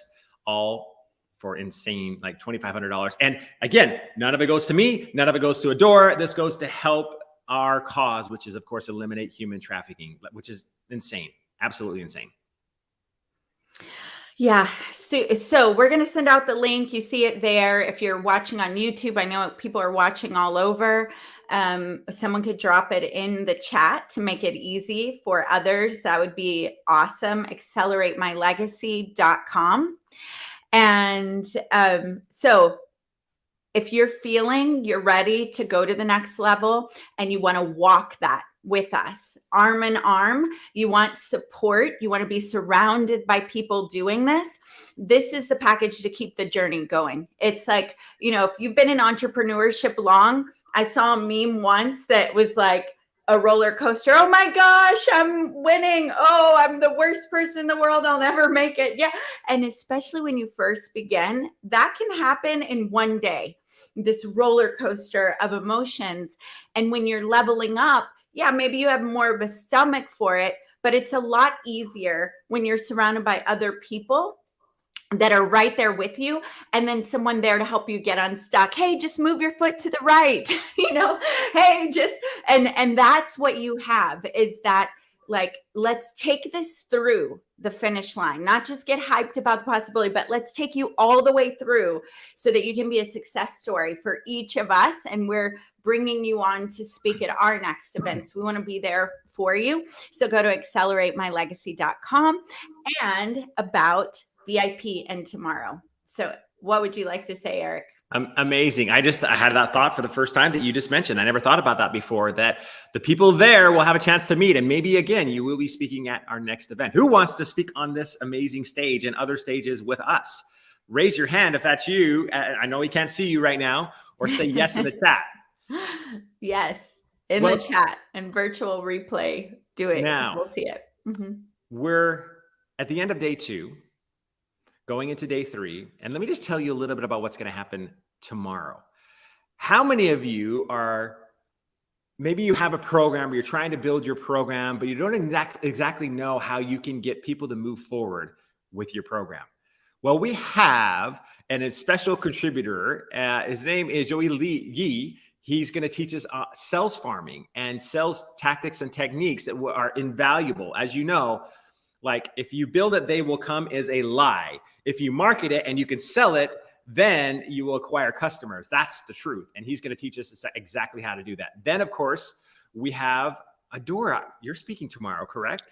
And make sure that's yes. I don't think I've ever actually heard you speak. I mean, we've talked a lot, and I've never actually heard you formally speak before. So this will be the first time for that, which would be amazing. Then we have Josh Brown. Josh Brown is like Danny was the webinar whisperer. He's the course whisperer. He's insanely good at creating courses that convert. So whether or not you're a course creator, most of you will have some type of a course with your program. I do. I've done a lot of courses before.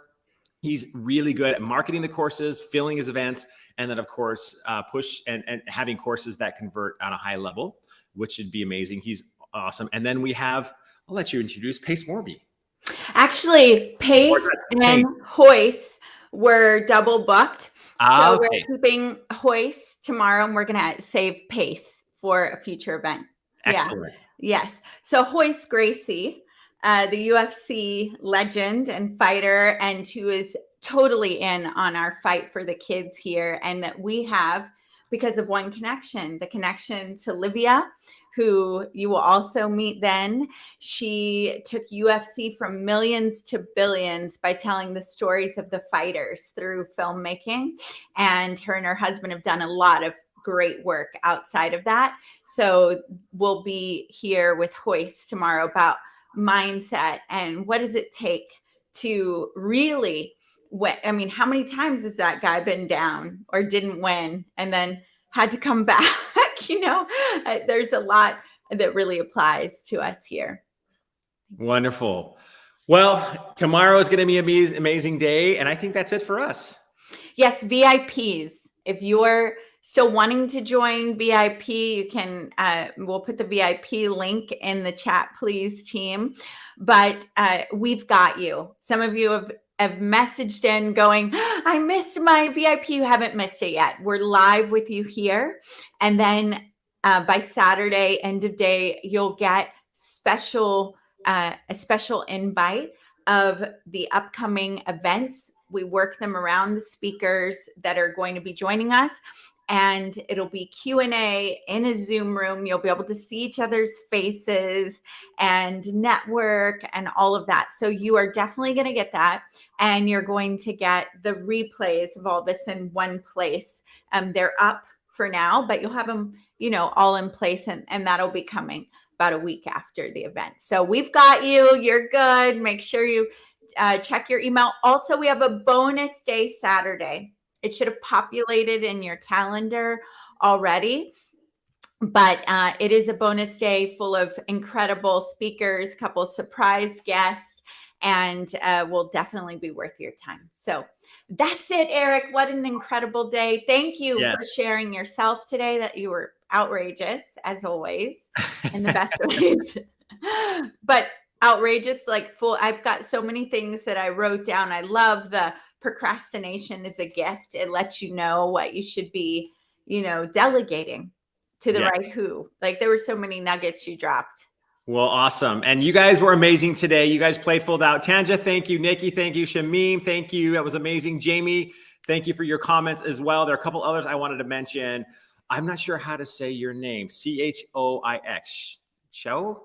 That's French name. Schwa. I think it's Schwa. Yes, we hammered your name, I'm sure, but thank you so much, because I saw you. R. Smith did, Tiffany did. Like, there were so many of you that really played full out, and the comments help the speakers. They really do.